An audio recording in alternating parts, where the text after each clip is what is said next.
shootings.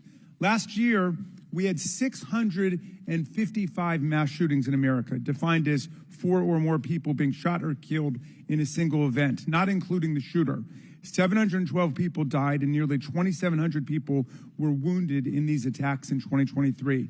Mass shootings are commonplace. They happen at political rallies and constituent meetings, in our elementary schools, middle schools, and high schools, in churches, synagogues, and mosques, in movie theaters and parades, in nightclubs and grocery stores, in concerts, and on street corners. Here are the worst mass shootings in the last 11 or 12 years. The list is a grim reminder of the horrific damage and death wrought by assault weapons and the AR-15 in particular that have taken the lives of our children, parents, colleagues, and neighbors. This is a very partial list. Mass shootings have become so frequent that we don't even hear about them anymore. Since the mass shooting in Butler, there have already been at least 10 additional mass shootings in America, 2 of which took place the same day that former President Trump was targeted. One of the mass shootings on that violent Saturday, July 13th, happened at 11 p.m. at a nightclub in Birmingham, Alabama, where 4 people were shot dead and 10 others wounded. This means, amazingly, that the Butler attack was not even the deadliest mass shooting to happen in America on that day. A weapon that can be used to commit a mass shooting at an event under the full protection of the Secret Service, together with dozens of state and local police, is obviously an intolerable threat to the rest of us who do not receive such protection and obviously does not belong in our communities. It's time to pass universal background checks and build on this administration's work to ensure that we permanently close the loopholes in the Brady law for gun show purchases, online purchases, and private sales to prevent those weapons from getting into the hands of people we know to be a threat to others. What happened in Butler shows why even closing these loopholes, however, will not keep assault weapons out of the hands of potential assassins and mass murderers. Under federal law and in the vast majority of states, even young people not old enough to buy a beer legally can legally purchase and own the AR-15 and carry it in public. The shooter in Butler used his father's AR-15. We have to find the courage and resolve to pass a ban on the AR-15 and other assault weapons. A ban has broad support. Even the New York Post loudly endorsed such a ban in 2019. We have passed an assault weapons ban before. Republicans and Democrats together passed it in 1994. Alas, in 2004, we allowed the ban to expire. We know this weapons ban worked. One study found that in the decade that followed the ban's lapse, mass shootings went back up 183%, and deaths from mass shootings went up 239%. But even as we change the Secret Service and act to ban weapons of war like the AR-15, we still will have fallen short of our duty if we fail to denounce every instance of politically motivated violence in whatever form it takes. Republicans and Democrats, again, have come together to denounce this assassination attempt, just as we did the violent attempts on the lives of our colleagues, Representative Stephen Scalise and Representative Gabby Giffords, and on Paul Pelosi, the husband of Speaker Nancy Pelosi, who was attacked and brutalized in his home. And in the immediate aftermath of the January 6th mass violence waged against Congress and the Vice President and the constitutional transfer of power, Democrats and Republicans alike, including Senator McConnell, Chairman Comer, and other colleagues, all denounced this violent assault on our democracy that wounded approximately 140 officers from the U.S. Capitol Police and the Metropolitan Police Department. And I commend them for acting to denounce that attack, just as Democrats moved swiftly to denounce the attack on Congressman Scalise.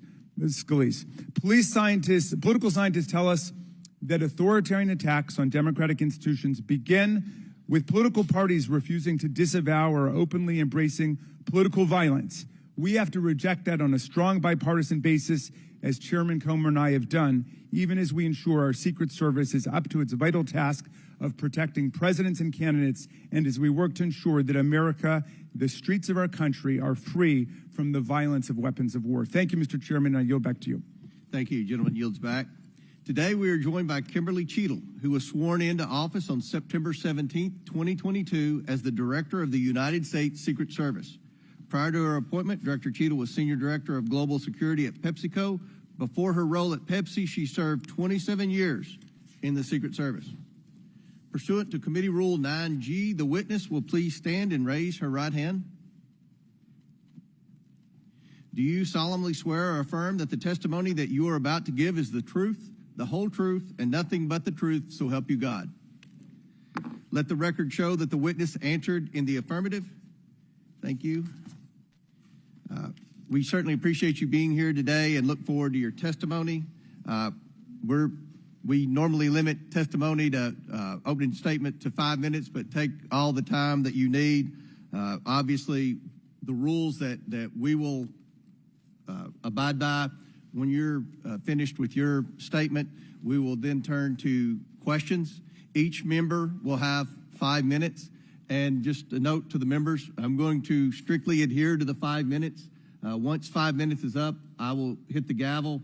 If the director is in the process of answering a question, we'll certainly let her finish her answers, and then we will move on. We're going to have about 100% attendance here today, plus a few additional add-ons. So this will be a very lengthy hearing, and we want to make sure every member gets their 5 minutes uninterrupted to be able to ask these important questions in this very bipartisan hearing today. I now recognize Director Cheatle for your opening statement. Thank you. Good morning, Chairman Comer, Ranking Member Raskin, and distinguished members of the committee. My name is Kimberly Cheatle, and I am the Director of the United States Secret Service. I appreciate the opportunity to appear before you today. The assassination attempt of former President Donald Trump on July 13th is the most significant operational failure of the Secret Service in decades, and I am keeping him and his family in my thoughts. I would like to offer my sincerest condolences to the family of Corey Comparator, a former fire chief and a hero who was killed in this senseless shooting. I would also like to acknowledge those who were injured in Butler, David Dutch and James Copenhagen, and I wish them a speedy recovery. I would be remiss if I did not also extend my condolences on the passing of your colleague, Congresswoman Sheila Jackson Lee. Ms. Jackson Lee was always engaged in the oversight of the Secret Service, and her passing is a great loss to this body. The Secret Service's solemn mission is to protect our nation's leaders. On July 13th, we failed. As a director of the United States Secret Service, I take full responsibility for any security lapse of our agency. We are fully cooperating with ongoing investigations. We must learn what happened, and I will move heaven and earth to ensure that an incident like July 13th does not happen again. Let me state unequivocally, nothing I have said should be interpreted to place blame for this failure on our federal, state, or local law enforcement partners who supported the Secret Service in Butler. We could not do our job without them. We rely on the relationships built over years of working together to secure events and conduct investigations. Our agents, officers, and support personnel understand that every day we are expected to sacrifice our lives to execute a no-fail mission. As witnessed on July 13th, our special agents shielded former President Trump with their own bodies on stage while shots were being fired. Selflessly willing to make the ultimate sacrifice without hesitation, I am proud beyond words of the actions taken by the former president's detail, the counter-sniper team who neutralized the gunman, and the tactical team who was prepared to act.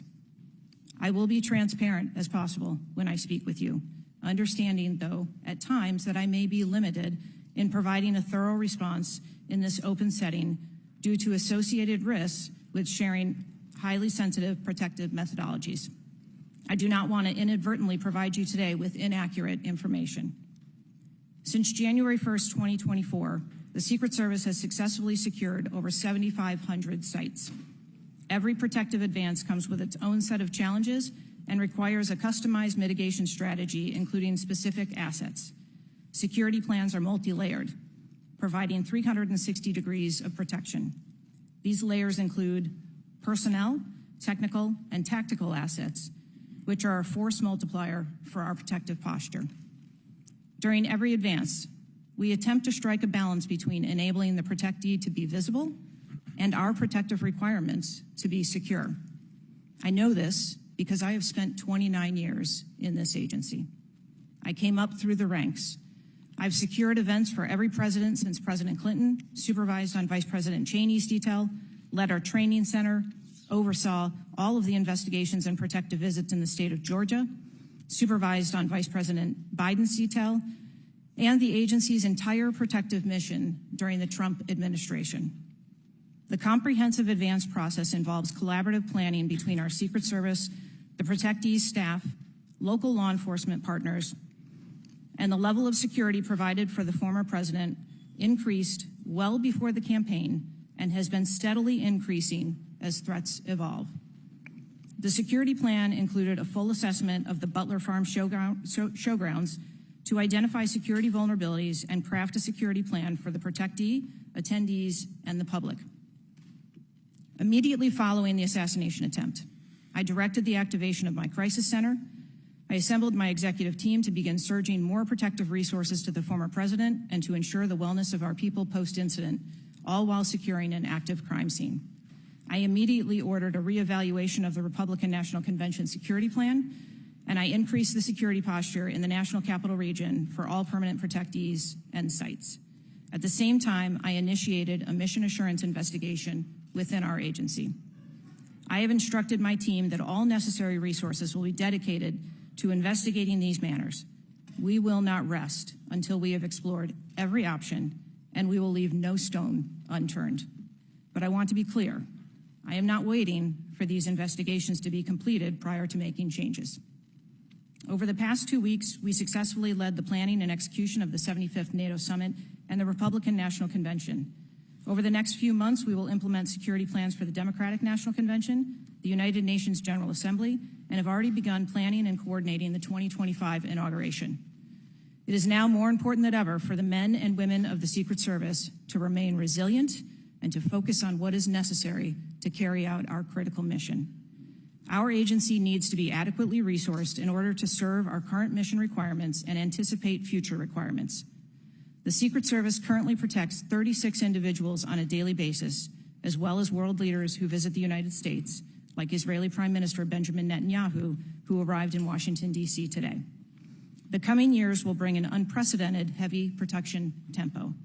I have no doubt that the processes that I have implemented during my tenure as director, in addition to my nearly 30 years of experience in this agency, have positioned the Secret Service to be stronger. Our mission is not political.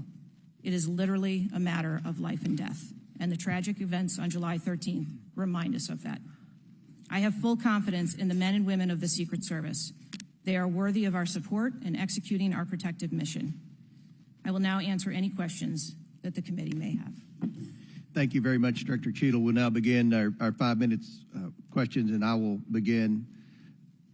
Just for the record, the Secret Service has an annual budget of around $3.1 billion, and I believe around 8,000 employees. Is that correct? Yes, sir. Obviously, there were many security failures on the day of the attempted assassination and leading up to that day. Let's start with the building that the shooter used to shoot President Trump from. At any point Saturday, did the Secret Service have an agent on top of that roof? Sir, I'm sure, as you can imagine, that we are just 9 days out from this incident, and there's still an ongoing investigation. And so I want to make sure that any information that we are providing to you is factual. You can't, okay. Why did the Secret Service not, can you answer why the Secret Service didn't place a single agent on the roof? We are still looking into the advance process and the decisions that were made. Okay.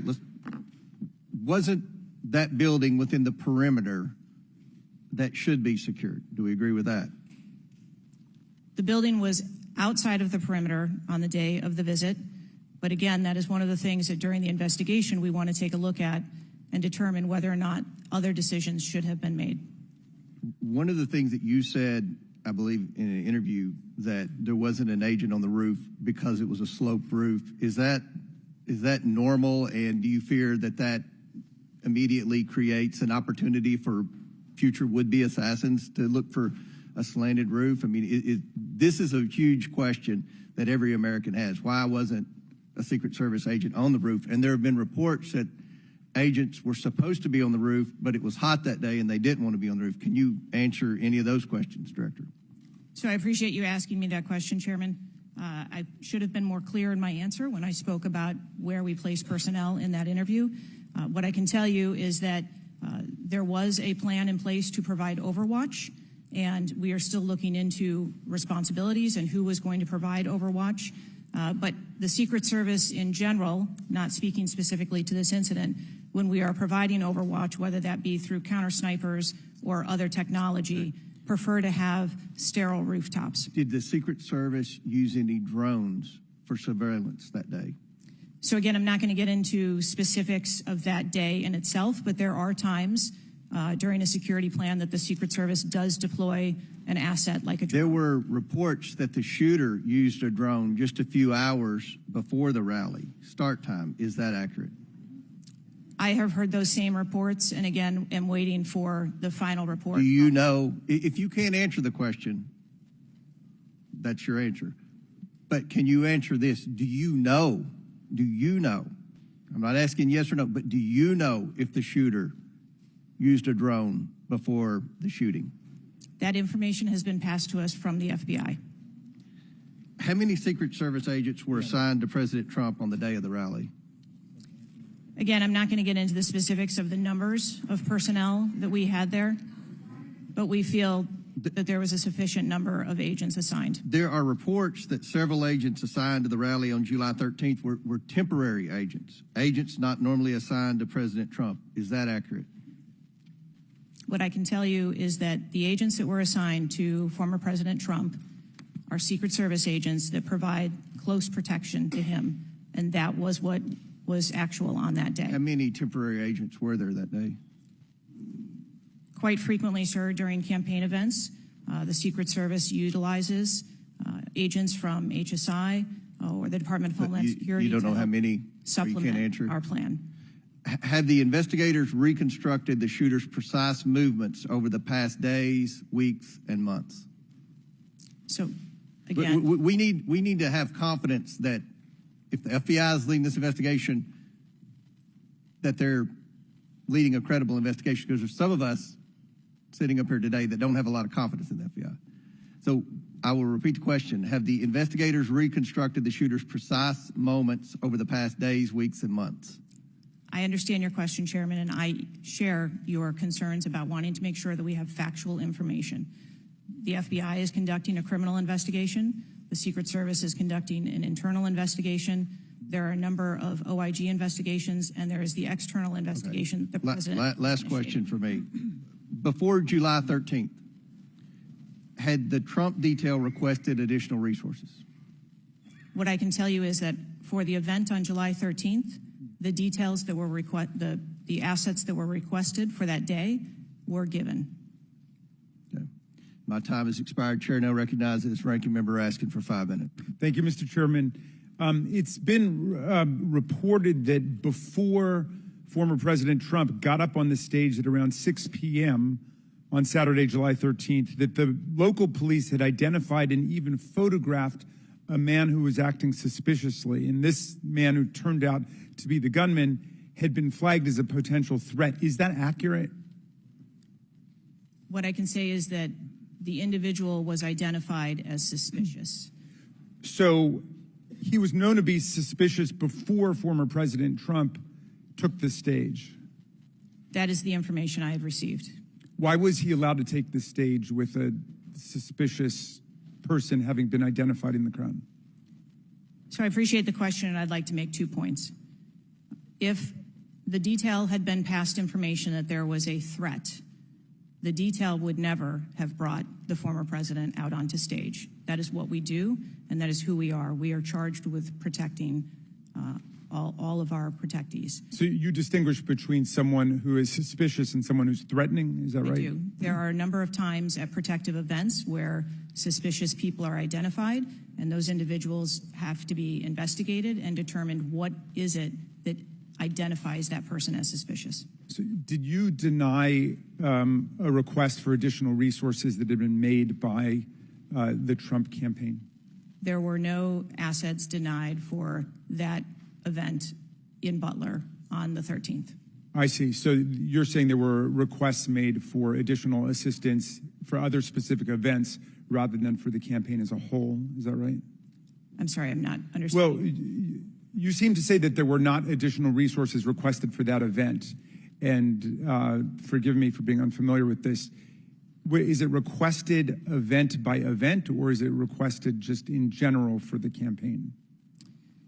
So if I can explain the advance process, when an event or a venue is identified by, in this case, campaign staff, then the campaign staff works together with Secret Service agents who go out and conduct an advance. Generally, that is a 5-day time period where those discussions are had about what the perimeter is going to look like, what the size of the event is, what the venue is, and then from there, there is a request made to mitigate potential risk and threat. And I'm saying that on that day, the requests that were pushed forward were granted. So the Secret Service did not know that the gunman actually had a weapon before President Trump was allowed to get up on the stage? To the best of our knowledge and the facts that we have at this point, that is correct. So can you answer this question, which I think is on the mind of most Americans thinking about this? How can a 20-year-old with his father's AR-15 assault weapon climb onto a roof with a direct 150-yard line of sight to the speaker's podium without the Secret Service or local police stopping him? So again, sir, I will say we are 9 days out from this event, and I would like to know those answers as well, which is why we are going through these investigations to be able to determine that fully. Okay. It's been reported that the shooter was not carrying a driver's license or any form of identification. They had no idea who he was, but then he was quickly identified, I think within 30 minutes, by using the serial number on the AR-15 under a tracing system that is now controversial. Some people say we should get rid of it. Some people want to keep it. But is that right, that the serial number was the key information which led to the identification of the shooter? That is my understanding, sir, yes. Okay. If an American citizen were just to stop you and say, Director Cheatle, we support your work to the tune of billions of dollars and thousands of employees, what went wrong? What would you say? Again, knowing that we're 9 days out, I would say, as I have said from the very outset, I accept responsibility for this tragedy. We are going to look into how this happened, and we are going to take corrective action to ensure that it never happens again. Well, I appreciate that, and I hope you will act with vigor and focus and intensity, and it seems you understand the gravity and solemnity of this to the American people. Millions and millions of Americans don't feel safe with all the AR-15s out there. We thought at least the President of the United States or a former President of the United States would be safe, but now that's not even clear. Mr. Chairman, I yield back to you. Gentleman yields back. Chair now recognizes Chairman of the House Judiciary Committee, Mr. Jordan from Ohio. Thank you, Mr. Chairman. Director, were you guessing or lying?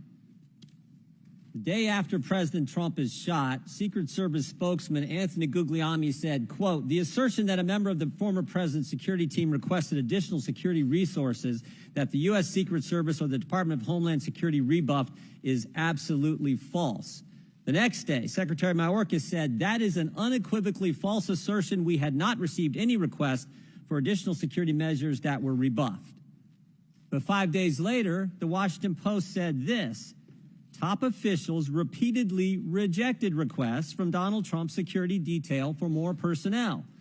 The next day, the New York Times said this: Mr. Guglielmi acknowledged that the Secret Service had turned down some requests for additional federal security assets for Mr. Trump's detail. So which is it? Because both statements can't be true. Were you guessing or lying when you said you didn't turn down requests from President Trump's detail? Neither, sir, and I appreciate the question. Well, what were you doing? Because those statements don't jive. So what I can tell you is that for the event in Butler, there were no requests that were denied. As far as requests... Well, maybe they got tired of asking. Maybe you turned them down so darn much, they said, not worth asking. How many times did you turn them down ahead of that? I think that it is important to distinguish between what some people may view as a denial of an asset or a request. Well, is does Mr. not- Guglielmi your spokesperson? He said he acknowledged the Secret Service had turned down some requests. I'm asking how many? A denial of a request does not equal a vulnerability. Well, tell me what it is. There are a number of ways that threats and risks can be mitigated with a number of different assets, whether that be through personnel, whether that be through technology or other resources. Well, tell the committee which it was. They asked for additional help in some form or another. You told them no. How many times did you tell them no, and what did you tell them no to? Again, I cannot speak to specific incidents, but I can tell you in general terms, the Secret Service is judicious with their resources based on. What does some requests mean? How many times? Some indicate requests is plural. So more than once they asked for additional help and you turned them down. What did they ask for and how many times did you turn them down? Pretty basic questions. So again, without having all of the details in front of me, sir, what I can tell you is that there are times. You didn't get briefed on how many times you turned down the Trump detail when they asked for additional help? I'm sorry. You didn't get briefed on that before you came to this hearing knowing you were going to get asked that question? What I can tell you is that in generic terms, when details make a request, there are times that there are alternate ways to cover off on that threat or that risk. But that's not what he said. He said they were denied certain requests, some requests. This is your spokesperson, not me talking. This is the Secret Service talking. And what a change from absolutely false, unequivocally false to, oh, by the way, there were some times where we didn't give them what they wanted. That's a huge change in 5 days. And the fact that you can't answer how many times you did that, that's pretty darn frustrating, not just for me, but for the country. I hear your frustration. Let me ask you this. Were any of those requests denied to President Trump's detail after you knew about the Iranian threat? What I can tell you, again, I don't know the specifics, is that there are times when we can fill a request. It doesn't necessarily have to be with a Secret Service asset or resource. We can fill that request with locally available assets. You spoke to anyone at the White House since July 13th? Yes, I have. Who'd you talk to? I have briefed the president and the vice president. Talk to the First Lady? No, I have not. Talk to the White House staff? Anyone in the White House communications? No, I have not. Have you talked to the counter sniper who took the shot that took out the bad guy? Yes, I have. And can you tell us about that conversation? I would not want to reveal conversations that I've had with my employees. But that's exactly the kind of information the American people want to know. American people who pay your salary. I understand. This is an ongoing investigation. And Who's all doing the investigating at Secret Service? I know the Inspector General, but is there also an internal investigation in addition to the Inspector General? We are conducting a mission assurance investigation internally, yes. You know what it looks like, Director? It looks like you won't answer some pretty basic questions. It looks like you got a 9% raise and you cut corners when it came to protecting one of the most important individuals, most well-known individuals on the planet. A former president, likely the guy's going to be the next president. Looks like you guys were cutting corners. That's what it looks like to me. Is that true? I am here today because I want to answer questions, but I also want to be cautious. You might want to, but you haven't answered. I don't think you've answered one question from the chairman, the ranking member, or me. Well, we got a lot of other people asking. We'll see if your record improves. But right now, you haven't answered, I don't think, any questions. I yield back. Gentleman yields back. Chair now recognizes Ms. Norton from Washington, D.C. Thank you, Mr. Chairman. In the summer of 1963, as a law student, I traveled to the South to work in the civil rights movement. When I arrived in Jackson, Mississippi, I was met by a civil rights activist who showed me around town and tried to convince me to work in Jackson that summer. I recall talking with him and his wife about the raw atmosphere in Jackson. Later that day, he took me to the bus station for my trip to my assignment. That night, he was assassinated outside his home. His name was Medgar Evers. I condemn the political violence. It is a threat to democracy. I want to discuss one of the roots of political violence, guns. For years, Republicans, including a member of this committee, have introduced legislation and amendments to repeal or block the District of Columbia gun violence protection laws, including its bans on assault weapons and large capacity magazines. The shooter at the Trump rally used the mass shooter's gun of choice, an assault weapon, specifically an AR-15 style rifle and presumably a large capacity magazine, which is defined in D.C. as a magazine that can hold more than 10 bullets. Under current D.C. law, D.C. does not recognize concealed carry permits issued by other jurisdictions, but it does issue concealed carry permits to both residents and non-residents. However, D.C. imposes a number of requirements on concealed carry applicants, including suitability, such as not having exhibited a propensity for violence or instability. Moreover, D.C. residents restricts where the guns can be carried, such as a political demonstration near the White House and Naval Observatory or near people under Secret Service protection, provided the permit holder has been given notice. This week, the House is expected to consider the fiscal year 2025 Financial Services and General Government Appropriations Bill. This Republican drafted bill would allow an individual with a permit to carry a concealed handgun issued by a state or territory to carry a concealed handgun in D.C., regardless of that jurisdiction's permit requirements. A Republican has filed an amendment to that provision to allow such an individual to carry a magazine of any size with that handgun. In short, the pending bill and amendment would allow any person with a carry permit issued by another jurisdiction to carry a concealed handgun with a magazine of any size in any location in the District of Columbia. The Secret Service is responsible for protecting a large number of people and facilities in D.C.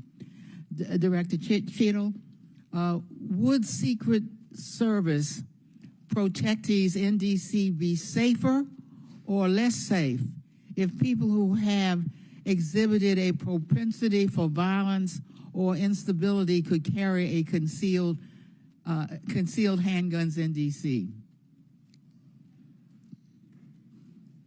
I think being a Secret Service agent and an officer or a law enforcement officer in any state is difficult. They are required to make decisions and snap judgments in the blink of an eye. And I think that the officers and the agents that work here in the D.C. area do a great job of monitoring the public and reacting to threats as appropriate when they arise. Would Secret Service protectees in D.C. be safer or less safe if people in D.C. could carry concealed handguns with large capacity magazines? I think, ma'am, that we work in parameters where we travel around North America, and the rules on open carry and concealed carry are different from state to state, and that is part of what the Secret Service takes into account when we develop a security plan. Obviously, anyone that comes into one of our protective sites, we would establish magnetometer support, metal detectors that personnel would have to process through, eliminating that potential. Would Secret Service protectees in D.C. be safer or less safe if more people could carry handguns in D.C.? I think, again, as I stated, ma'am, we want to make sure that we provide a safe environment for all of our protectees, and whatever measures we would need to put in place for a secure site, we would do so. I yield back. Gentlelady's time's expired. Chair now recognizes the chairman of the House Intelligence Committee, Mr. Turner from Ohio.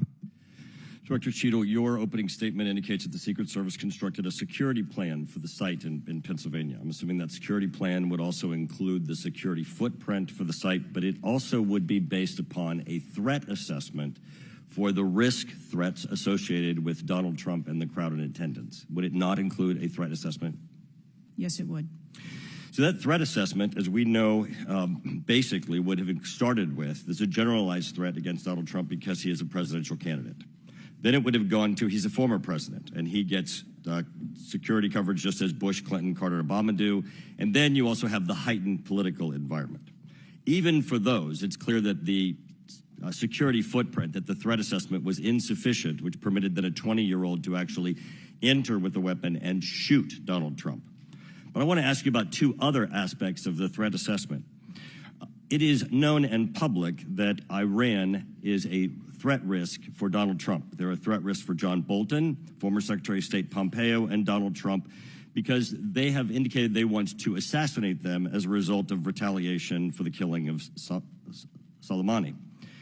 That is both, for Iran, a generalized threat. They're targeting these individuals, but also most recently, a specific threat to Donald Trump himself.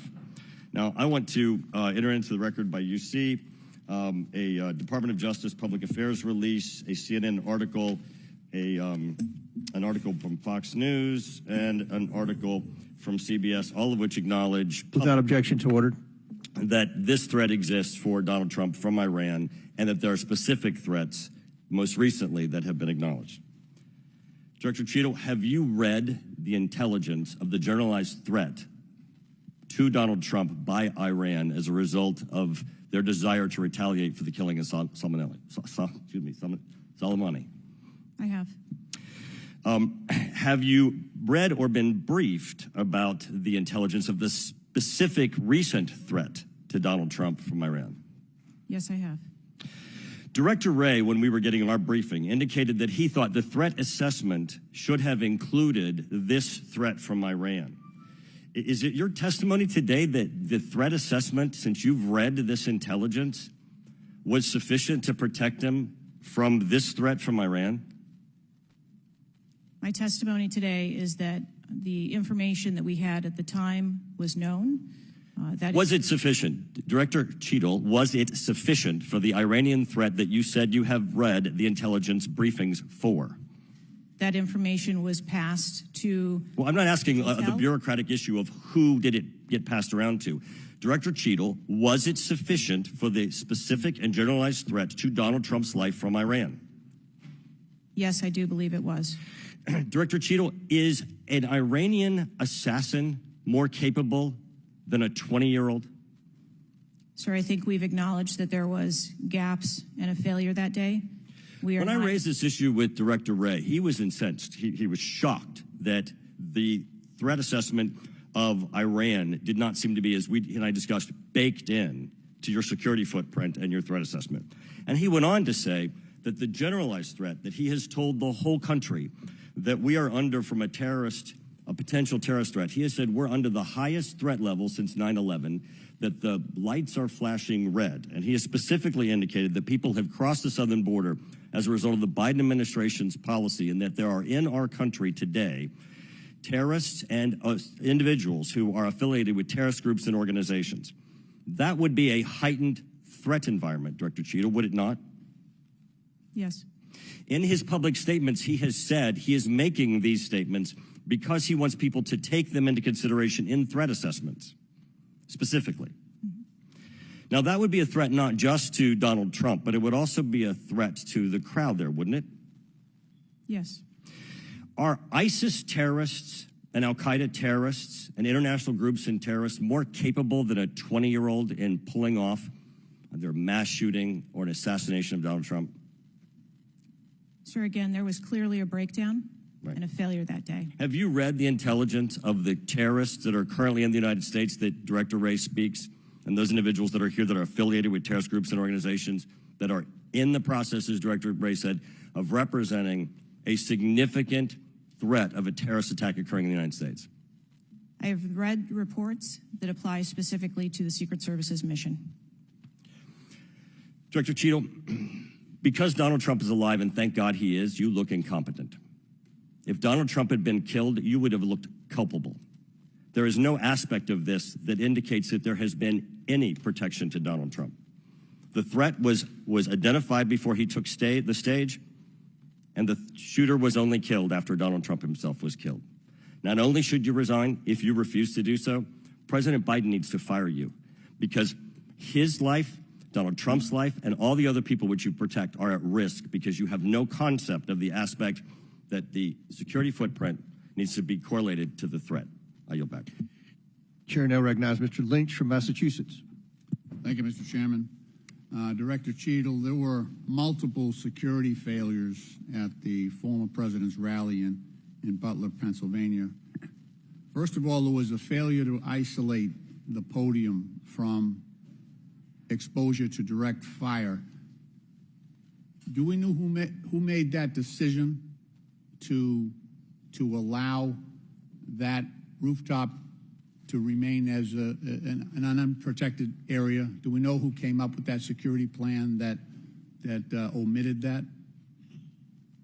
Sir, I don't have a specific person to identify for you. Okay, well, that's what I'm looking for, so let's move on. There's also a breakdown in security in failure to confront the shooter over an hour before the former president began his remarks, when the shooter was identified as a person of interest.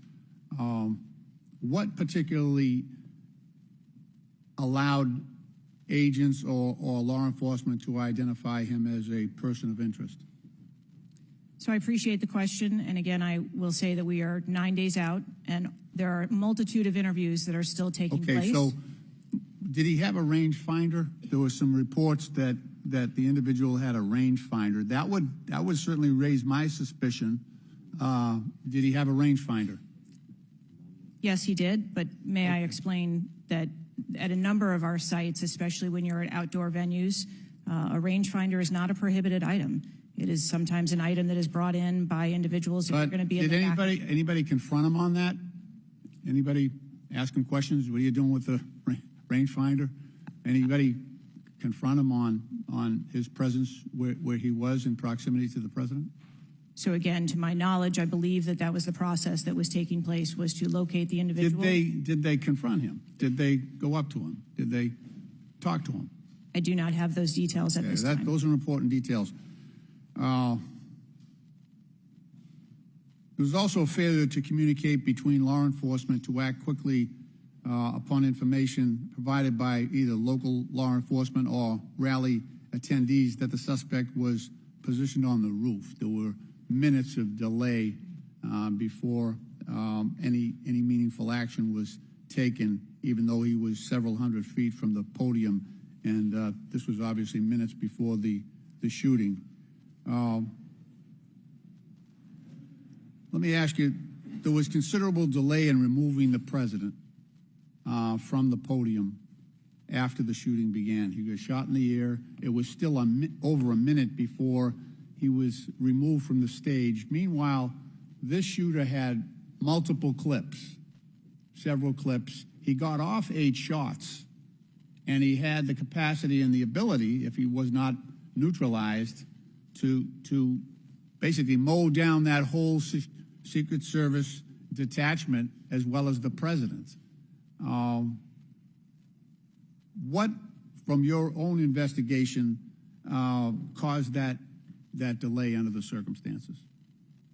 What I can tell you is that when the agents identified that the shooting was taking place, in under 3 seconds, they threw themselves on top of the president. I understand that there was heroism there, no question about it, no question about it. But protocol would indicate, and these are the opinions of various former Secret Service agents, people who have done this work in the past, that over a minute of exposure on that podium with a shooter with a high capacity weapon who had already wounded the president and could have got off, we don't know how many more rounds, and yet the president remained exposed, even though he was joined in that exposure by the Secret Service in their heroic acts. It just, I don't know if there's a good explanation for that. Our personnel created a body bunker on top of the president, I get that. shielding him. Yeah, this was an AR-15 style weapon that would have made pretty quick work if he was determined and able to do so. This is not the first investigation that we've had of the Secret Service during my time here on this committee, and the last one we had, our previous investigation determined that the Secret Service was experiencing a staffing crisis that poses perhaps the greatest threat to the agency, and that's a quote, is that staffing crisis still in place? Is that still something that you deal with on a daily basis? As of today, the Secret Service has just over 8,000 employees. We continue to hire, knowing that we need to ensure that we keep pace with What would be the full complement of And gentlemen, time's expired, but please answer the question. yeah. I'm sorry. What would be the full complement that you're looking for? You've got 8,000, and how many would be a full complement for the service? So we are still striving towards a number of 9,500 employees approximately in order to be able to meet future and emerging needs. Okay, thank you, Mr. Chairman, for your courtesy. I yield back. Chair recognizes Dr. Fox from North Carolina. Thank you, Mr. Chairman. Director Cheatle, what grade would you give the Secret Service's performance in Butler, Pennsylvania on July 13? As I've stated, ma'am, this was clearly a failure. I would grade the agents and officers who selflessly threw themselves in front of the president and neutralized the threat an A. I think that we need to examine the events that led up to and prior to that day.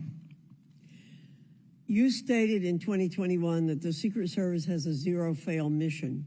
It's clear that the events of July 13 show a cascade of failures that cost Corey Comparator his life, nearly cost former president his life, and injured David Dutch and James Copenhaver.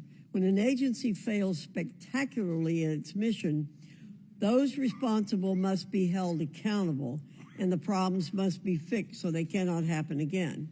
Why should the American people or the officials you're responsible for protecting have confidence in your ability to lead the Secret Service after such a spectacular failure?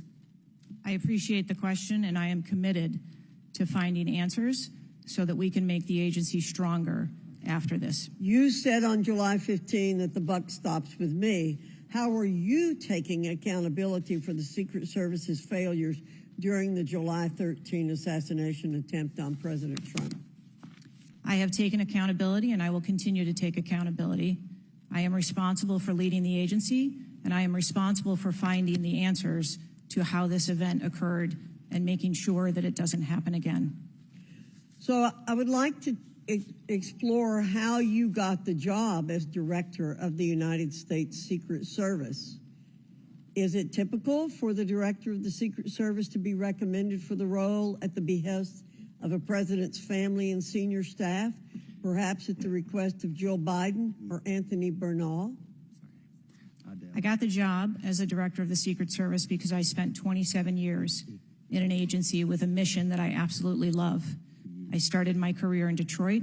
I worked my way up through investigations and protection. Was there competition for the position? You would have to ask those who were involved in the interview process.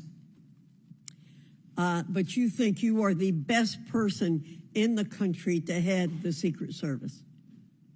I think that I am the best person to lead the Secret Service at this time. The Secret Service receives billions in funding each year, as has been explained by my colleagues here. In fact, you've had an increase in real terms of 55%. As you're no doubt aware, staffing levels for those assigned to protect the president, former presidents, and other senior officials has decreased by about 350 between 2014 and today. Clearly, a lack of financial resources not to blame for the staffing shortage. In 2022, the Secret Service saw nearly half its workforce leave in 1 year. And during the same year, it was ranked dead last among law enforcement agencies in the best places to work in the federal government. Can you explain why your agency was so poorly rated and why so many staff left in just 1 year? So with all due respect, I dispute the statistic of half of the employees leaving in 2022. I think that has been inaccurate data that's been reported out there. But what I can tell you is, as I have returned as the director of the agency, we have had an increase in hiring and staffing and an increase in resources, and we are committed to continue to hire so that we can be staffed appropriately to meet the dynamic mission that we have. Well, You may want to dispute it, but it's out there. My understanding, given the high profile failures and rotten culture at the Secret Service during your nearly 2-year tenure, why should the American people have any confidence in your ability to lead the Secret Service to perform its zero-fail mission to protect our senior leaders? The Secret Service has an incredible culture. Our men and women place service over self. They come in every day willing to risk their lives for our protective mission, and they work investigations that thwart people who would do harm to children, child exploiters. We have an incredible mission, and our culture is we will get the job done no matter what. Well, those on the front line certainly have a great culture, and they were willing to risk their lives for President Trump. But I'm not sure the leadership at the agency has this right kind of culture. I yield back, Mr. Chairman. Chair now recognizes Mr. Conley from Virginia. Thank you, Mr. Chairman. Well, I hope the American people do appreciate the incredible daily risks Secret Service agents take on our behalf. You mentioned there are 36 regular clients you've got that you protect constantly, but I was participating in the NATO summit just 2 weeks ago. We had 32 heads of government and heads of state, plus visiting heads of state and heads of government. Presumably, you provided protection for all of them. That is correct. Just saying.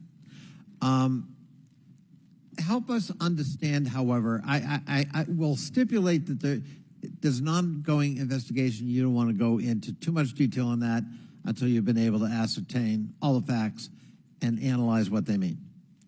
You can understand, however, the anxiety we and the American public have about how could this happen and how can we ensure it can't recur. Now, there are some things my friends on one particular side of the aisle don't really want to talk about, like AR-15s and access to them by a 20-year-old, or anybody for that matter. Presumably, Director Cheatle, the ubiquity of weapons, guns in America, especially assault weapons or semi-automatic weapons, that's helped your job and the mission of your agencies, right? It's made it less complicated. Isn't that true? I'm sorry, I'm not understanding your question. Real simple. More guns, especially dangerous ones, have made your job protecting people easier. Is that not right?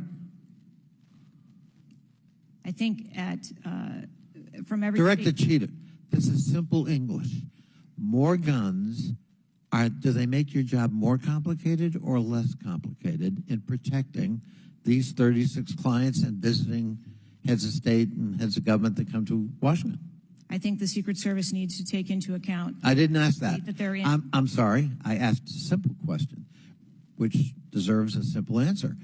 The ubiquity of guns, dangerous weapons in America, like AR-15s, has that made your job, that is to say the mission of the Secret Service, easier or more difficult? I think the threat environment for protecting our Secret Service protectees is always difficult, and that's dynamic, and it's always evolving. We stipulate it's always difficult. Again, this is a simple one. Does the ubiquity of guns make your job easier or more difficult today? I understand the Second Amendment rights of individuals. I didn't ask that question. I'm not questioning the Second Amendment. I'm asking a simple analysis, Director Cheatle. And I can tell you, you're not making my job easier in terms of assessing your qualification for continuing on as director. Please answer the question. You're the head of the Secret Service.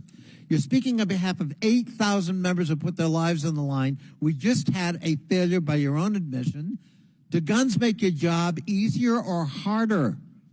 I think the job of the Secret Service is difficult on every day, and we need to make sure that we are mitigating all threats, whether that be weapons, isn't my question. personnel. That is not my question, and now I think you're evading the answer, which is not a hard one. I am sorry that you feel that way, sir. How else could I feel, Director Cheatle, when you're clearly avoiding a direct answer to a very simple declarative question? We almost lost a presidential candidate the other day. A 20-year-old had access to his father's AR-15 and got on top of a roof within 500 yards or feet of the podium. And I'm asking you, did the availability of that AR-15, which is replicated all across America, make your job harder or easier? And you're not willing to answer that question? And you think and you wonder why we might have a lack of confidence in your continued ability to direct this agency? I understand your question, and that's the environment. Well, if you understand my question, why not answer it? Because it's the environment that the Secret Service works in every day. That doesn't tell me anything. That's the environment we work in. I had an attack on my office a year ago. I know a little bit about violence too. He came to kill me. When he couldn't, he beat one of my staffers 8 times with a baseball bat on the head. We live with the threat of violence. But a simple answer from the director of the Secret Service would be helpful. And I'm sorry you've chosen to evade it. I yield back. Chair, now recognize Mr. Grofman from Wisconsin. Thank you. When this guy took the shots, he climbed a ladder to get on the roof, correct? I'm unable to answer details of exactly how the individual accessed the roof at this time. Do you know when if he did use the ladder, do you know when the ladder was placed there? Was the ladder there 2 days before, just the night before? Do you have any information at all as to when the ladder got there? I would like to be able to answer those questions. The FBI is still conducting an investigation. How did the rifle get to the roof? Again, sir, at this time, I'm unable to answer questions to provide clarity. Have they cleaned the roof since the assassination attempt?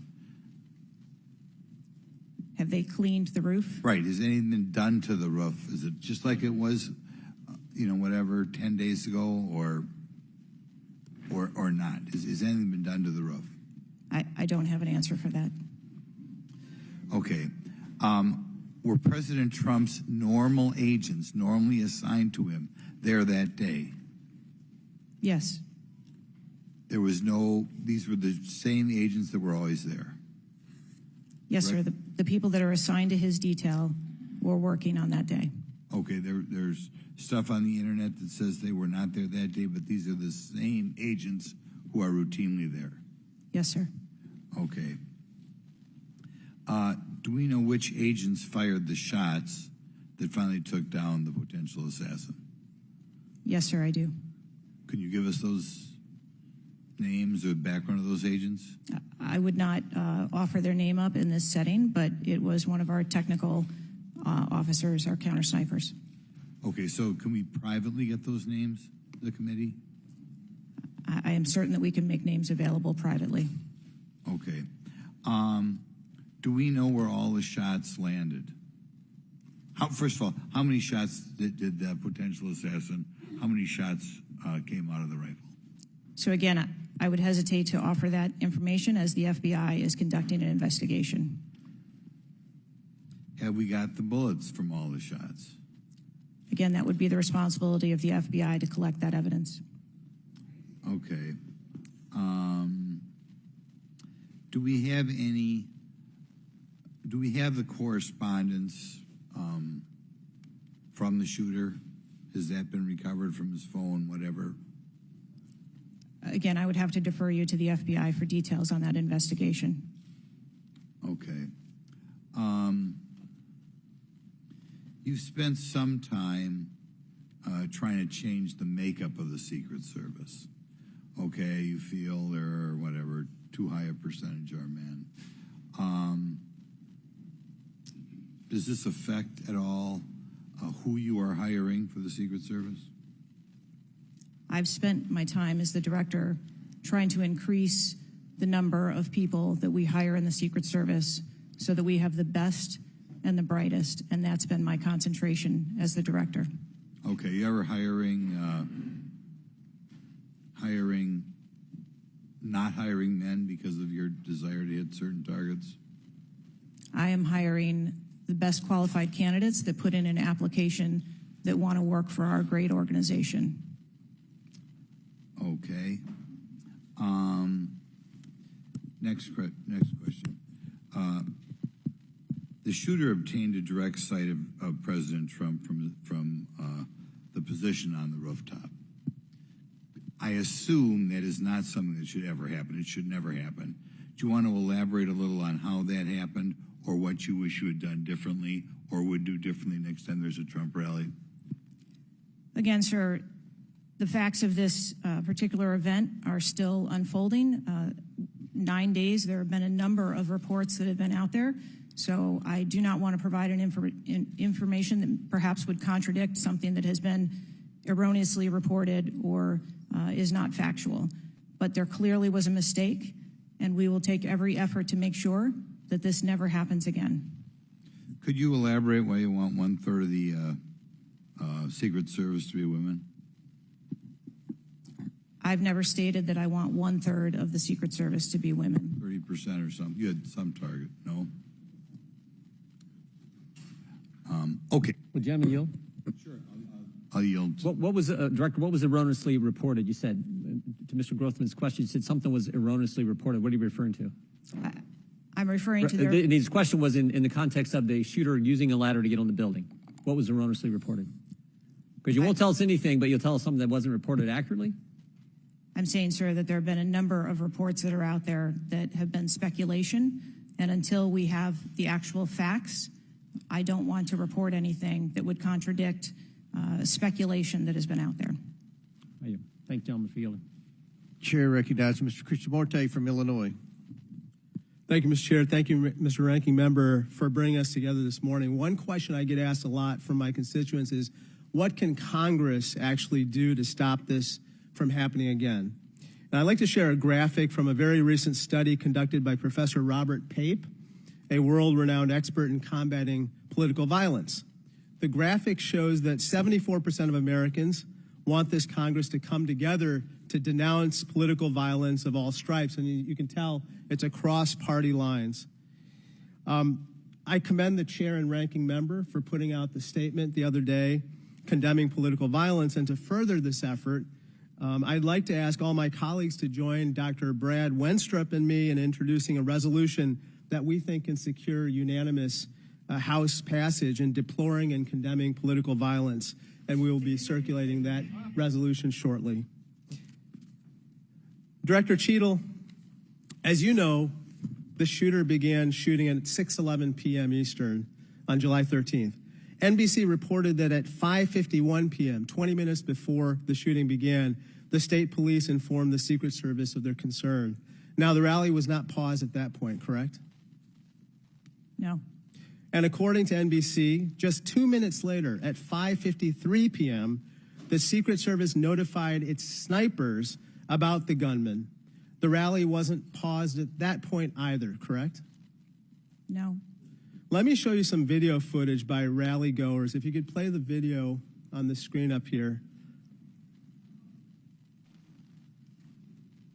This was taken 2 minutes before the shooting started. If you could turn up the volume.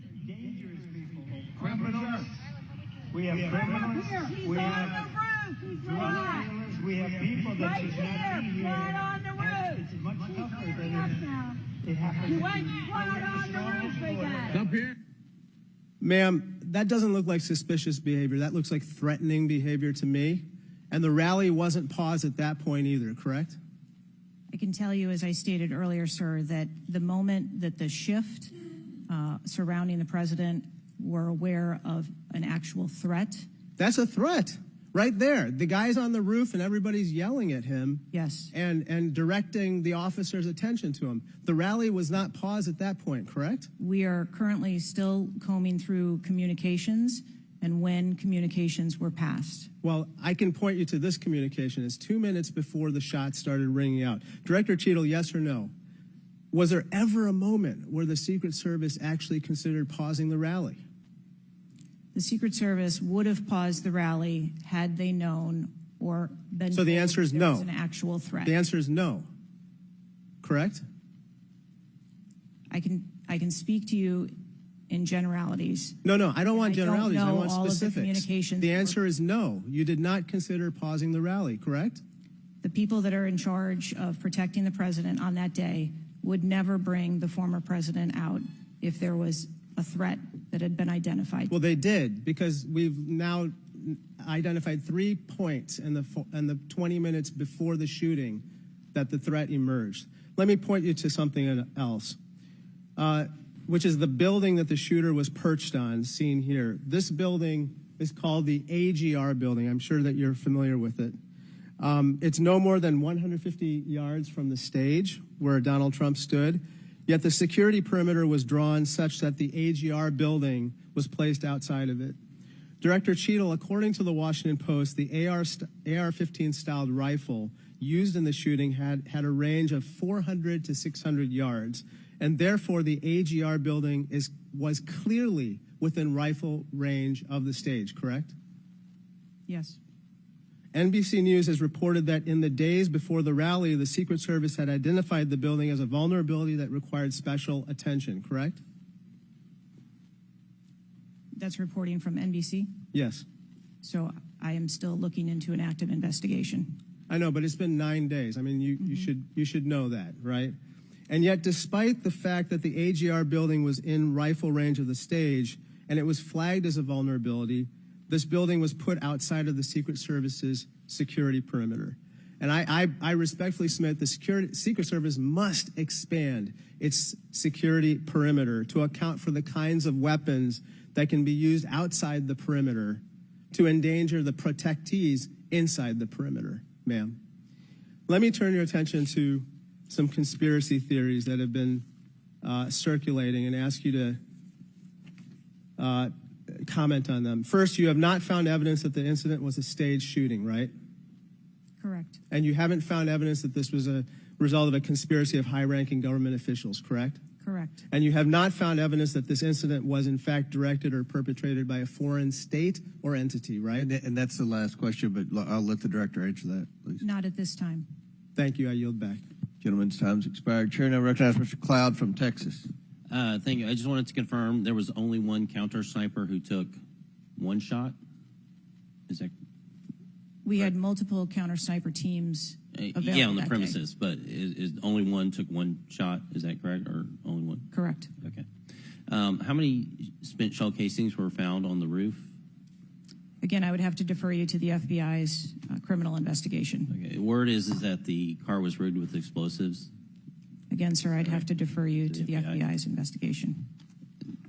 Okay. You're not curious about? You don't communicate with them? No. Okay. CNN reported that the Secret Service did not sweep the building the shooter was used to shoot President Trump and other attendees. Is that true or false? So we are conducting a mission insurance investigation and will depend on the information that we obtain from our investigations. Okay. The Secret Service knew there was a suspicious person anywhere from 8 minutes before President walked on stage to 30 to 60 minutes. We have different reports. Was President Trump or his team notified of the threat? I think there's a difference and a distinction between suspicious person and threat. Yeah.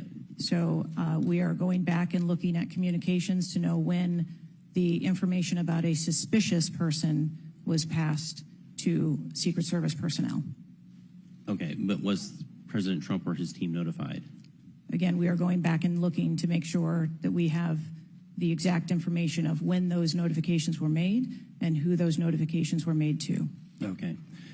I think it's troubling for a lot of us that the number one question everyone in America is wondering is why was the roof left open? And after 9 days, we should at least maybe have a little bit of that information. And when you come to this committee hearing and you don't have anything to say about that, it's very, very troubling.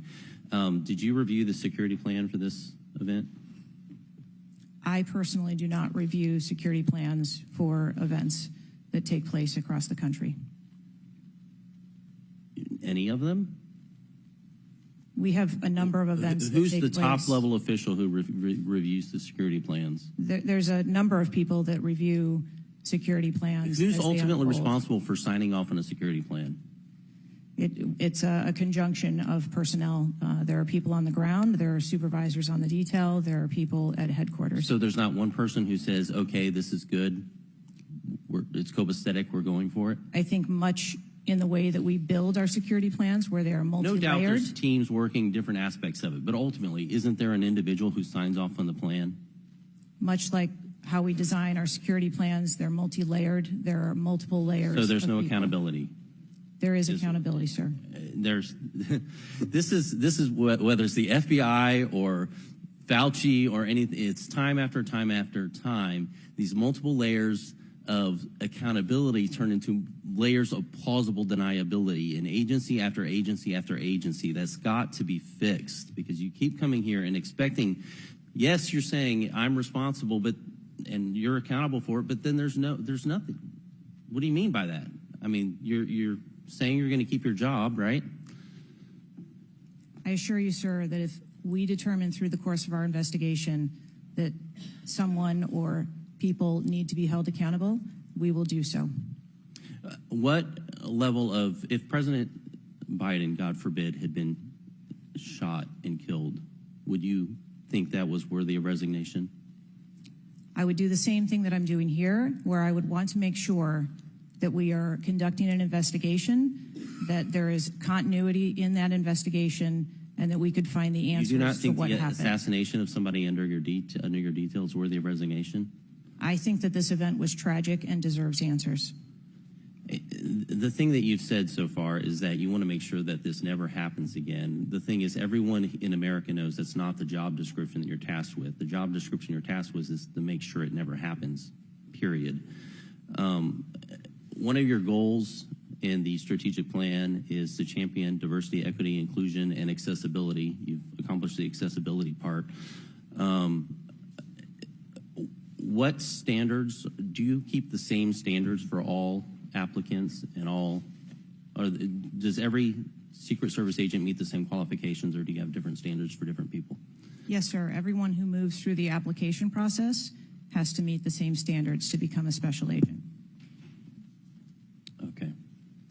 The trouble I think we're having with right now, so far you gave a lame excuse for sloped roof. You said that local law enforcement's job was to cover up the building before backtracking on that. We were told that President Trump's team did not ask for security before you backtracked on that. You haven't provided the audio recording that this committee, the chairman, requested that was due Thursday. You didn't give us an advanced copy of your opening statement, but yet there was reporting on it somewhere else.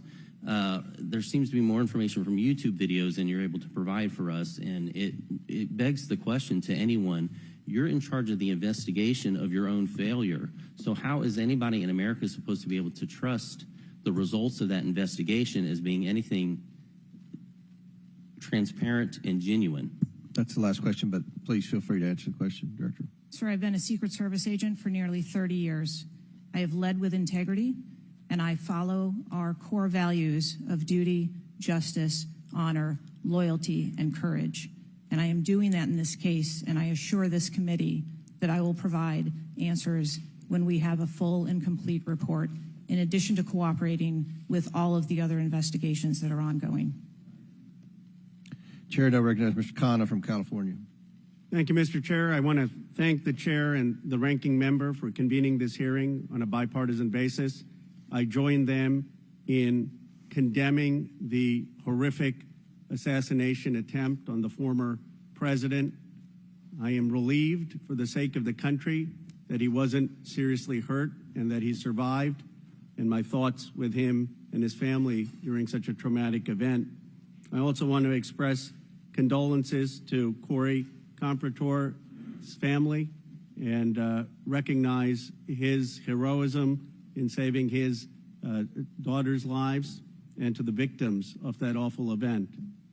Now, Director Cheatle, would you agree that this is the most serious security lapse since President Reagan was shot in 1981 of the Secret Service? Yes, sir, I would. And, do you know what Stuart Knight did when he was in charge at the time of the Secret Service? Do you know what he did afterwards? He remained on duty. He resigned. And Stuart Knight was not a Democratic appointee or a Republican appointee. Look, I'm not questioning your judgment. I just don't think this is partisan. If you have an assassination attempt on a president, a former president, or a candidate, you need to resign. That's what Stuart Knight did. He was a Republican appointee, and he took responsibility. And I think you need to reflect. This is not a question of you. It's a question of the American people. You cannot go leading a Secret Service agency when there is an assassination attempt on a presidential candidate. I would say that about anyone who is running. And so I guess my question to you is, what's the difference between your position and what Stuart Knight did? What I will tell you, sir, is that I am dedicated to finding the answers to what happened. And like every Secret Service agent, we don't shirk from our responsibilities. I will remain on and be responsible to the agency, to this committee, to the former president, and to the American public. But is there a reason you wouldn't just do what Stuart Knight did after the Reagan assassination attempt? I believe that I provided an answer. There's nothing more that you have to say? I mean, do you really believe at this moment, given how divided the country is and the questions asked, that your service in this role is the best for the nation? I mean, I'm not saying you can't do public service again, you can't do something else again. Do you really genuinely in your heart believe that you being in this role is what's right for America at this moment? I mean, do you think there are people who are Trump supporters who have confidence in you? The one thing that we've got to have agencies in this country that are transcend politics, that have the confidence of independents, Democrats, Republicans, progressives, conservatives. Do you really believe that the majority of this country has confidence in you right now? I believe that the country deserves answers, and I am committed to finding those answers and providing those answers. Well, look, I believe, Director Cheatle, that you should resign. I think there are colleagues on both sides of the aisle who believe that, and I hope you'll consider it. I yield back.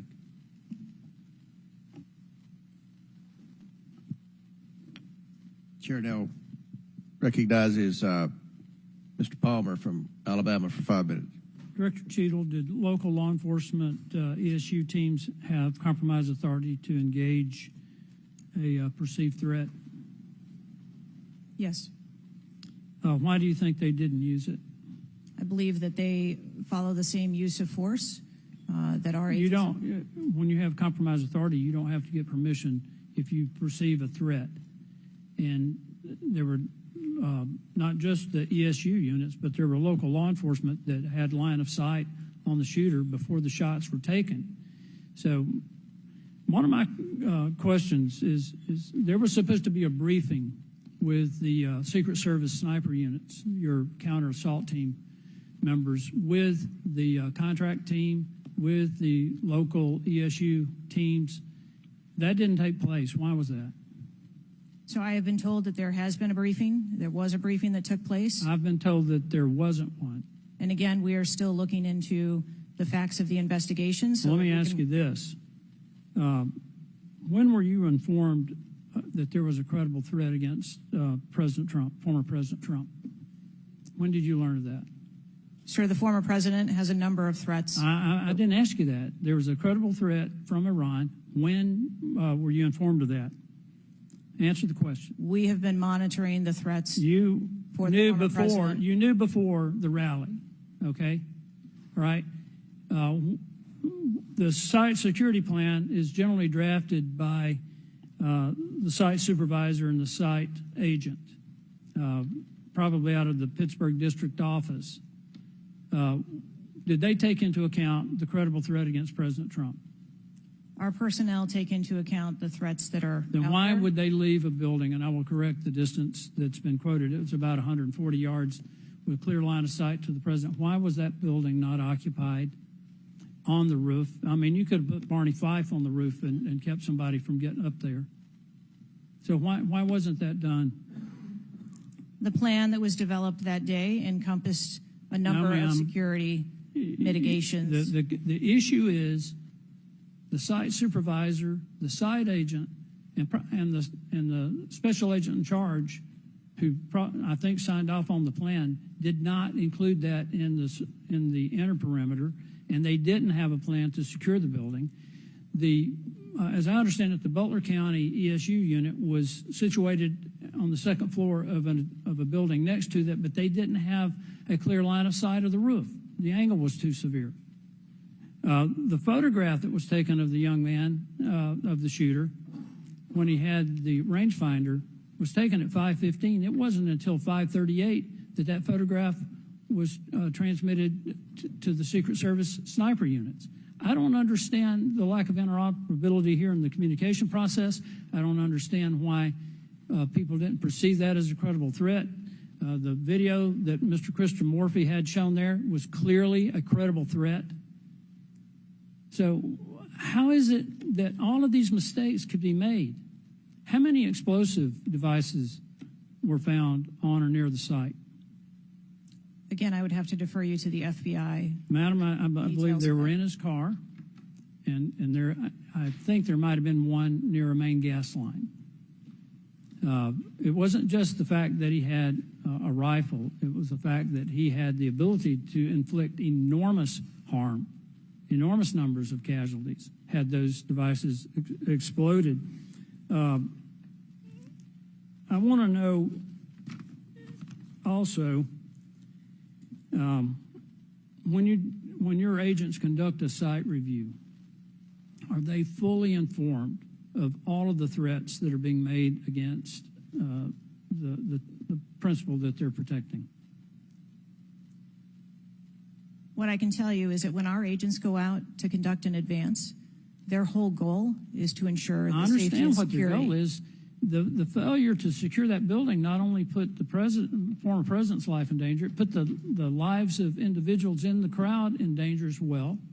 I mean, the Reagan shooting, there were other people shot at that time as well. And the Secret Service members' lives were in danger.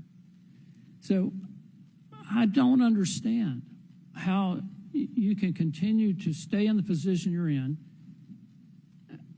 when this was a failure of historic magnitude. 43 years without anything like this happening. And you failed, in this case, in a spectacular way. Mr. Chairman, I yield back. Gentleman yields back. Chair recognizes Mr. Mfume from Maryland. Thank you, Mr. Chair. I want to commend you and the ranking member on your joint statement and for holding this hearing that we might all at least attempt to try to get some answers. Some of us, Ms. Cheatle, grew up in an era not too unlike what we see today in terms of political violence. And some of us remember the November 22nd, 1963 assassination of President Kennedy. Some of us, like myself, remember 2 days later when Jack Ruby on live TV shot and killed Lee Harvey Oswald. We've seen over and over and over since that time these kind of attempts, whether it was the assassination of Martin Luther King or Bobby Kennedy, or the attempted attack on George Wallace in Laurel, Maryland, the shooting in 1981 of Ronald Reagan, our friend and colleague Steve Scalise shooting here in D.C., and the unfortunate attack on Paul Pelosi, and now this matter regarding former President Trump. Let me try, if I might, to take another walk at this. People just assume that whoever is in charge takes full responsibility when there's never been, at least on this magnitude and scale, this sort of failure. So when members ask you, are you going to resign, and you say you have no intention to, they are perplexed, like many people who watch what's going on. And there's some things I just don't understand. Why was the building, the ARG building, placed outside of the perimeter when clearly it was close enough for someone to launch an attack? So again, sir, we are looking into all of the details of how the advance was comprised, but I can tell you that there was overwatch on that building provided that day. By a drone? I'm not going to get into the specifics of technology or assets that were used in this form. I think it's fair to say the overwatch failed because the shooter got up on the roof and stayed there for a while, and people had pointed him out. So do you think that your overwatch was a failure in that case? I think that we need to know the full details to understand how this occurred. And why was the rooftop left naked to begin with? Can you tell us that, considering it was within the line of sight and so very close? Again, I can't speak to the specifics of this particular event site, but what I can tell you is that when the Secret Service develops an advanced plan, they take into account a number of factors when they're building their advance. If there are buildings or areas of concern, and Overwatch is one of those mitigations that they want to put in place, then they will cover off areas of responsibility. I understand that, but the shooter came to the attention of your agency 52 minutes before the former president got to the stage. Did anybody get assigned to watch or cover that individual who had already been seen with a advanced finder on him and other suspicious matters? Was anybody assigned to track him? So what I'd like to clarify is that a suspicious individual I got that part. was It's brought not a threat. to the attention I know. of our personnel. And again, having a rangefinder at an outdoor event. Well, let me ask you this. When the suspicious person was brought to the attention of the Secret Service, was anybody in the detail ordered to follow and stay with that suspicious person just because they might become a threat? So we have a number of teams that are on the ground. And again, we are trying to verify the timelines of when those notifications were made to our personnel so that they could assume the responsibility of trying to track that individual. Ms. Cheatle, there has been a lot of discussion, some of which raised itself earlier in this hearing, about poor staff morale within your agency. And I have the July 17th report of Government Executive, which is a credible reporting service for the federal government, for employees. And the 2023 ranking of places to work within the federal government showed, and this is through the Office of Personnel Management, that the Secret Service came in 413th out of 459 sub-agencies and agencies. Can you explain that? Certainly. What I can tell you is the Secret Service is a difficult job. It challenges our employees daily. It's holidays, it's weekends, it's no leave periods. But, Madam, people come to work knowing that. You do explain that when you hire somebody. They know that. It's the same with other agencies. They miss holidays. They come to work at odd hours. But to be worked, one of the worst places to work within the federal government, 413 out of 459? I just need an explanation. What do you think as the director there? I think that this, And that's the last question, but please answer Mr. Mfube's question. I think that this is a challenging job. I think that it's a challenging environment to be in law enforcement, and we do have a no-fail mission. And our folks are tasked with that every day, 365 days of the year. But I can tell you I've also taken a number of measures since I've been the director to recruit and retain and stem the tide of attrition in our agency, which will hopefully alleviate some of that. Thank you, Mr. Chairman. Chair now recognizes Mr. Sessions from Texas. Mr. Chairman, thank you very much. I join in the calls of all of our members to say thank you for doing this hearing on a bipartisan basis. Director, I'm not going to sit here and say you ought to resign, but I am going to say that you have not given us confidence that you have the ability to understand what happened, to take the responsibility in terms of understanding. You've spent a number of years. How many years do you say you've been with the agency? 29. Well, I spent 16 years with AT&T, moved 7 times with them, and had a really good feel about their operations, how they worked, what was acceptable, who was responsible. And I've heard you say today numbers of times, well, you've got to wait. Well, you've got to wait. Wait for the final report. When is the final going to happen? I mean, how long do we have to wait before you can give us credible answers? You've been there 28 years. You've had a few days to be able to draw your own analysis of this. You should understand the entire process. You talked about being on the team, perhaps in Georgia. You have talked about your experience in this. You've talked about the professional nature of the agency. That I don't doubt. But the director, just like it was when I ran my operations at AT&T, was responsible for making sure they worked. And in business, it either works or it doesn't work. There's no in between. It either works or it does not work. And your job as the, in essence, administrator, the director, is to make sure it looks right and works. And I've not heard you say one thing about my analysis is, I have asked these questions. It's always, I've got to sit back and wait for someone else to decide that. So I'm going to ask you a question that maybe you can answer. Have any employees been disciplined for their role in Butler, PA incident? No, sir, not at this time. I am asking those questions. So no employee has been disciplined and no employee has been placed in any position that would place their job in jeopardy nor their standing in the agency. We are still in the process of That's interviewing not what people. I asked. You're the person that runs the place.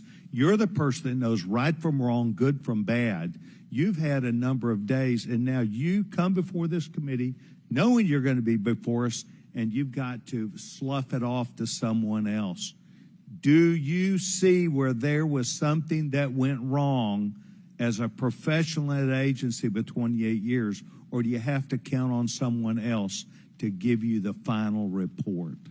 I see that something went wrong, and I've acknowledged that something went wrong. Then what went wrong? I Was need the to- special agent in charge not doing their job? Was the shooter was the shooter given extra time?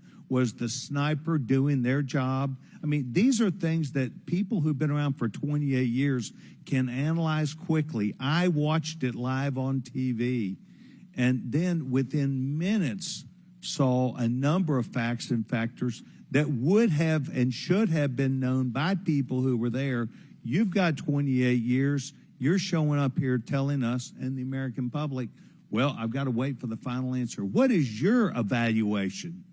I'm asking those same questions. Well, no, you're before the And I committee. Tell us what went wrong. A special agent in charge, the person who was there. Tell us, and don't try and play a shell game with us. Do you have the ability to effectively, as the director of this agency, to understand what went wrong and at least tell us, I do or don't know what I'm doing? And we come away with, and I'm not asking for you to resign. I'm asking for you, if you've got this experience, then you should be able to say to us, we know what we did wrong. It was a failure in our system, and we're immediately making these corrections. That's why you're having a difficult time with this group of members of Congress, because we saw it too. We've seen the things, but you are the 28-year expert. You are the person that, and only you, that can make the changes. And I hear you say, well, I've got to wait for a final report before I, at 28 years experience. That is why we think what you're doing, the answers you're giving us are not correct, and you are not using your professional expertise. Mr. Chairman, I will allow her to respond. I am asking those same questions, sir, and I assure you, when I have a full and complete report of exactly what happened, there will be accountability, and we will make changes. But before I recognize the question, just out of curiosity, Director, it's been 9 days. Every American wants these questions answered. Do you have a ballpark estimate of when what Mr. Sessions asked you would be able to answer? So I can time-wise?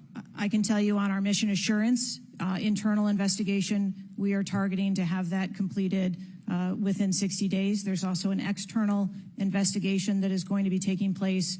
There are a number of Office of Inspector General investigations as well, and we are working in concert. And then, of course, there's the Department of Justice, FBI, criminal investigation.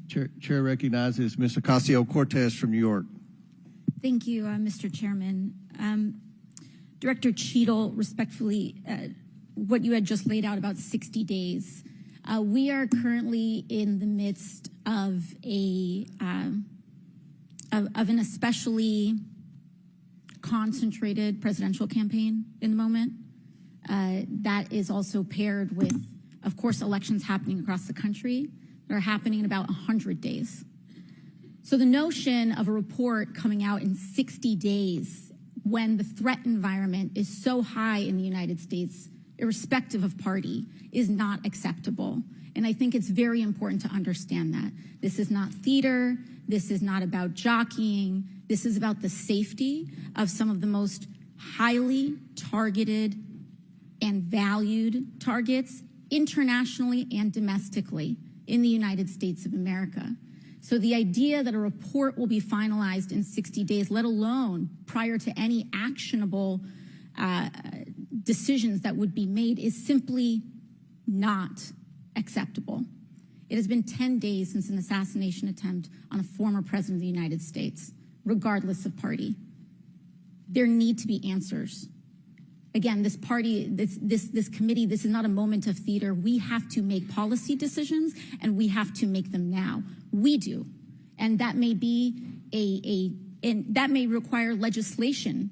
That may require policy that we must pass in the immediate term. And without that, we are flying blind. So the lack of answers and the lack of report is just simply not something that we can accept here. Director Cheatle, is there a standard perimeter that the Secret Service establishes around an event, or are those perimeters independently determined per event and scenario? There is no standard. Every event and every venue is different and treated as such. So each event has a different perimeter that is established depending on the logistics of that event. Now, you established earlier that the building upon which the shooter operated from was outside of that established perimeter, correct, for the Butler, Pennsylvania event? It was outside of our secure perimeter, yes. Now, that building was, I believe, 500. How far away was that building from the president? It was approximately 200 yards. 200 yards. Now, the individual used an AR-15 in order to act out his assassination attempt. An AR-15 has a range of about 400 to 600 yards. My question is, why does the Secret Service perimeter, why is the Secret Service protective perimeter shorter than one of the most popular semi-automatic weapons in the United States? There are a number of weapons out there with a number of ranges. Again, an advance was completed. The determination of the perimeter, I'm not going to speak to specifics, but there are a number of factors that are taken into account when we determine our perimeter. Some of it has to do with terrain, some of it has to do with buildings, some of it has to do with assets and resources that are available. And so what I'm hearing is that a perimeter was not established outdoors in an outdoor venue that would prevent an AR-15, which is one of the most common weapons used in mass shootings, from being able to be within the range of Secret Service protection. A perimeter was established, and even though there were buildings that were outside of that perimeter, it wasn't just that building. There were a number of buildings in the area, and there was overwatch that was created to help mitigate some of those buildings. Respectfully, Dr. Cheatle, as well, as a person who has experienced an enormous amount of threat incidents, including incidents that have never been reported publicly,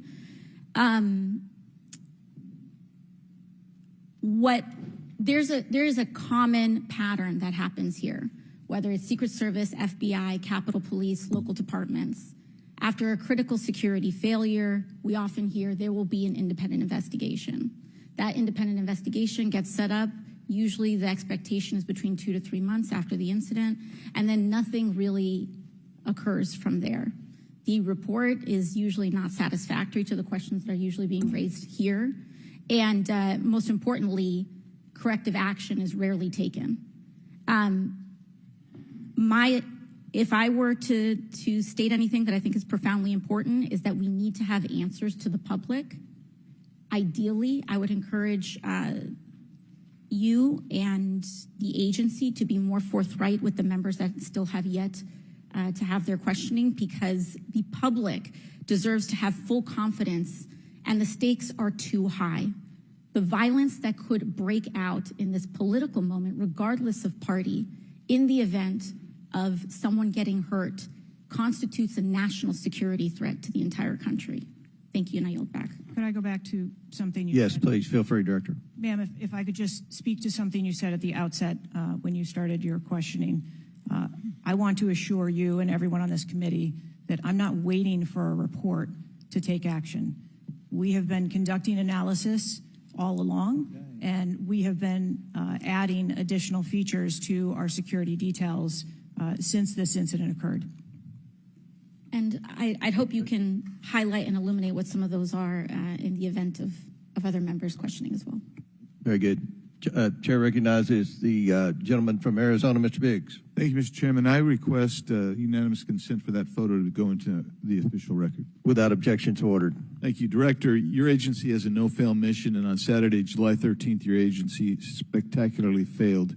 The failure resulted in the death of Corey Comprador and serious injury to two other rally attendees, David Dutch and James Copenhaver, besides the injuries to President Trump.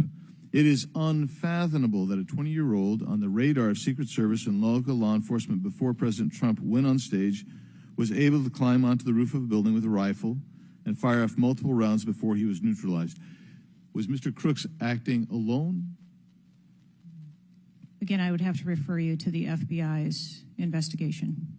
Was he just a lone gunman? I would have to refer you to the FBI's investigation for motive. What did the Technical Services Division determine was going to be the event perimeter? Those are questions that we are asking, and we are you're sitting here today. Come on, Director. Everybody said this. You knew you were going to be asked that question because it's been asked multiple times. So this is an easy one. What did they determine was going to be the event perimeter? So you should know that. I mean, this is not, I got to wait till someone else tells me. What was it? Again, I don't want to speak to specifics of the event. Okay, this is a specific. I understand. This is a specific that you ought to know. As someone who said the buck stops with me, I'm going to stay in my job. I'm going to give the answers to the American people, and I know what happened, except for you're not going to tell us. And you're not going to tell the American people. And you yourself said in an interview that foments this notion of conspiracy theories. Guess what? When you sit here and repeatedly tell people, hey, I have to wait, as frustrated everybody on this committee, guess what? It undermines your credibility and whether you're really going to get to it. So I'm going to ask you again, what did the Technical Service Division determine was going to be the event perimeter? We are still gathering reports. We are interviewing individuals. You know what it is, though. No, you're just not going to tell us, right? When I have those details, I will most certainly share those. Was the gun already on the roof, or did the shooter carry the gun up with him? I do not have that information at this time. Well, when was the last sweep of that roof done prior to the rally?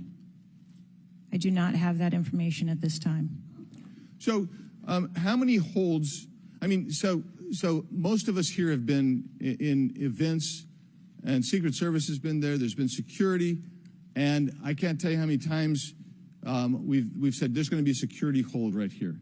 So we're going to wait, and we wait to 1 or 2 or 3 minutes, and yet we're hearing from you apparently that there were no holds in place.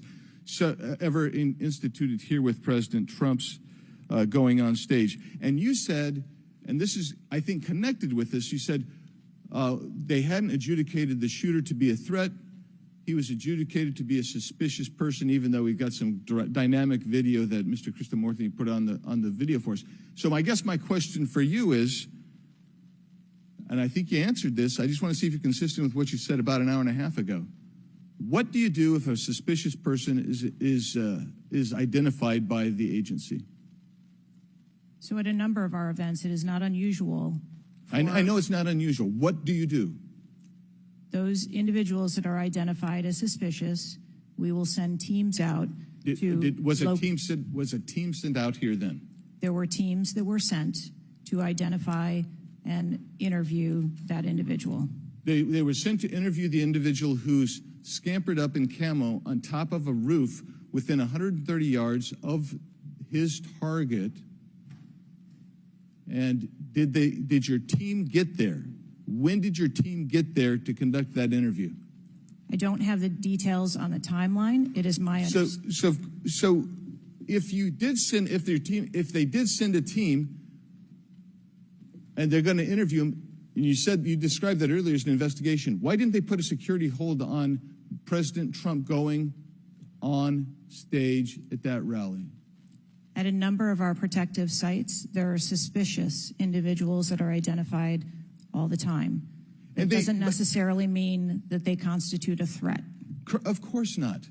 But here you got a guy scampering up the side of a building on top of a roof. It's identified to you, and you said you sent a team there, and you can't answer that. And this gets to one of my finer points, Mr.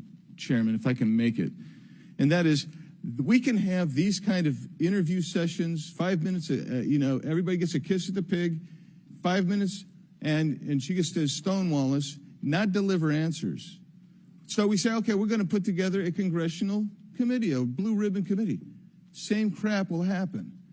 I am calling, and I'll support that, but I will tell you this, I am calling on the Speaker to give us and put together a truly independent commission of qualified former Secret Service agents, presidential and VIP protective services people who can actually conduct this kind of investigation and give us real answers, because I don't think you're going to give us those answers. You should have come today ready to give us answers.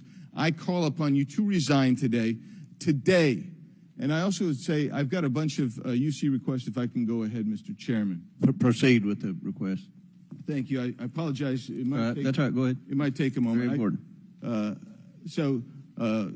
Anthony Guglielmi, the Secret Service spokesman, one from him. Without objection, so ordered. Article, U.S. Secret Service says it previously denied Trump requests for additional resources, New York Times reports. Without objection, so ordered. Secret Service says it denied earlier Trump requests for more federal resources. Without objection, so ordered. Secret Service acknowledges denying some past requests by Trump's campaign for tighter security. Without objection, so ordered. Preliminary findings by Senator Ron Johnson and his committee.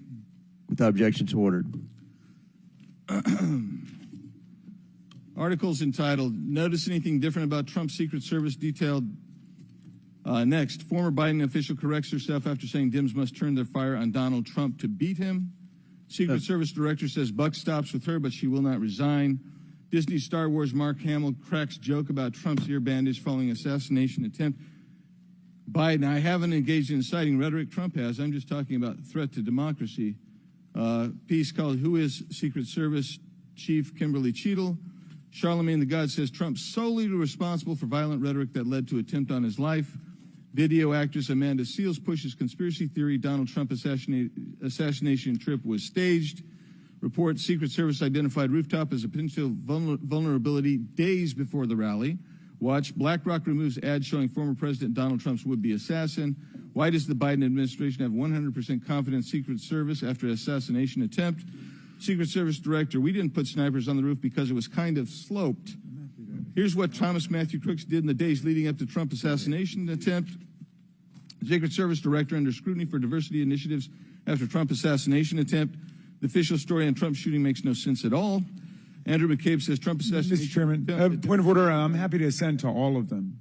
I just so as to facilitate. You don't want me to read? Proceedings. Is it too tedious? Well, we're not even really hearing them anyway. So if we could, it's up to you, Mr. Chairman. You would like me to I'll slow it down. I was probably going too fast. Secret Service's explanations for security failures ahead of Trump assassination attempt are not adding up. U.S. reportedly received intel of Iranian plot to assassinate President Trump.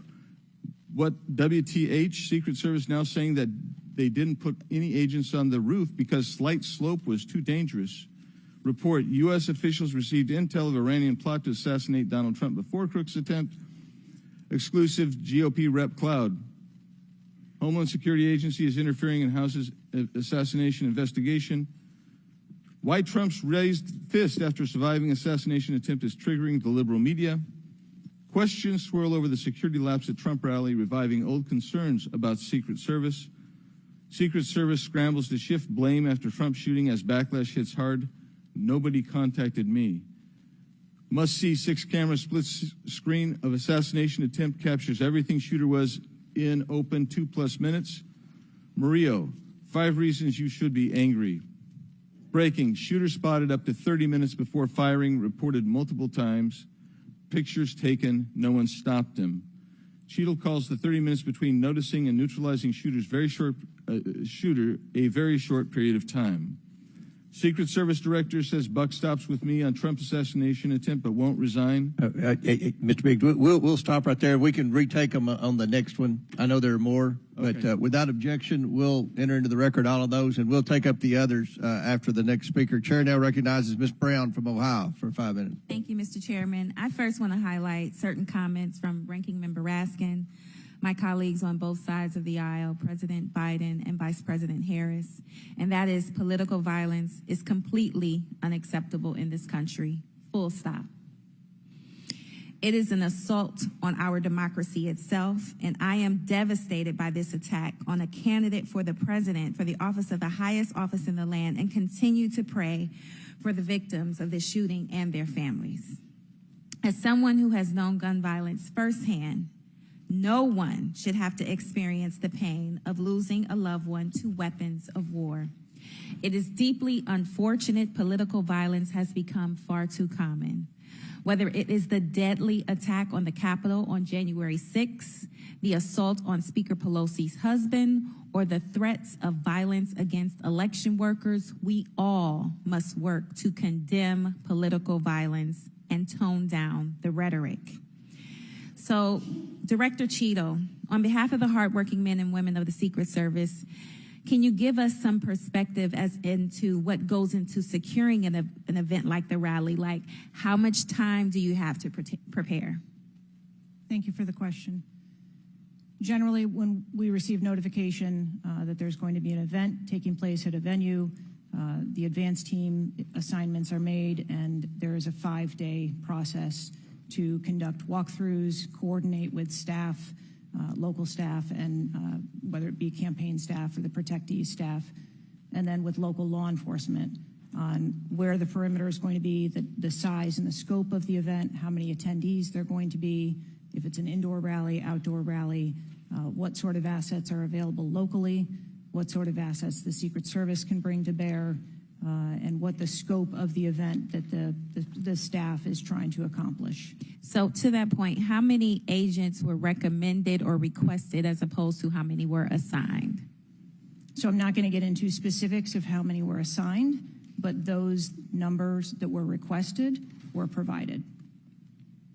And how many local agents were involved in the preparation, if you will, that you talked about, that 5-day preparation? So there were a number of local agents from the local office, as well as agents from the former Trump detail that were involved in that advanced process. Do we have a number? I do have a number. I'm not going to release that number in this setting. You're not making this easy for us. This is a shocking incident on the former president's life and an appalling instance of political violence and a threat to our democratic values. I'm thankful that the former president is on the mend. And again, I'm grieving for the family and friends of Corey Compatore, who lost a loved one in this shooting and now know the unbearable pain of gun violence. I really hope this serves as a reminder about our responsibility to attack policies, not personalities, to be honest and truthful, and to treat one another with dignity, respect, and thoughtfulness. And with that, I yield my remaining time to Ranking Member Raskin. Thank you, Ms. Brown, for those very powerful and moving remarks. Director Cheatle, we don't want to lose a presidential candidate to an AR-15 attack. We cannot lose a presidential candidate to an AR-15 attack, and we can't lose any more citizens to AR-15 mass violence, mass shootings. And we certainly don't want an attempted AR-15 assassination or assassination attempt to set off political violence or riots in America. So this is deadly serious business. The vice ranking member pointed out that a report in 60 days won't do it for us because we have a responsibility. Members of Congress have a responsibility to take action now if there's anything we can do to prevent this. So my question for you is, what is informing your operational decisions right now that you've invoked without a report? Can you tell us what are the preliminary judgments, or if you don't want to foreshadow the report, fine. What are your personal professional judgments informing the operational decisions you're making right now? Certainly, and I appreciate that question. I don't want to make any preliminary judgments on what happened on this particular day, but I can tell you that we have looked at, as we did immediately in the aftermath, what the security plan for the Republican National Convention was going to be, and we made adjustments to the interior of the perimeter there. We looked at the protectees that we have here in the Washington, D.C. area and our protective sites, and we did make some adjustments to their security posture. And as we continue to move through the next several weeks, even yesterday with the announcement of the president no longer running, we have made adjustments to the vice president's detail. We are already prepared for an eventual VP nominee, and we continue to make those assessments. I think it just shows how dynamic the environment is that this agency works in every day. So you've made the same kinds of common sense judgments and intuitive recommendations that members of the public and members of Congress are asking about right now? Yes. Okay, thank you. I yield back, Mr. Chairman. And before I recognize Ms. Mace, I have to say, Director, we're pretty close to the halfway point during this. You answered more questions with an ABC reporter than you have with members of Congress. We have a lot more questions. The American people are demanding that we get answers to those questions, and that's what the purpose of this hearing is today.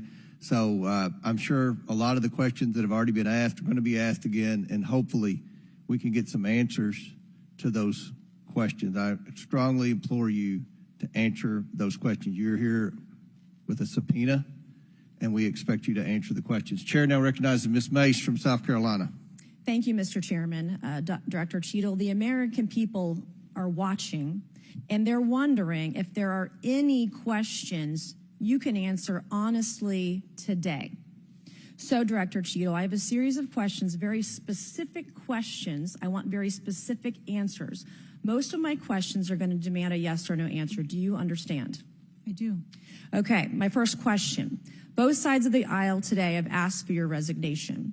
Would you like to use my 5 minutes to draft your resignation letter, yes or no? No, thank you.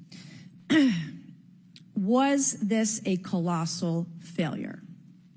It was a failure. Yes or no? Was it a colossal failure is the question, yes or no? I have admitted this is a terrible... This is a yes or no series of questions. Was this a colossal failure, yes or no? Yes. Was this tragedy preventable, yes or no? Yes. Has the Secret Service been transparent with this committee? Yes. Would you say the fact that we had to issue a subpoena to get you to show up today as being transparent, yes or no? I have always been yes or no. You didn't want to answer the committee. question. We had to issue a subpoena to get you to show up today. That is not transparent, by the way. You stated earlier, Secret Service is not political. Is that correct? Yes.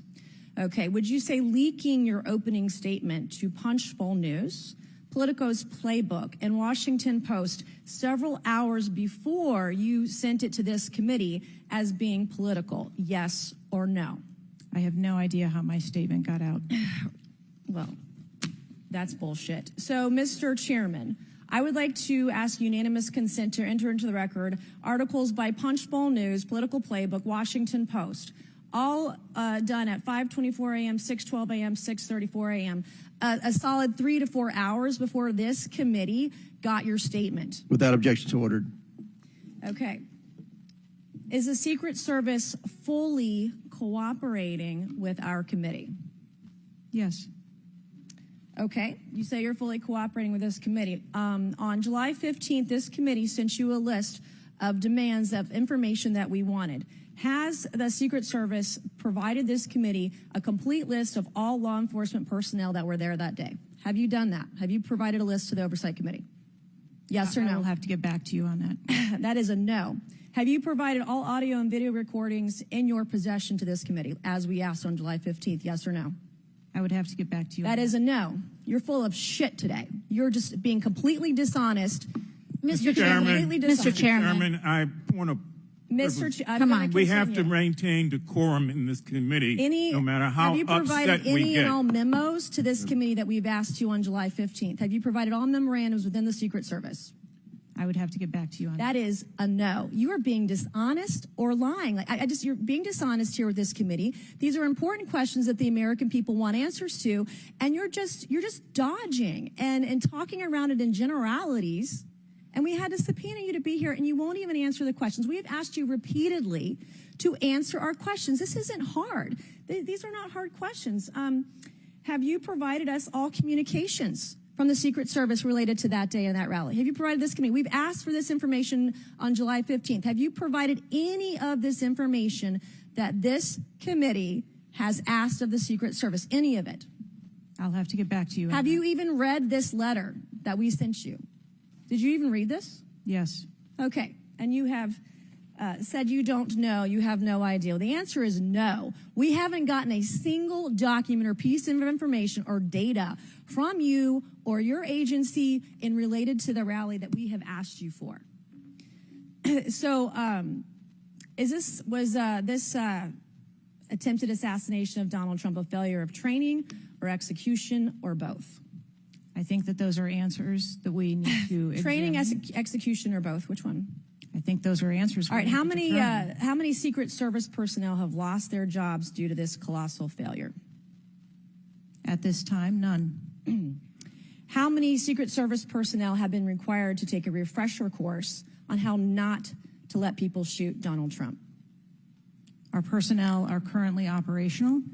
We are examining the facts of this investigation, and we will make the changes necessary. What time did law enforcement become aware that there was an individual on the roof with a clear line of sight to President Trump?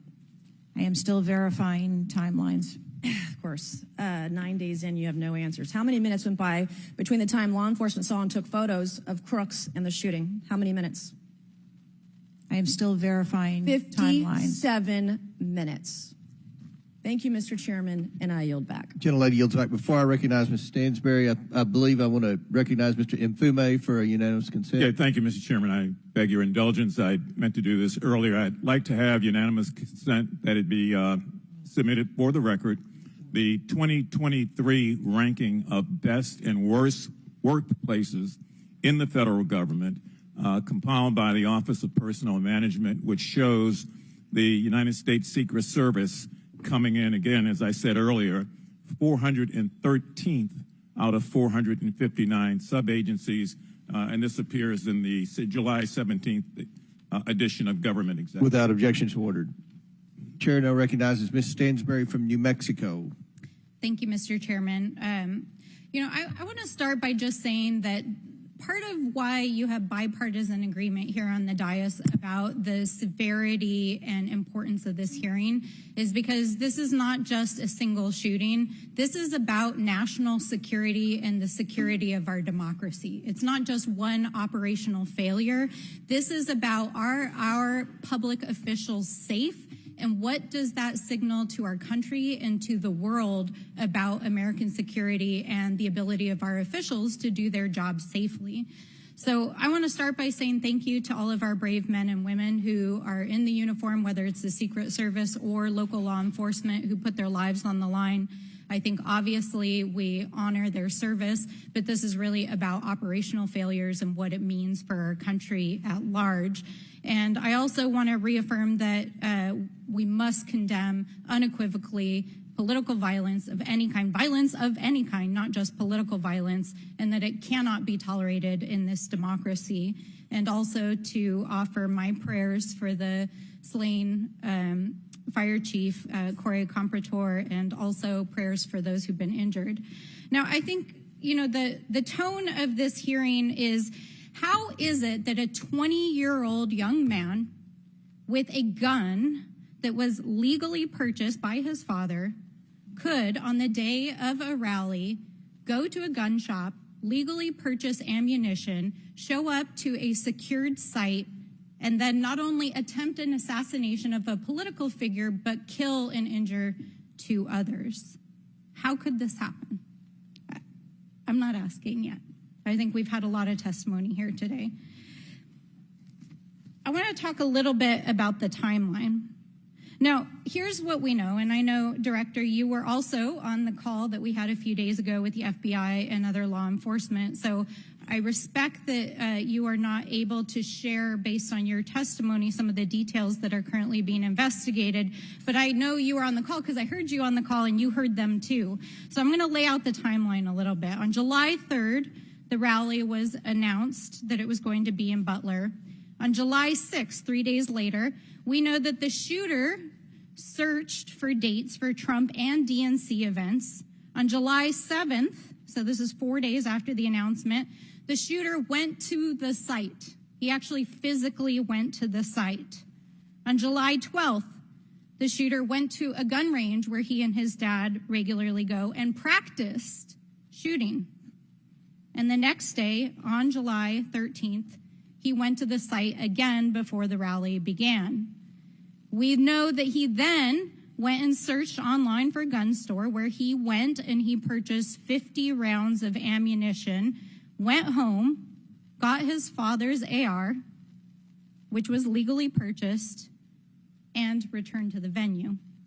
At 5 p.m. that evening, this is more than an hour before Donald Trump actually took the stage that evening, local law enforcement were made aware that there was a suspicious man. In fact, at 5:20, local law enforcement flagged that he had a rangefinder, and they radioed their concerns and sent around pictures of the individual. At 5:40, 20 minutes before local law enforcement actually identified the shooter, and at 5:51, Secret Service was notified of the suspicious person by the state police, and 1 minute later, they distributed that information. That was before Donald Trump even took the stage. That was 11 minutes before he took the stage. So the Secret Service was aware that there was a suspicious person. At 6:03, he took the stage. At 6:09, rallygoers, as was shown in the video, identified this gentleman climbing on the roof. At 6:11, 3 shots were heard, 3 rounds of shots, and of course, the president and the other victims were shot.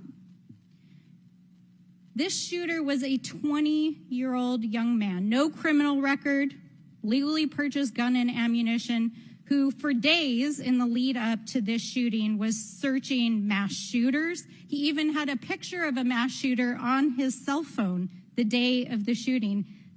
He searched for explosives. He searched high-level officials.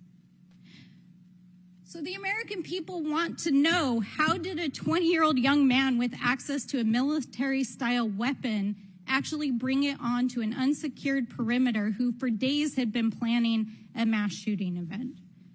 And I think that, Madam Director, with all due respect, the answers that we've received here in this hearing today are completely unsatisfactory.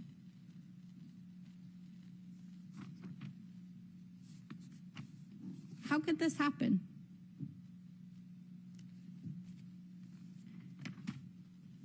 We need answers. We need answers not just for the family members of the gentleman who was killed and those who were injured, but we need answers for our democracy. Because as others have stated here today, we are in a highly politically charged environment right now. We are only weeks away from one of the most significant presidential elections in American history. And it is clear that our public officials' safety has not been secured. And it is not just a matter of one shooting, it is a matter of national security. So I hope that you will take our comments to heart. I hope that there will be accountability, and we need answers. And with that, I yield back. Chair now recognizes Mr. LaTurner from Kansas. Thank you, Mr. Chairman. Director Cheatle, I have a question just right off the bat. Something that you've bragged about repeatedly is that you've increased protection for the 36 individuals that the Secret Service is also entrusted with. Is that correct? I think I stated that we currently have 36 protectees and that we continue to make evaluations on where those levels of protection are provided. You've mentioned specific increases in protection that you've provided for some of those individuals, correct? Correct. Based on what? Well, some of it has been as a result of the tragic incident that occurred on the 13th. We went back and reassessed where we were at in providing protection and wanted to make sure that we were not, overlooking anything considering this most recent incident. So the Secret Service needed to learn that allowing a rooftop 150 yards away from a protectee, not putting that in a perimeter, not having someone guarding that roof, that information is new to you and it's caused you to increase protection to other folks that are under your care?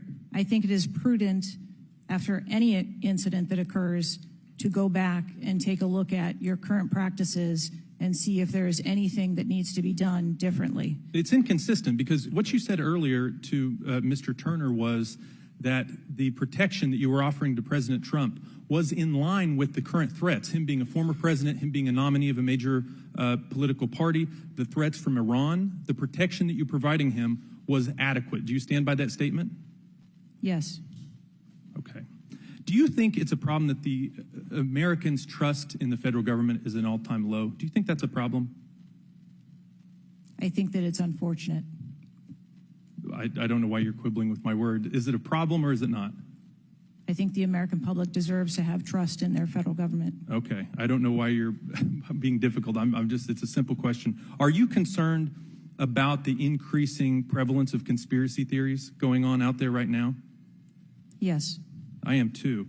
You've been incredibly inconsistent with your answers before this committee today and what you were willing to reveal. You've acknowledged that the shooter was identified with a rangefinder, that President Trump's detail was sufficient for the threats he faced from Iran, that certain details were erroneously reported, in your words, but you haven't been willing to provide any information about the decision to place the building in question outside the perimeter, the explosives placed in the shooter's vehicle, the use of a drone by the shooter, or when exactly the Secret Service identified the shooter as a threat rather than merely suspicious. What is your standard today for what you are willing to answer and what you are not, because you've been inconsistent?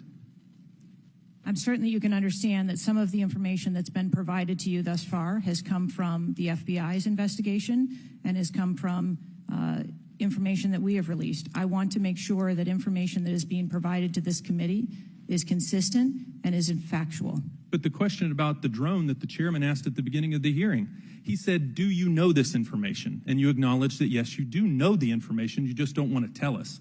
I guess my question is that if you wanted to wait till the end of the investigation to draw conclusions, which you've acknowledged you're not, you're drawing conclusions right now and making changes. But if that was your standard, that you want to wait till the end of the investigation to draw conclusions, okay, at least you would be consistent in that.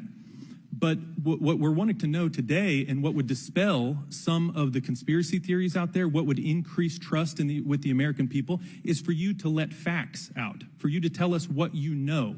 And I want to understand from you, why is that a problem? Why is it inconsistent with a quality investigation to release to the American people today at least the information that you know for sure? Because you certainly know for sure more information than you're willing to give us today. I have released that there was a failure and that there are gaps that we need to make sure that they don't happen again. That's not acceptable. That's not enough. That doesn't quell any conspiracy theories out there. In your 27 years of experience, would you have been concerned about an elevated location within 150 yards of a protectee that did not have a Secret Service presence? Just based on your experience. What I can tell you is that every site and every venue No. I'm asking for your experience. Looking at this situation, would that have been of concern to you? Or would you have agreed that it's fine, it doesn't need to be covered? What I have explained today You're is not that going to answer. There was. Is it true that at 5:45 p.m., approximately 18 minutes before President Trump took the stage, the Beaver County Emergency Services Unit noticed the shooter on the roof and photographed him? Is that a fact or not? That is the information that I have from the FBI's report, yes. You haven't been willing to share whether or when this was communicated to the Secret Service, so I'd like to get into the difference between suspicious activity and threatening activity. Is it suspicious or threatening if an individual is seen around the perimeter with a rangefinder? Is that just suspicious? That could be termed as suspicious. If that same individual with the rangefinder is found on a rooftop, is that still just suspicious, or is that considered threatening? That could be termed still as suspicious. All right, my time is over. Mr. Chairman, I yield back. Thank you. Chair now recognizes Mr. Frost from Florida. Thank you so much, Mr. Chair. And obviously, I want to start by stressing that political violence is always unacceptable, and acknowledging that this is still an ongoing investigation. But oversight hearings like this are essential components of an investigation, and I want to thank the chair for pulling this together. Madam Director, I appreciate you for being here. The events of July 13th raised serious questions about the efficacy and thoroughness of the security protocols in place. The gravity of the fact that an unsophisticated gunman was able to secure his perch and take a shot at a former president despite multiple layers of security and intelligence are not lost on me. Before I came to Congress, I used to work advance for a major political candidate and have interacted with many different law enforcement agencies on large political events like the one that just happened. How many times was the Secret Service alerted about a suspicious person at the July 13th campaign event prior to the first shot being shot?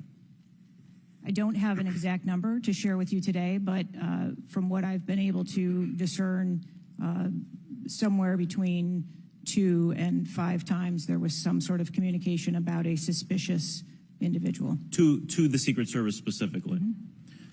According to reports, the shooter was photographed twice by security officers prior to the shooting. A police officer saw the shooter on the ground and reported him with a photograph as a suspicious person. Multiple local law enforcement officers identified the shooter, radioed that he was acting suspiciously near the event's magnetometers. A local law enforcement tactical team saw the shooter on a roof and notified other security services and also photographed him. One police officer who photographed the shooter saw him scoping out the roof and carrying a rangefinder. My question is, and you've answered this, but why, or you haven't answered this, why wasn't the event paused right then?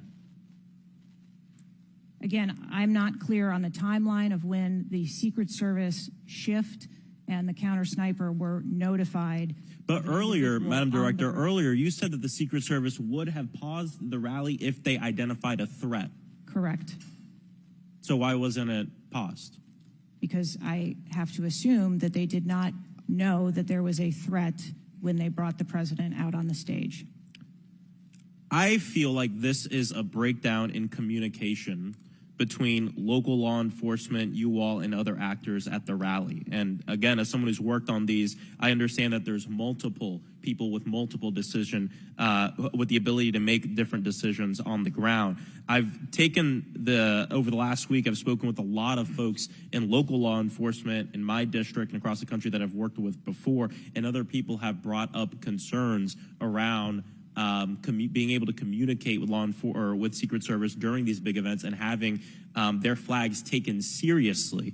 I do believe that if Secret Service believed that there was a legitimate threat, that they would have paused the rally. My concern is before that something was flagged and it wasn't taken as seriously as it should have been taken. So I think this shows an issue with communication. And I want to know, Madam Director, what you intend to do to fix that, not in 60 days, but now. We're in the middle of a presidential election, obviously a former president who had an assassination attempt, another rally goer who was killed due to this gun violence. We now have a presumptive nominee of the Democratic Party who's also historic, first black woman to be running for president. And so I am worried about everybody's life. What do you all intend to do to fix this communication breakdown and making sure that you actually take what local law enforcement, local folks are saying more seriously? We take what local law enforcement relays to us seriously. Let me just be clear on that. As far as the communication, But not this time. We always trust our law enforcement partners and have a great relationship with them. We are looking at whether or not there was a communication breakdown. If that was the case, we will take steps to ensure that we correct that because, to your point, we cannot have a communication breakdown. Madam Director, does you mentioned that the perimeter of the event did not include the rooftop where the shooter was. Does your responsibility and the Secret Service's responsibility to protect a principal stop at the perimeter of an event? Our responsibility is to ensure the safety and security of the event itself and the protectee who is attending that event and the personnel who are protecting. So you would say the fact that the rooftop was outside the perimeter is not an excuse for what happened, saying that it was outside the perimeter of the event?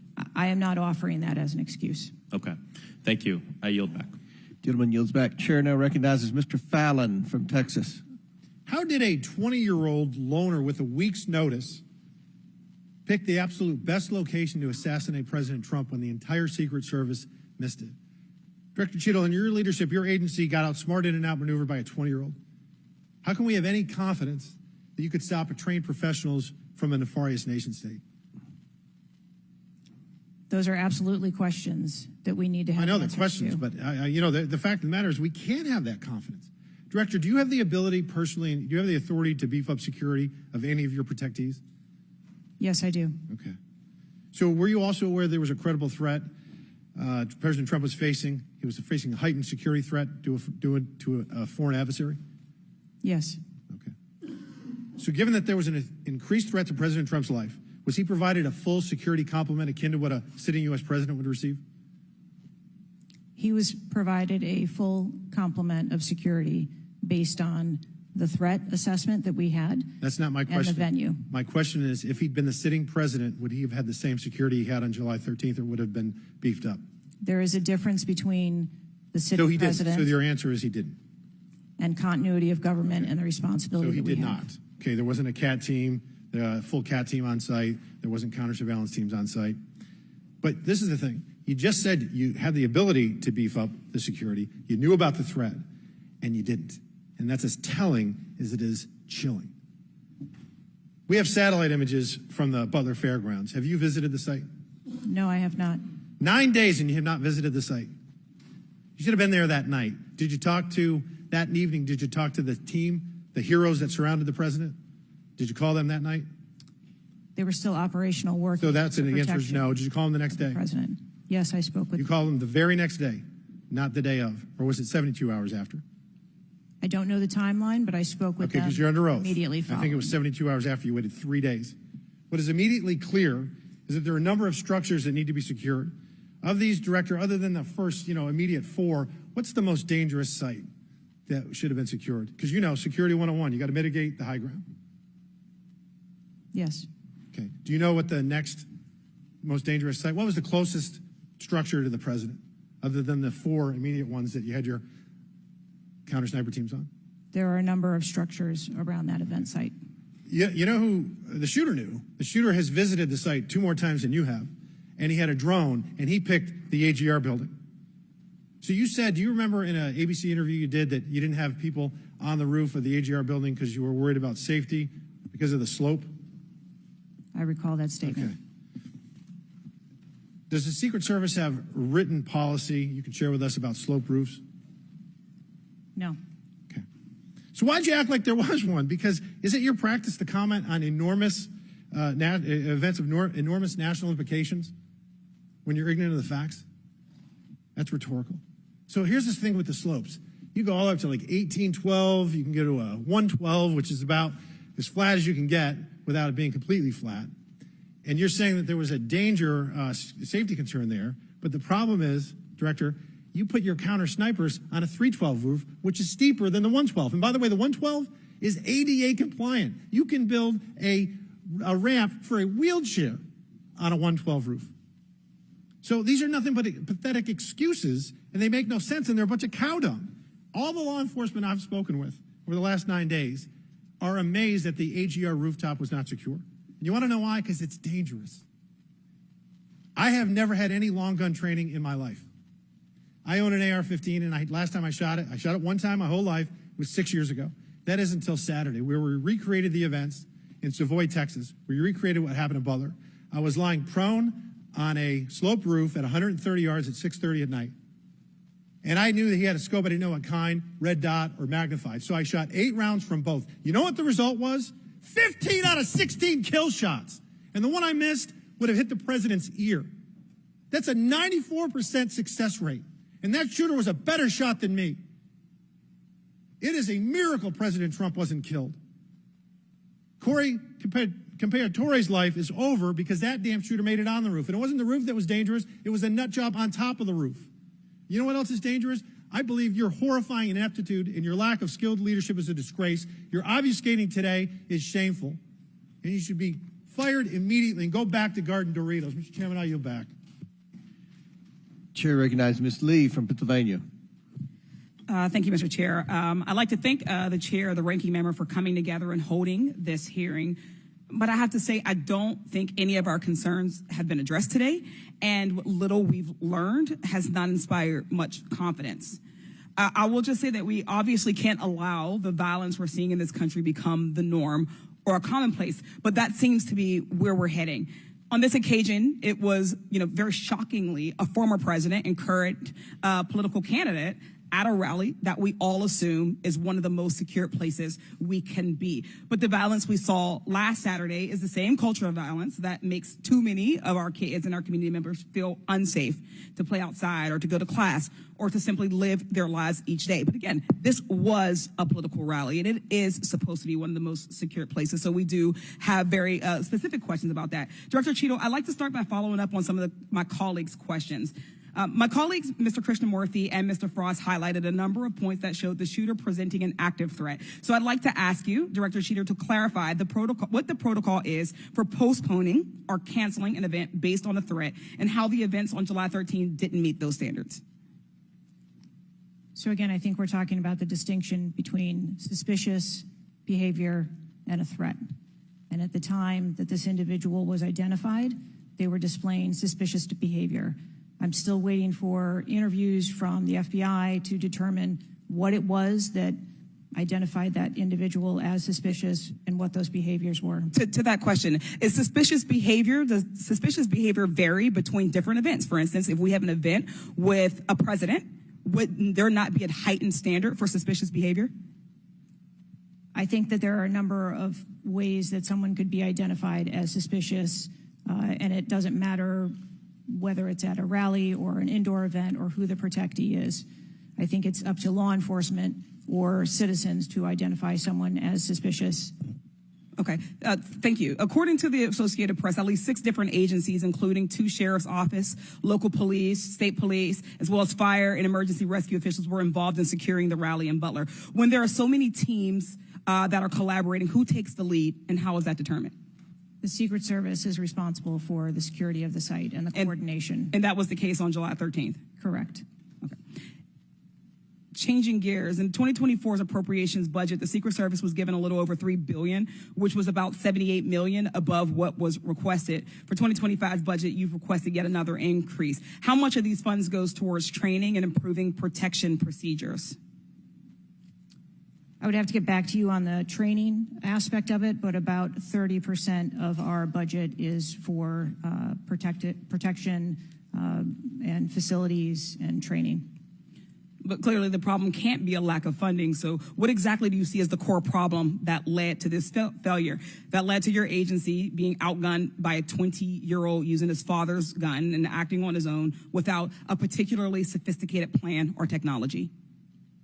I think that we are waiting to determine exactly what those failures or failure was so that we can make sure that the Secret Service is stronger after this.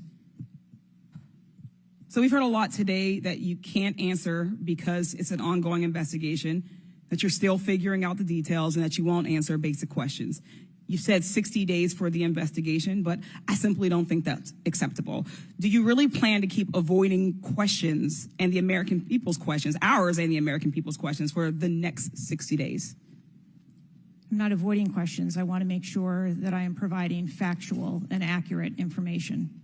Certainly, but is there no in-between, right, between what is obviously a fact and what you can surmise from the details that you already have? I assure you, when I have a full and complete report of what took place on that day, I will certainly come back and make that available. Certainly. Studies indicate that the United States is experiencing increasing levels of political violence and tension. Does the Secret Service see increasing political violence as a threat to its work? And if so, how is the Secret Service adapting its strategies and protocols to account for increasing political violence? We are constantly evaluating the threats that we receive and monitoring that, and we make adjustments on a daily basis to our protectees based on what those threats are and what actions we need to take. Yes or no? Do you believe that stricter controls on the availability of assault weapons would make it easier for the Secret Service to fulfill its missions of protecting public officials? I think the Secret Service is tasked with providing a safe environment, which is why we put into place a number of mitigation factors. Certainly, but do assault weapons make it easier or harder for you to do your job? I think that any weapon makes it difficult for us to do our job. Okay, I yield back. Chair now recognizes Mr. Donalds from Florida. Thank you, Chairman. Director, real quick, at what time was Secret Service aware of the active threat against President Trump? Director, what time?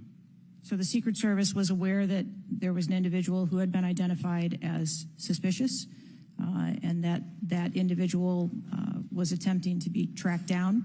At what time? I don't have a specific timeline other than to Director, it's been 9 days. I understand At what that. time? I want to make sure that I give you factual information, sir. Director, have you talked to the agents on the ground that day? Yes, I have. You've talked to all of them. Your senior team has talked to every agent that was on the ground that day. Yes, we have. Have they all corroborated the same time they identified the shooter or they were made aware of the shooter, either by attendees in the crowd or local police department?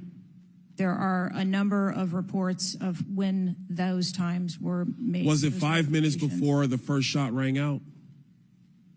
No. Generally speaking, was it 10 minutes before the first shot rang out? No. It Was it less- 15 minutes before the first shot rang out? It was less than that time frame when it was identified as a threat. How many days before the shooting took place did Secret Service actually do their advance work to secure the facility that the rally was going to be held at? 5 days. In the 5 days prior, when the security advance team did their work, did they identify the rooftop as a potential threat? Again, I'm pulling those reports and that information. It's been 9 to days, conduct those Madam interviews. Director. Did they notice a rooftop 150 yards away that was a potential threat? Yes or no? I am certain that the rooftop was noticed. I am pulling the reports. What was the security parameters around securing that rooftop? What did they do? There was overwatch provided for that rooftop. Did Overwatch fail? I am waiting to hear what the results of the investigation were so that I can identify where the failure was.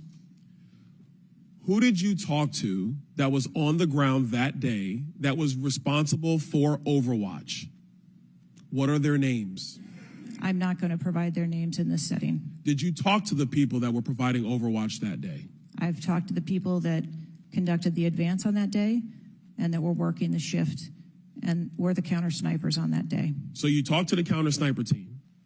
You talked to the people who were providing Overwatch that day, and you talked to the advance team, correct? Yes, sir. What did they tell you? We are putting together a comprehensive report so that I can identify exactly where the gaps and the failures. When the counter sniper team was on the roof, and they identified that there was suspicious activity on the roof in question, what was the chain of command's orders around the person on said roof? Because I'm quite sure somebody saw under your organization, the Secret Service, I'm quite sure somebody saw the shooter on the roof. So what was the communication through the chain of command to deal with said person? What I can tell you is that when the individual was identified by the counter sniper, they took one shot and neutralized that individual. But that was after the shooter already took a shot. Is that correct? That is correct. So what you're saying now is that the Secret Service did not see the shooter on the roof until after the shooter took a shot? I do not have all of those details at this time. If you don't have those details after 9 days, Director, then what you're telling me is that you guys didn't see it. Is that correct? I am telling you, I don't have all the details of the sequence at this time. Director, it's been 9 days. Either you have the information or you do not. Is that correct? We are still in the process of conducting interviews and an investigation. Some of my colleagues have texted me over the last couple days, bipartisan, about whether you should lose your job. And I've been quiet on that question because I wanted to see what you were going to do today. In my opinion, you do need to be fired immediately. And it is because this is gross incompetence. And the fact that it's been 9 days, and these are simple questions to answer. I'm quite sure if I asked any one of my kids if they got in trouble and I told them to give me the details, I would get more answers from them than I'm getting from you right now. And that's what's frustrating on a bipartisan basis, on a nonpartisan basis. This is a joke. And Director, you're in charge. And that's why you need to go. Mr. Chairman, I yield back. Chair now recognize Mr. Goldman from New York. Thank you, Mr. Chairman. Director, I want to follow up and just understand a little bit why there is so much information about this out in the public, including some from you and your communications team, and yet you're here pursuant to a subpoena under oath in front of Congress, and you're unable or unwilling to answer some of those same questions. Can you just explain why you are answering so many fewer questions here than you have to the media? I'm answering the questions that I'm able to answer based on the fact that there are multiple ongoing investigations. But you have answered some of these questions previously, correct?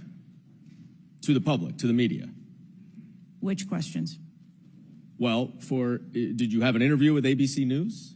Yes, I did. Okay. And did you explain the interaction between local law enforcement and the Secret Service, and that local law enforcement was responsible for securing the perimeter of the building where the shooter was? I said that the Secret Service is responsible for designing and implementing and executing the security plan, and that we rely on the assistance of our local law enforcement partners to assist us with that plan. Let me ask you something. Were you given any instructions about what you can and cannot answer here today? My ability to answer questions is solely reflective of the fact that there are multiple ongoing investigations, and I want to make sure that I provide accurate information that doesn't conflict with any of those investigations that are going on. So is it your view that you can't talk about anything that happened that day until those investigations are completed? My view is that I want to make sure that this committee and the American public gets correct and actual information. And so is it your view that that can only happen after the completion of the investigation? It is my view that when the investigations are complete, that we will be able to share that information. And how about before that? If I have factual information that I can share before that, I absolutely will. I'm guessing you have factual information as to when the suspicious photograph of the suspicious person was relayed to the Secret Service. There's a timestamp on that text message or whatever it was, correct?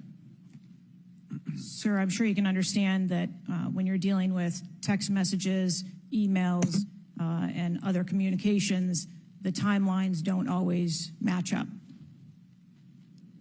Not really if they're time-stamped, but let me move on. Because you have acknowledged that this was a major security failure. Is that right?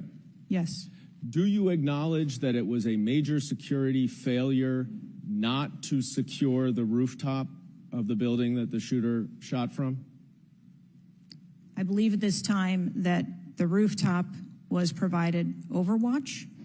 I acknowledge that we are unaware at this time how the individual was able to access the roof. Overwatch meaning from other counter sniper, other higher points? Correct. And so was it a failure then that when that shooter was on the rooftop that Overwatch did not identify him before he fired his shots? I don't have the timeline of how the individual accessed the roof, where they accessed the roof, or how long they were on the roof. Let me ask a couple things quickly. You have testified here about all the resources that the Secret Service needed to deploy to protect the NATO summit and all of the leaders here. Is that right? Yes. Did you have to rely more on local law enforcement because of the NATO summit for this event? The Secret Service routinely works with local law enforcement at every event. It doesn't matter whether it is a NATO summit, NSSE, the RNC. No, but that's not my Milwaukee. question.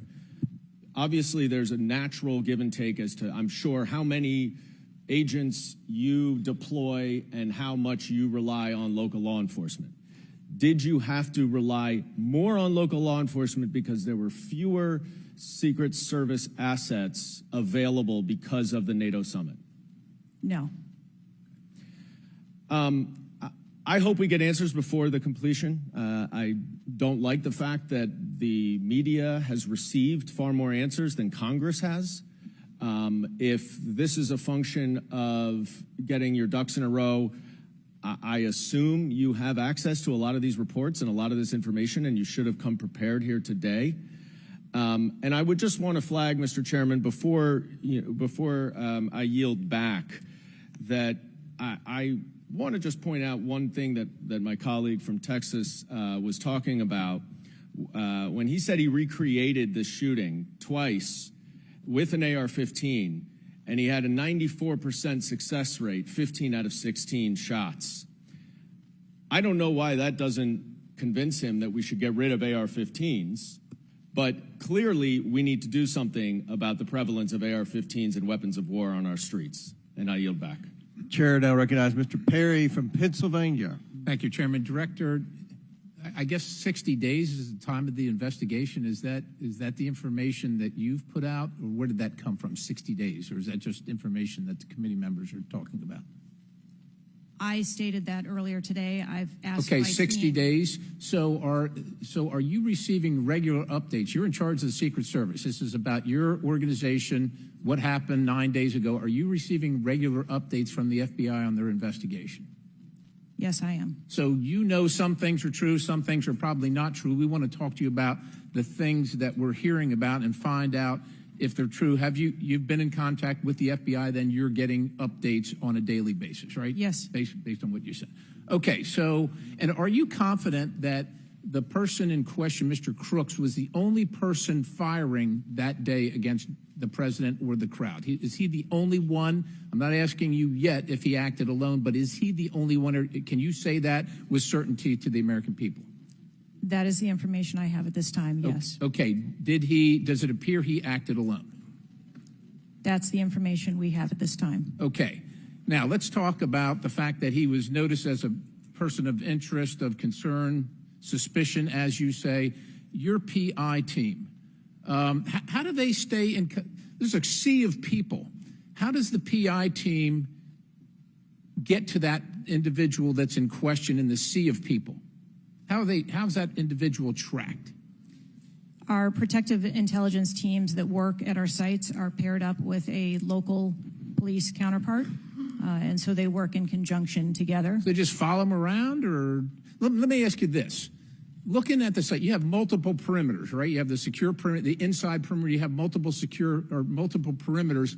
Was the AGR so-called building the highest location affecting the site of the rally? Was it the highest location? I believe the highest location at the site was where our counter snipers were. What about the water positioned. tower adjacent? What about how high is the water tower? I don't have the height on the water tower. Okay, seems like water towers are pretty high, at least in the photo. It looks like it might be. There might actually be a building right behind the AGR building that is even higher than the building that Crooks fired from. You're familiar with cover, concealment, and defilade, right? You're familiar with those terms? Yes. So how would your sniper team or your PI team track the individual and give vectors to Secret Service on the PI team to get to that individual to question him? And how would you cover the defilade, the cover and concealment of low areas that you can't see from where your sniper team immediately adjacent to the president were sighted? How would you do that if you're not up on the high ground? So when our counter sniper teams go out and conduct an advance, they have a methodology and provide a grid system that our response teams are able to vector in if they see something that is troubling. So when Mr. Jordan asked about the assets that were requested, let me just ask you about assets requested. Were aerial assets requested for this event from either the Secret Service or state police or anybody else, drone, manned, otherwise? Aerial assets, were they requested? I can't speak to what the local Just asking police if they were may have requested. conversations with the local police, but I can tell you that the assets that were requested from the Secret Service for the site that day were all granted. But were aerial assets requested? I didn't ask if you used them or what you used. Were they requested? Overwatch was requested and Aerial. it was provided. Is that aerial? Because Overwatch could mean on the water tower or not on the water tower. Can you be specific, ma'am? I'm running out of daylight here. I understand. If you're asking me about specifics, whether or not there was... Is it not clear what I'm asking you? Were aerial assets requested by the president, by Secret Service, by anybody? Were they requested? The Secret Service, we felt that we had a good plan in place. Okay, fair enough. How about K-9 assets with bomb sniffing or explosive sniffing capabilities? Requested. Didn't say they were present. Were they requested? Those requests were fulfilled. They were requested and fulfilled. Mm-hmm. So was the Crooks vehicle inside any of your perimeters? No, it was not. It was not. How did you... So it was not within it was not, so what, was there a device located on Mr. Crook's body to detonate the vehicle? That is the information that I have. So what would be the point of detonating the vehicle if it was not inside the perimeter? I have no idea what Mr. Crook's motivation was. Ma'am, the fact that you haven't, I'll close with this, Mr. Chairman, haven't even visited the site. I understand there are other things going on, but the culture of your organization, the culture that doesn't, do you know how tall the president is? How tall is the president? President Trump, how tall is he? He's over 6 feet tall. I don't know. Okay, so do you assign agents based on their ability to cover physically and carry, if necessary, the president of the United States when you assign them to this mission? Is that a parameter that is considered? I assign agents to work our protectees that are capable and have been trained by the Secret Service. I understand they're trained, but if you're not tall enough, it has nothing to do with, we're not mad at you, but if somebody's 7 feet tall and you're 5 feet tall, there's going to be a delta there that is problematic in protecting the protectee. And I'm asking, is that a consideration when these agents, not saying you, but when they're assigned to the protectee? The agents that are assigned to our protectees are perfectly capable. Okay, ma'am. So the culture is what I'm protection. concerned about, because the primary objective here seems to be something other than securing the site, securing the principal, and securing the people at the site. And that's the concern based on the answers that you've given today so far. Without a yield, Mr. Chairman. Chair now recognizes Mr. Moskowitz from Florida. Thank you, Mr. Chairman. Thank you for this hearing. I want to thank the subpoena that you sent. I want to thank Ranking Member Raskin and your work, the letter you sent to the committee. And I also support the creation of a commission to get to the bottom of what happened. Director, I just want to give you an honest assessment of how this is going for you today. Did you happen to catch the hearing many months ago in education where there were a bunch of university presidents and Elise Stefanik asked a very easy question and couldn't get an answer? Did you see that hearing? No, I don't think I did. Okay, well, let me tell you, it didn't go well, and the short end of that story was those university professors all resigned. They're gone. That's how this is going for you. This is where this is headed, okay? This is, I don't know who prepared you for this. I don't know how many times you've testified in front of Congress. But a president was almost assassinated live on television, not just for Americans, but for the world to see. And this being your first opportunity, I understand there's an ongoing investigation. I understand there's things that you can not talk about. But the idea that we're getting less than you did on television is something that Democrats, Independents, and Republicans are going to find unacceptable. My high school, Marjorie Stoneman Douglas, was on the list of mass shootings that Representative Raskin held up. That very day, the school resource officer, a police officer, did not run into the building. He hid in the stairwell while the shooter was in the building. He stayed outside, never helped. Okay. He also directed other officers who showed up on the scene not to go into the building. When it was determined that the failures in response and training, and that the sheriff fired nobody in his agency, Governor DeSantis then removed that sheriff. I supported the removal. So here's my question. You said there's going to be accountability. I understand you don't want to give us names. When you say that, are you telling the committee that once it's concluded, you're prepared to fire the people on the ground who made poor decisions that day? I'm prepared to take the actions necessary. No, that's nonsense. Okay. Accountability. The failure was human. That doesn't mean they're bad people. It means they failed that day, and a former president was almost assassinated. Okay. Are you prepared to fire the human failure on the ground? Yes or no? When you have the names of where those failures were, they're people. It's not like a piece of technology failed. It was people who failed that day. Are you prepared to fire them? I don't have an answer as to whether. Well, then how can there be accountability if you're not prepared to fire someone? And the reason why your name is going to be the person who's held accountable, the reason why members in this committee are calling for resignation, and I join in that, or for the president to fire you, is because you're saying there's going to be accountability, but you can't commit that people are going to get fired. Let me ask this question a different way. If Trump had been assassinated that day, if the gunman had succeeded, okay, would you have come and tendered your resignation? I would still be sitting here because I would want to ensure the integrity of the investigation. Totally understand. That's a fair answer, that you would have set up that process. But would you have had the honor to come in front of the committee and say, former president was assassinated on my watch, there should be new leadership? I think that I have admitted that there was. No, that's what I'm asking. Would you have failure tendered your resignation if he had been killed? that occurred on my watch, and I am accountable for that. Okay, but would you have tendered your resignation if he had been killed? I think that I've admitted that I've taken accountability and will take responsibility. Okay. Well, let me ask I want to follow up on Representative Connolly's question, in which he asked about guns, and you were not willing to commit that makes your job harder. This is not about the Second Amendment. If there were over 400 million guns on the streets, if all of those guns were machine guns, would that make your job harder to protect people? Again, I think weapons that are out there. If all of those guns were rocket-propelled grenades, would that make your job harder? Yes, sir.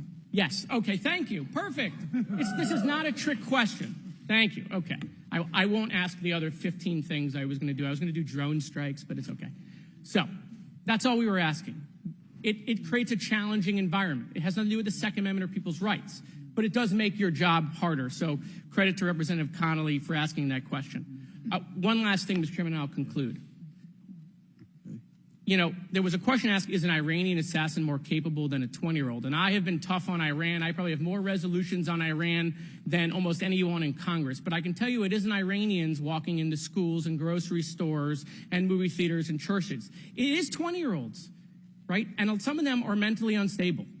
And they have access to guns. And they're domestic terrorists. Someone talked about Christopher Wray. Christopher Wray has talked about domestic terrorism.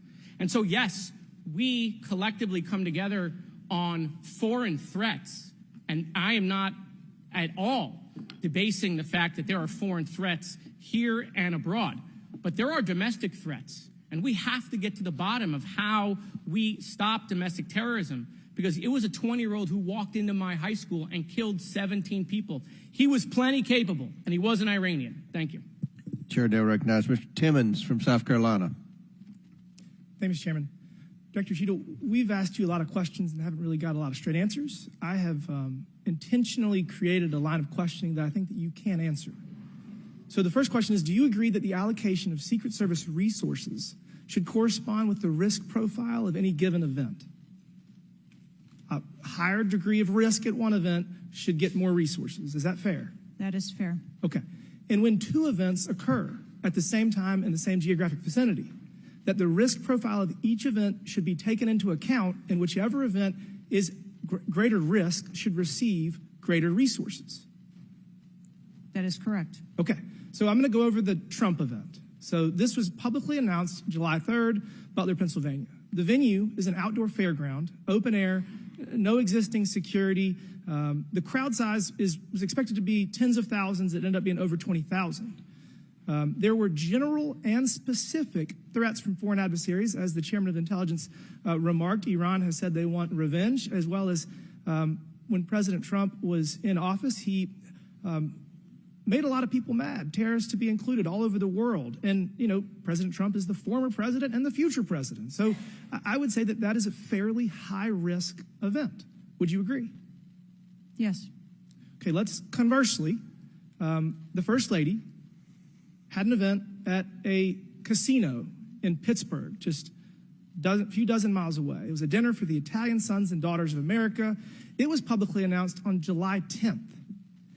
What's interesting is that the casino is actually extremely secure. They already have magnetometers existing prior to this event even being announced. It was in a ballroom.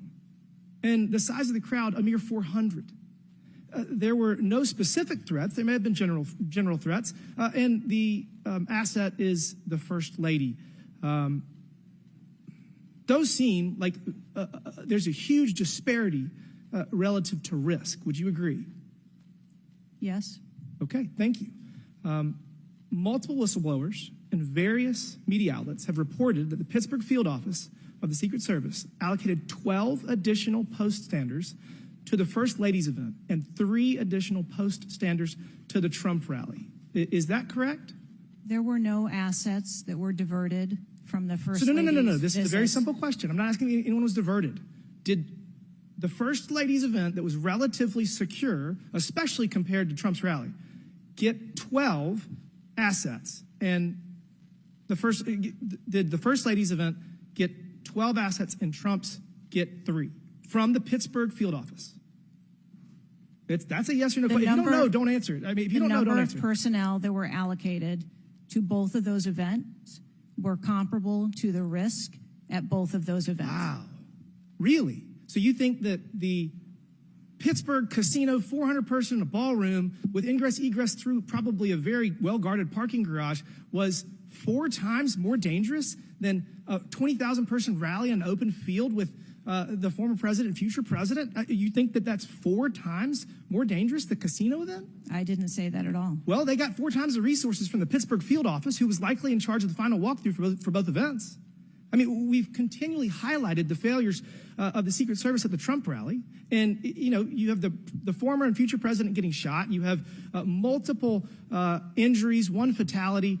And I would have to think that if we had 9 more post standards, 9 more individuals that have the training and the integration into the Secret Service defense of Trump at that rally, that I have a feeling that Crooks would have had somebody come say hello to him before he fired a bunch of shots. Do you think that's possibly true? There were significantly more assets and resources available at the former president's event than there were at the First Who made Lady's the event. decision to deploy 12 post standers to the casino where the First Lady was having a 400-person dinner, and only 3 people from the Pittsburgh field office to the 20,000-person plus Trump rally? Who made that decision? There were additional Secret Service resources available at the former President Trump's event. Who made the day. decision to deploy 12 to the First Lady's event and 3 to the Trump event? The allocation of resources is decided based on the availability of personnel and their location and where they are, but there were sufficient resources What did you just that say? were given to Did you just the say there were former sufficient president's resources? President Trump got event that shot. day. Someone got killed. There were not sufficient resources, clearly. There was And a it gap. doesn't take 27 years of experience to know that. And whoever made that decision, it probably wasn't you, needs to be fired. And then you need to resign because this is absolutely unacceptable. You've lost the trust of the American people. With that, Mr. Chairman, I yield back. Gentleman yields back. Chair now recognizes Ms. Tlaib from Michigan. Thank you so much, Mr. Chair. Thank you, Director, for being here. You know, when we hear the headline, a 20-year-old young man with access to an assault weapon, commits an act of mass violence. I mean, we've heard this before, over and over again. But the unfortunate thing is that my residents don't get a committee hearing. We have not had one committee hearing about the over 260 mass shootings that we've had, killing hundreds of people, injuring hundreds, changing their lives forever. And don't get me wrong, to many of my colleagues, I mean, I watched, and even the pool of blood, the screams, it was horrific. But it made me think about the images I saw after mass shootings at schools, grocery stores. I mean, I think of Buffalo, New York at a supermarket where a racist gunman killed 10 shoppers with an AR. In El Paso, AK-47 style assault rifle killed 22. In Florida, in Parkland, Florida, 17 students and teachers murdered, again with an AR. In Pittsburgh, at a place of faith, Tree of Life Synagogue, 11 murdered. And don't get me about Newton, Connecticut, which still breaks my heart. 26 murdered, including 20 elementary school children. This year in Michigan, we've had, Mr. Chair, 2 mass shootings. 21 shot in Detroit. One of the most horrific shootings we've seen. 2 killed at a splash pad in Rochester Hills, Michigan.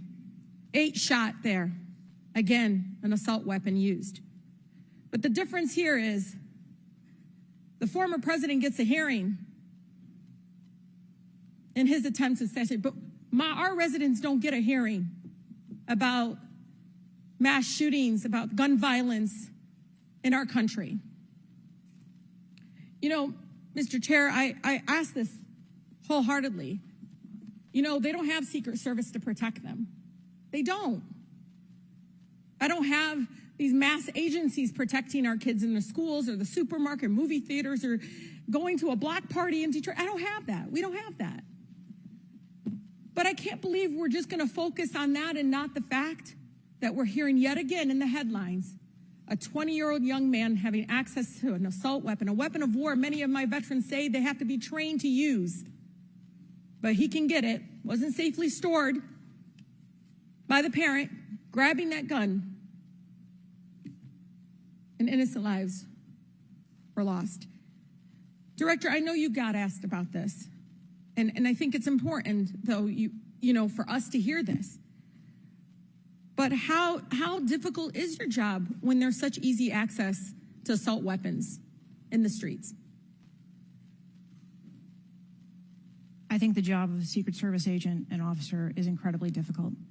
I think the environment we deal with every day and the dynamics of the threat environment is incredibly difficult. These are brave men and women who put their lives on the line. And a day like we had on July 13th is a day that no one in my agency ever wants to have as their responsibility. It is an incredibly difficult job. Yeah, I immediately thought of the children in the audience. I mean, when you think about going to a rally with your family, again, their lives are forever changed. The incident are never isolated. I really believe these incidents are never isolated. And I know Detroit Free Press had reported that the 20-year-old Pennsylvania shooter looked up the 2021 Oxford High School shooting in Michigan. Can you comment on what information this shooter was looking up in regarding the tragedy of Oxford High School, where it took 4 of our high school youth there? I'm sorry, I'm not able to. The FBI has those details. So you can't even tell us, I mean, was he looking at the type of weapon? How many? Yeah, unfortunately, I don't have those details. Do you have, I mean, did they share that with you, though? I don't have the full content of what his searches were. I think that they are still in the process of examining all of his devices. Okay. Again, the impact, I want to be really serious about this. The impact on our families is more than just this political rally, Mr. Chair. We have to talk about this, even if we're in disagreement. Let's talk about it, because I've seen statistics that show that we could be saving lives now if we ban these weapons of war from being able to buy it at the local store down the street. I mean, we just can't continue to allow this to happen. And unfortunately, my residents are not former presidents of the United States. They don't get a hearing. They don't get Secret Service, any of that. And even among those that are expressing the failed in the system, they just deserve better. They truly do. Thank you, and I yield. Chair now recognizes Mr. Burchett from Tennessee. Thank you, Mr. Chairman. Ms. Cheatle, the shooter was set up on the roof of the AGR International building, as we know. Was the roof identified as a potential vulnerability days before the rally? To my knowledge, yes, it was. Were agents or officers inside the building? If so, what floor were they on? We had local police officers inside the building. The roof looks like it's a tin roof. How did no one inside that building hear someone moving on top of a metal roof? I don't have the details of all of the interviews that have been conducted yet.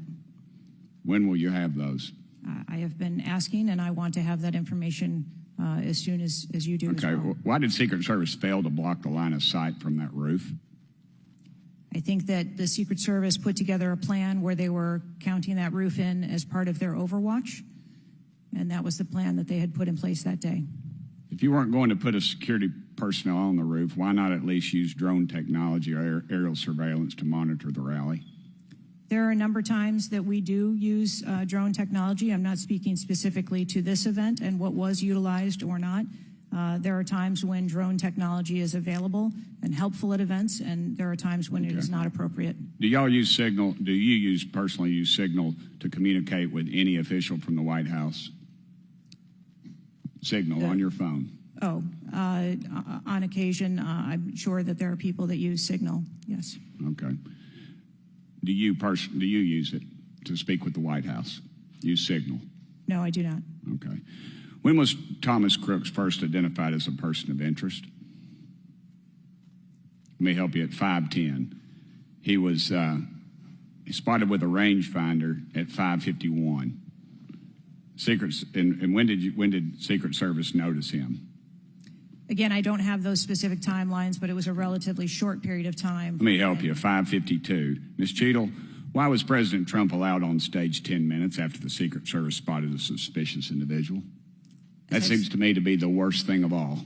All the breakdown and all this communication, all the BS you've been feeding us here today or not feeding us, that seems to be the question. So as I've stated before, there are a number of events where suspicious people may be identified. That doesn't necessarily... Ma'am, I submit to you, you got a guy who's going to be the next president of the United States. He's on stage. I've been to these events. We've all been to these events. A car backfires, and there's a 15-minute dadgum wait. That's not acceptable. Did the Secret Service tell President Trump they'd spotted a suspicious individual before he was shot? I am unclear as to what the communication was with the former president at that time. I'll take that as a no. Did y'all deny President Trump's request for more security? Yes or no? And when was the most recent request for additional security? The rally request for security, all of those requests were fulfilled. And were there any personnel redirected to Jill Biden's rally? No. Who made the decision on the direction of agents at either one of those rallies? I'm unclear as to your question on the direction of the agents. I said, who directed those agents to be at Miss Biden's rally or President Trump's rally? The specific agents.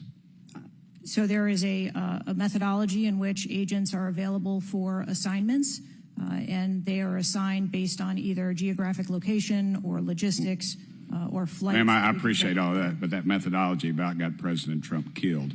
Was the security detail guarding President Trump a temporary detail? The personnel who are assigned to the former president's detail are assigned to him. Why was there a different detail on the opening night of the convention than the detail that was guarding him in Pennsylvania? The president has a very large permanent protective detail assigned to him. They work shift work, and so it could be that people you saw at the rally were not working the same shift the day that he was. I can assure you, ma'am, somebody that's a lot shorter than the president was not at the convention, and the people that were cowering down behind the mass of agents that were on top of the president were not in the convention hall. At least I didn't see them. You can't seem to answer a single question about an ongoing investigation, ma'am, and you don't know when the information will be released publicly. Are you waiting for the administration to sign off? No, I am waiting for the results of the investigation, at which time. Okay. Let me ask you one more question. You found explosives in the shooter's possession. Is that correct? The FBI found explosives. Do we know who directed this young man how to make those explosives? I believe that the FBI is still looking into that on their investigation. Ms. Cheatle, you said that the buck stops with me, and I agree. I don't think you should resign. I think you should have been fired. Ma'am, you are a DEI horror story. I've told my daughter multiple times, my wife and my daughter, we talk to her all the time about how she's going to succeed in life. She'll succeed in life by achieving. Ma'am, you have not achieved today. You've let the American public down. If it was up to me, you'd be gone. Thank you, Mr. Speaker, Mr. Chairman. Chair now recognizes Mr. Crockett from Texas. Thank you so much, Mr. Chair. And let me just pick up where my colleague from Tennessee left off. Director Cheatle, was the incident on July 13th due to DEI, or rather systemic failures in communication and potentially safety protocols? The incident on the 13th has nothing to do with DEI. The incident on the 13th has to do with a failure or a gap either in planning or communication. Thank you so much. In fact, I have a few articles that I will enter into the record once I wrap up that actually acknowledge a number of women specifically for their valor in their service, whether it's been in various levels of law enforcement. But, you know, I want to stick here for just a second, because earlier you had a conversation in which there was a discussion about training. And I want to talk about training, and I want to talk about the fact that there's been a little bit of dancing around as it relates to this being a suspicious person and this being a situation that was perceived to be a threat. And it seems as if there's a different analysis that takes place. One of my questions has to do with if you have any bias training that your officers undergo. And the reason that I ask that, because as a civil rights lawyer, I have learned so many times in having to deal with law enforcement that there usually is not a perception of a threat when it is a young white male, even if they are carrying a long gun. Yet a lot of times, at least in this country, when it comes to law enforcement, there is a perceived threat just by somebody having a little bit more melanin in their skin. So I'm curious to know, because a lot of times, one of the things that we have consistently pushed for on my side of things, and when I say my side, is once we are looking at a tragedy in which law enforcement made an error, is the bias training and whether or not our officers are getting it. So I'm curious to know, in some of the training that you talk about that is part of your budget, has bias training been part of that? Yes, it is. Okay, thank you. I know that today is a rough day, and on that day in Pennsylvania, it was a rough day. And the reality is that I understand it, and you may or may not know the answer to this question. In the space in which this event took place, it was an open carry space. Is that correct? That is correct. Okay. So I hail from the state of Texas, and interestingly enough, I was serving in the state house right after there was a mass shooting in El Paso. We had an opportunity to do right by our citizens in Texas, but we did not. Instead, they passed permitless carry. And what my colleagues kept trying to get you to answer, because we want to come up with solutions, we don't want to keep pointing the finger. And right now, you've got a bunch of fingers that are pointed at you. But our job is to solve problems for the American people. And to be perfectly honest, the numbers are clear. I had, I think, almost every major law enforcement agency come forward and say that they were against permitless carry because they said that their jobs would be made more difficult. Unfortunately, my colleagues on the other side of the aisle in the state of Texas decided that they would ignore those warnings, and they passed the law instead. And right after they passed that law, we ended up with Uvalde. And we heard the stories of those officers that were scared to go in and save those babies because of the firearm in which that, in that case, 18-year-old had in his hands. They also were given an opportunity to say, hey, raise the age and make it to where at least you have to be 21 before you can possess this type of weapon. And they chose not to. And we have the facts. It shows, and I'll enter this into the record as well if there is no objection, deaths from firearms keep climbing in Texas decades after lawmakers began weakening gun regulations. That is from the Texas Tribune. Without objection, so ordered. Thank you so much. The last thing that I'm just going to make a point of saying is that we all care about this issue because we know that there has been a spike in violence, political violence in this country. Are you aware of the fact that the numbers are higher right now? Yes. Okay. In addition to that, and I'm going to point a little blame at ourselves because right now you got all the fingers pointed at you. But the reality is that we have a number of congressional members that are consistently engaging in violent rhetoric, and it needs to be toned down.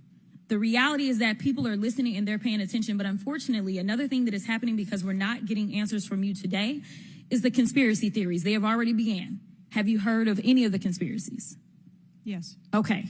The problem with these conspiracies is that when people believe that, say, the president of the United States ordered a hit, or they believe it was an inside job, or whatever conspiracies they believe because they don't have any facts in front of them, that potentially incites the next level of violence at the next event in retaliation for this. So we are only begging for your job as it relates to being the director, as well as the men and women that you are protecting as their director, that you keep them safe by making sure that the American people have the information that they need so that they can feel as if Secret Service is on the side of the American people. And ma'am, I don't doubt the Secret Service is on the side of the American people.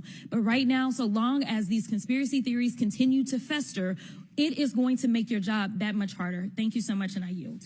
Chair now recognizes Ms. Marjorie Taylor Greene from Georgia. Thank you, Mr. Chairman. Ms. Cheatle, I'd like to remind you that you're under oath. The site team has a senior supervisor, an advanced team, a protective intelligence team, a counter sniper element, and detail. Who was the agent in charge? How long has she been the agent in charge? And what is her Secret Service background? So I'm not going to provide a name. Why not? You're here to answer our questions. This forum, I'm not going to provide names of. You stated in your testimony, you said, I am here today to answer your questions. That is correct. Answer the question. I'm not going to provide names of our personnel. Why not? Today. The American people are demanding these answers from you today, Ms. Cheatle. I will do the best to provide you accurate information based on the facts that I have at this time.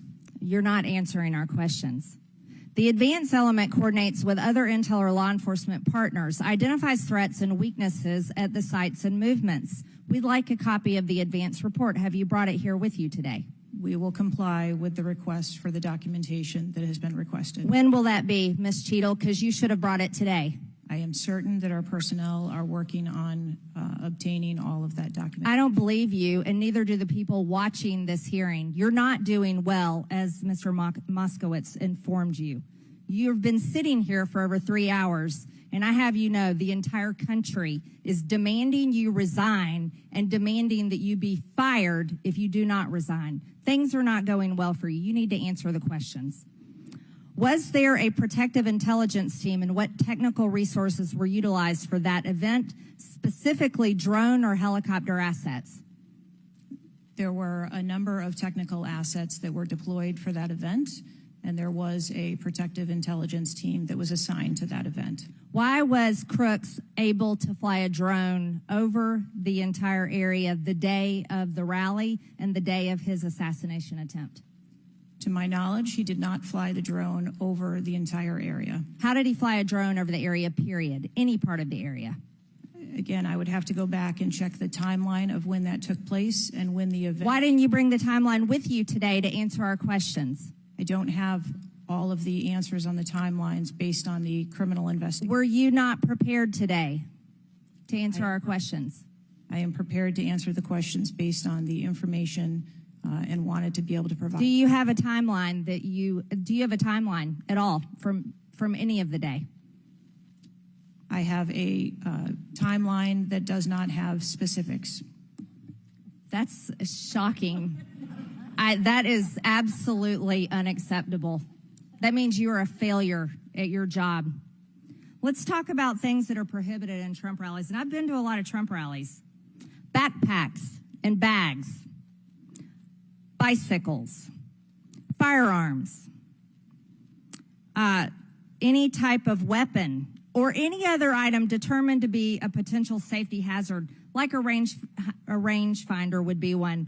At 5:10, Crooks is first observed by one of the snipers, AGR Sniper 1, at the building. 5:10, President Trump was shot in the face at 6:11 p.m. 5:28, AGR Sniper 1 takes a picture of a bicycle and 2 bags. Those belong to Crooks.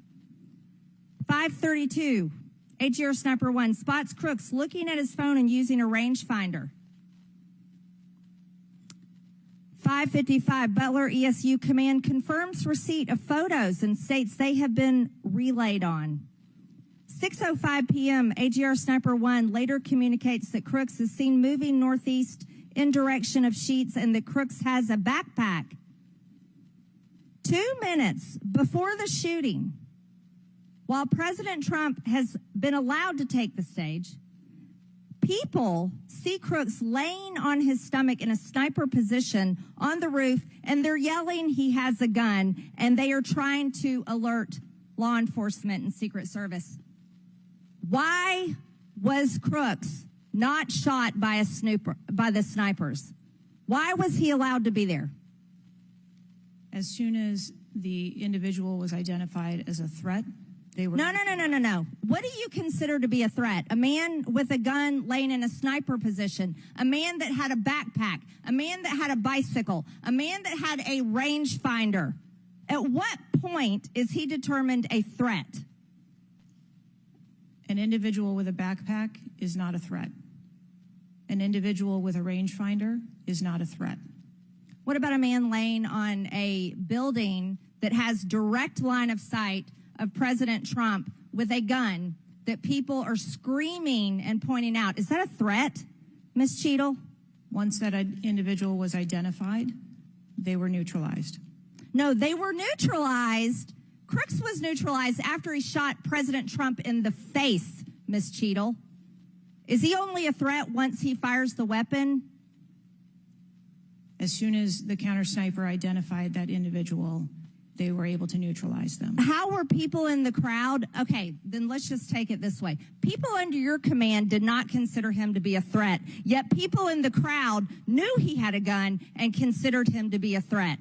That means that you are a complete failure as the director of the Secret Service, that people under your command don't perceive a man laying on a roof with direct line to the president with a gun. They don't perceive that to be a threat, yet the people in the crowd do. How is that possible? That's the last question, but please answer the question, Ms. Director. I'm not certain at this time how the information from the people in the crowd was relayed to any law enforcement personnel. No, you knew, that everyone knew. The people there knew that there was a danger. They knew there was a threat to President Trump, and it was allowed to happen. Was there a stand-down order, Ms. Cheatle? Was there a conspiracy to kill President Trump? Absolutely not. Then how did this happen? And why are you still sitting here not turning in your letter of resignation? Last question, but please answer, and then I'll recognize Ms. Presley. Please answer the question. That is what we are investigating to determine. We're waiting for your letter. We are waiting for your letter of resignation, and you really need to consider doing that before you leave today. Chair now recognizes Ms. Presley from Massachusetts. Thank you. No one, absolutely no one should fear for their life at a political rally, in a classroom, in a faith house, or in their home.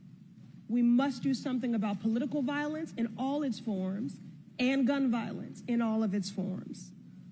Now, Director Cheatle, you have noted that numerous investigations are ongoing related to the Secret Service response and that we can expect a report in the next 60 days. With the election nearly 100 days away, that is an unacceptable timeline, and it makes people less safe. It also allows my colleagues across the aisle, Republicans, additional time to spread dangerous misinformation, which also puts people in harm's way. Some Republicans have exploited this moment to continue to attack progress towards racial justice and gender equity in America. Disappointing, but not surprising. I hesitate to repeat their racist and sexist tropes, but in summary, Republicans have wrongfully and shamefully stated that hiring women and people of color hindered the response to the shooting. Now, this is part and parcel of Republican strategy to constantly attack necessary diversity, equity, and inclusion efforts, to undermine the contributions that women, people of color, the disability community, and others make to this country each and every day. And it is disgraceful. In the wake of gun violence and tragic loss of life, Republicans are ignoring solutions like gun safety reform and instead trotting out sexist tropes. Can't say I'm surprised. I ask unanimous consent to enter into the record reporting from CNN titled "Right-Wing Media Figures Blame Women in Secret Service and DEI for Security Failure in Trump Shooting." Without objection to order.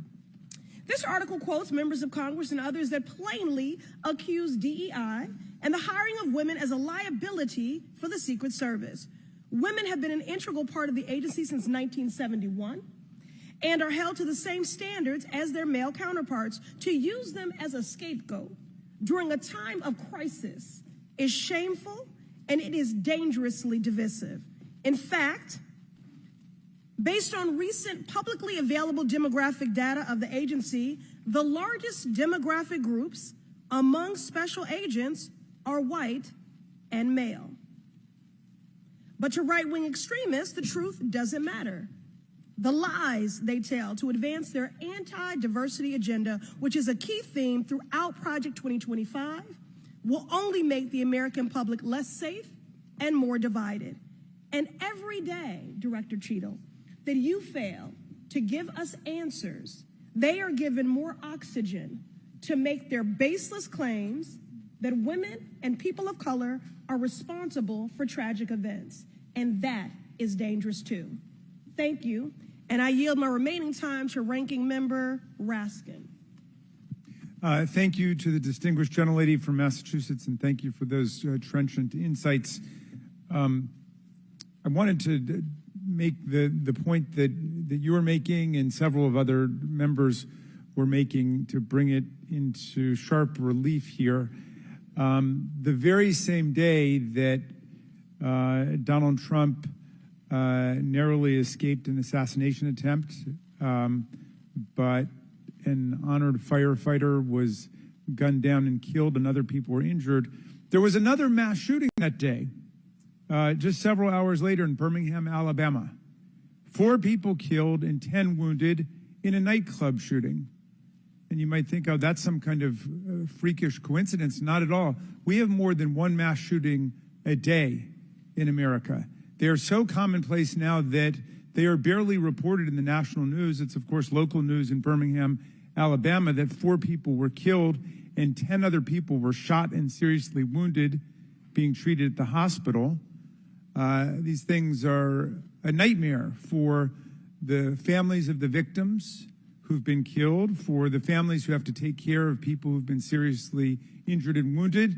They are a major financial drain, publicly and privately, and yet we allow AR-15s to be purchased with abandon, promiscuously, all over the country.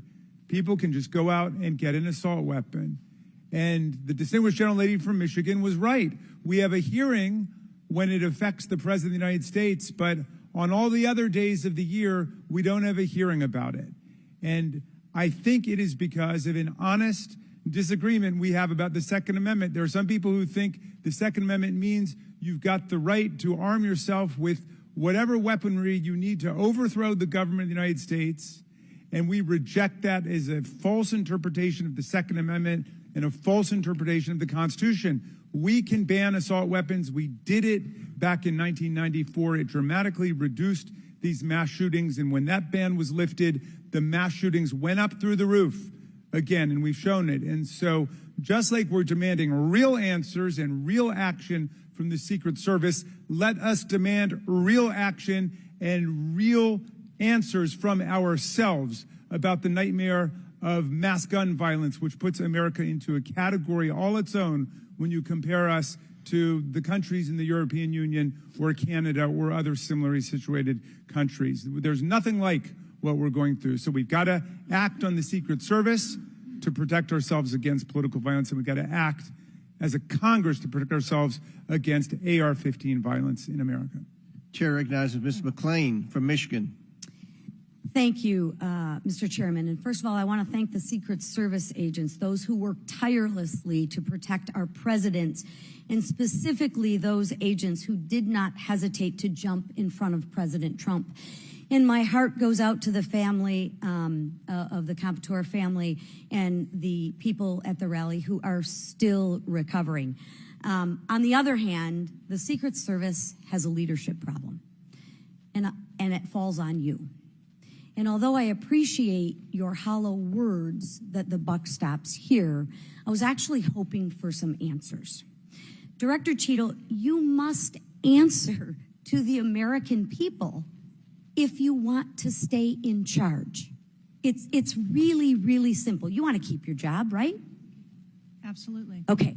The best way to keep your job is to answer the questions. Not play this shell game, not sing the Slim Shady song, wasn't me? I mean, come on. How long did you prepare for this hearing? I've been preparing for this hearing over the weekend and into last week. Okay, 5 days, 6 days? As soon as I was notified. And how long was that? About this hearing. Okay, 4 days? I began preparing. 4 days, 3 days? I'm not sure the date that I got the letter asking me to be here. What are you sure of? Are you sure the color of your hair? Are you sure the color of your suit? I'm just, like, tell the American people, what are you sure of? You don't even know when you started preparing for the hearing? I mean, the biggest hearing of your life, and you have no clue? You can't remember when you started preparing for this hearing? Can you understand why those words seem hollow to the American people who are supposed to entrust their faith in you? I assure you, the moment I received notification. But you can't remember. You got a little Alzheimer's, dementia going? I mean, you can't remember. I have several active investigations going on and an operational agency to run. Okay. All right. But you want to take accountability, right? The buck stops with you, right? I am taking accountability. Super. Then let's start with trying to answer some questions. You keep referring to the FBI. When asked how many shell casings were on the roof, you referred to the FBI. When asked if there were explosives in the car, you referred to the FBI. When asked if Crooks was acting alone, you referred to the FBI. See a common theme here? I can go on and on. My question is, who at the FBI should I speak with? Wait for it. Wait for it. The FBI is responsible for the criminal Is there a name? I'm not certain. I'm not certain. Who at All the right, here we go. FBI I'm is not running the certain. I don't know. Let me ask a different question. Have you been in communication with the FBI? Yes, I have. With whom? I speak with the director and the deputy director. Okay. And what have they shared with you about this investigation? So I'll give you an opportunity to answer again. Did they share with you how many shell casings were on the roof? They have shared with me the evidence. Did they share with you how many shell casing were on the roof? Yes. Okay, how many were there? I would refer to the FBI for how their many were there? And their information that they need to share in their investigation. So they've shared the information with you. You just don't want to share the information with us, correct? We have concurrent investigations that are going on. So they have shared this information with you. You know the answer to the question. You just refuse to answer the question from the member of Congress who has subpoenaed you to be here. Is there a different answer to that question? I was always willing to come here and testify before this oversight hearing. Beautiful. Then let's do that. Let's for once have your actions match your words. So you've been in communication with the FBI. You know the answers, and you refuse to tell us the answers. So I will ask you again. You know how many shell casings were on that roof. What is the answer to that question? I think it's pertinent. What is the answer to that question? I think it's pertinent to talk to you about the information that the Secret Service has and that the Secret Service knows related I'm to the asking events you on an that day. answer to the question. If you're supposed to be in charge, if the buck stops with you, how come you can't share the answers? What are you covering up? What are you hiding, my friend? I'm not covering anything else. Then why can't you answer a simple question? I would leave it to the criminal investigation to answer questions related to that. When you talk to the FBI and you ask them how many explosives, well, let me ask you, did you ask them how many explosives were on the roof? Did they answer that question? Or in the car, excuse me. Did they answer that question for you? Yes. Yes. So you know the answer to that question that my colleagues have asked you. But again, you refuse to give us the answers. You're playing this wasn't me. Well, I submit to you, if you can't, and it's not a can't, it's a won't. It's not a can't. It's not a I don't know. It's a I choose not to answer the question. Well, let me tell you, Ms. Cheatle, if you're going to lead, you need to lead. If you want to be in charge, then answer the question or step aside and have someone with the courage and the guts to answer to the American people the questions that they deserve answers to. And with that, I yield back. Chair now recognizes Ms. Bobert from Colorado. Thank you, Mr. Chairman. I'm going to continue down that vein. You have been here sitting today, Director Cheatle, definitively able to dismiss erroneous information and speculation. However, you are refusing to answer questions that we now know that you have the information for. You are saying that you are wanting to answer questions that the Secret Service has information to. Well, ma'am, you are the Secret Service. You are the director. You have said that you are the best for the job. So I'm going to ask you some questions now knowing that you do have answers from the FBI, whom you have been passing the buck to this entire day. And I'll start with something that, maybe the FBI doesn't know because it has to do with you personally. You said you spoke with President Trump after the assassination attempt. And I want to know, did you apologize to him directly for nearly having President Trump killed? Yes, I did. I appreciate that. I appreciate that you recognize that this was your failure. Now, since the assassination attempt, you are under oath, reminding you, have you communicated with anyone at the White House on an encrypted messaging app like Signal? Yes or no? No, I have not. Are you willing to surrender your personal phone for analysis? If I am required to do so. Okay. I will look into making that request because I would like to see your personal phone to see if you're communicating over encrypted messaging apps. Have you ever turned down enhanced security requests from Donald Trump's detail, his special agent in charge, Sean Curran? Have you ever turned that down? No, I have not. Have there been, has your team, has the Secret Service? Maybe not you personally. I believe, as I mentioned earlier, there are times when requests are made for And you have assets, denied them. They have been denied. And a denial doesn't Has the Trump necessarily campaign mean, made requests for additional assets that have been denied? Denial doesn't mean vulnerability. Have there been additional requests for enhanced security at Mar-a-Lago? We have made a number of enhancements to. You confirmed that there were security. bomb-sniffing dogs that were provided. You failed to confirm if there were aerial security surveillance assets that were provided. So yes or no, was that provided? At the rally? At the rally, yes, ma'am. We had Overwatch provided at the rally. You've confirmed that the assassin was identified as suspicious 57 minutes prior to the shooting. Was the suspicious individual ever approached by an agent? Was any contact ever made with him? Not to my knowledge. Is that the standard protocol for someone who is identified as suspicious? The protocol would be to locate the individual and. And you said that he was located 2 to 5 times approximately? No, I said that the information was passed potentially somewhere between 2 to 5 And he was times. never located by an agent? To my knowledge, that individual was not located by an agent. We have dozens of rally goers who have identified him and not one agent on the ground. There are many, many, many agents on the ground, local law enforcement, Secret Service. No one was able to identify him and have sights on and see him. What I'm saying is that the agents that were on the ground at the time I have no knowledge that they were able to interview him or locate him. Thank you. Was there a local law enforcement officer who approached the roof and saw the shooter and saw that he was present on the roof?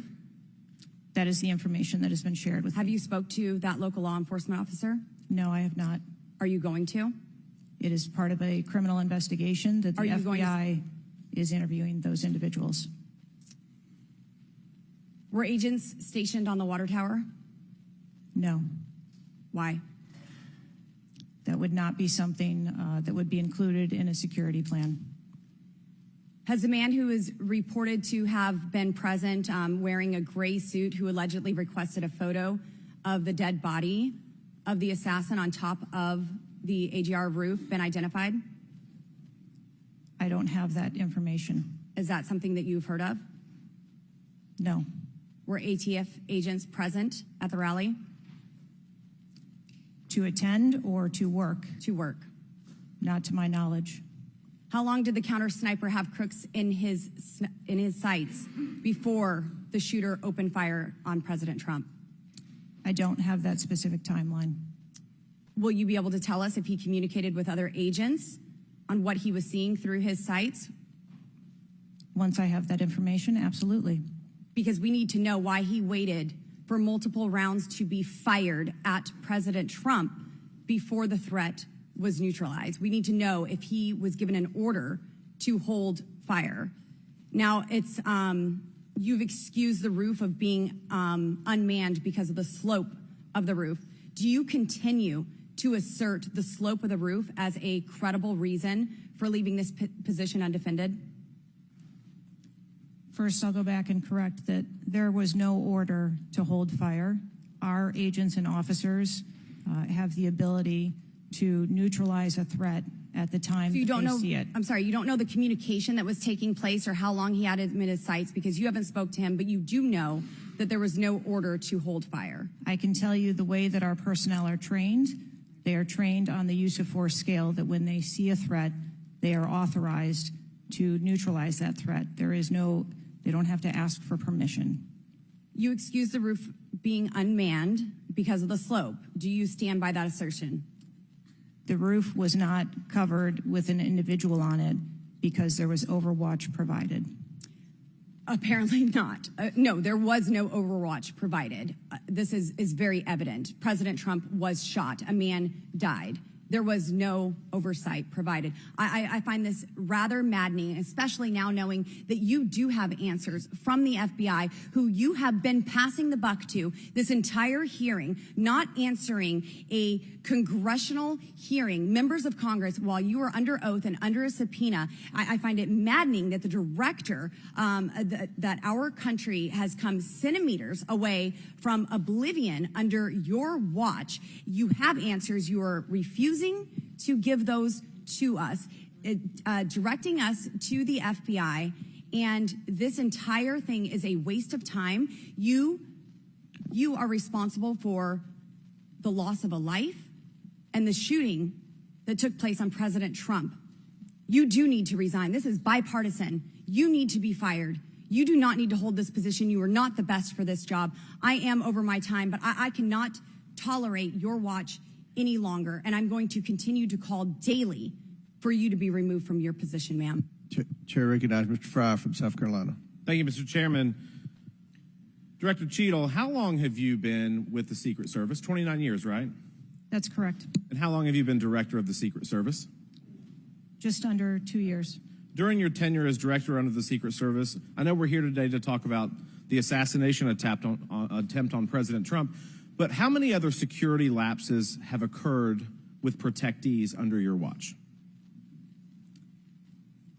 I don't have a specific number, but there have been some lapses.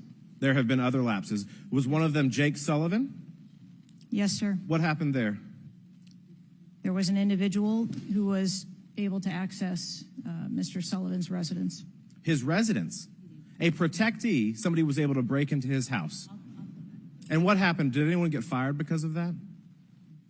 There were individuals who have been reassigned. Reassigned. What other steps have taken? What I'm seeing, what other incidents have occurred other than Jake Sullivan?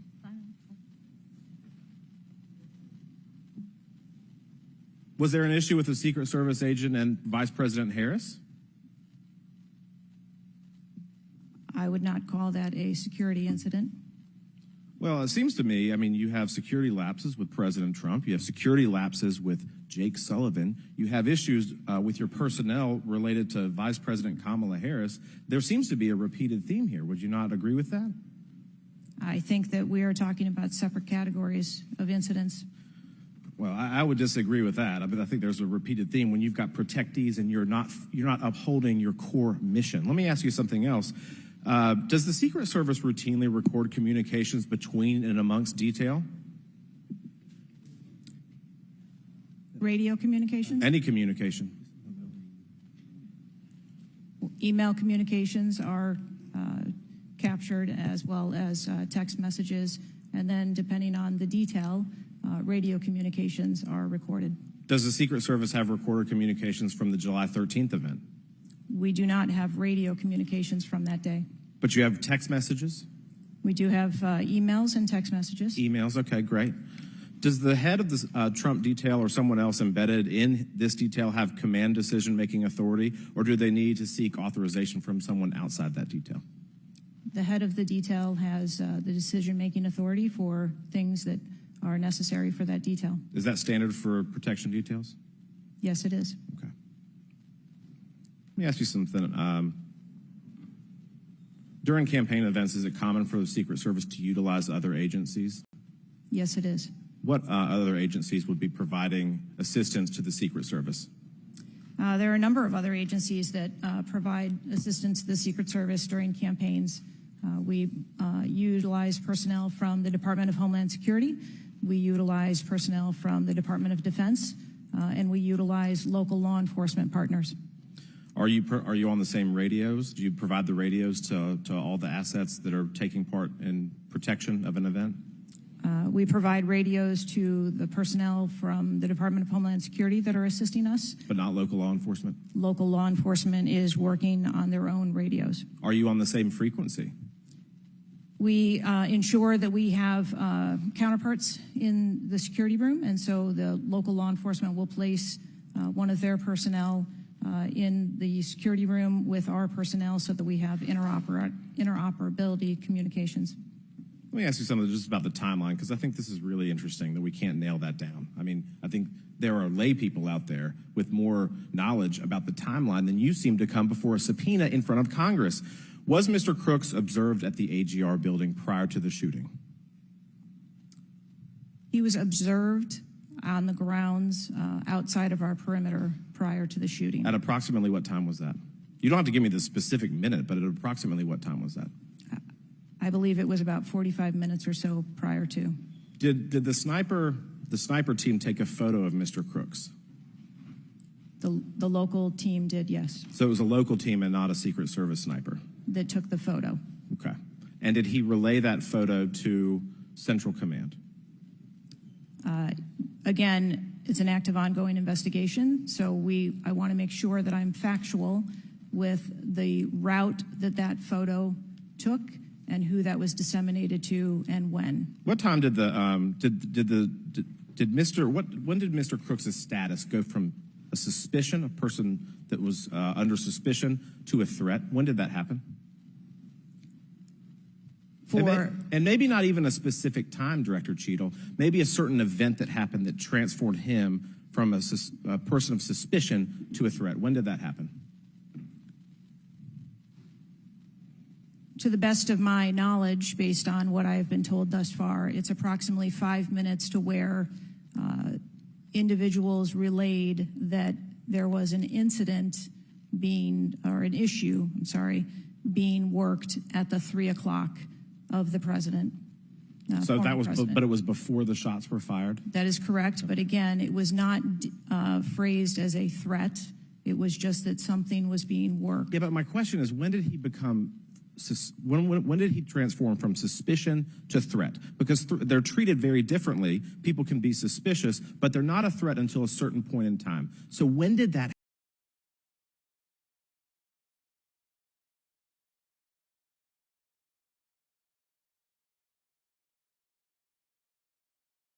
here, Mr. Chairman, but here is the frustration that people have.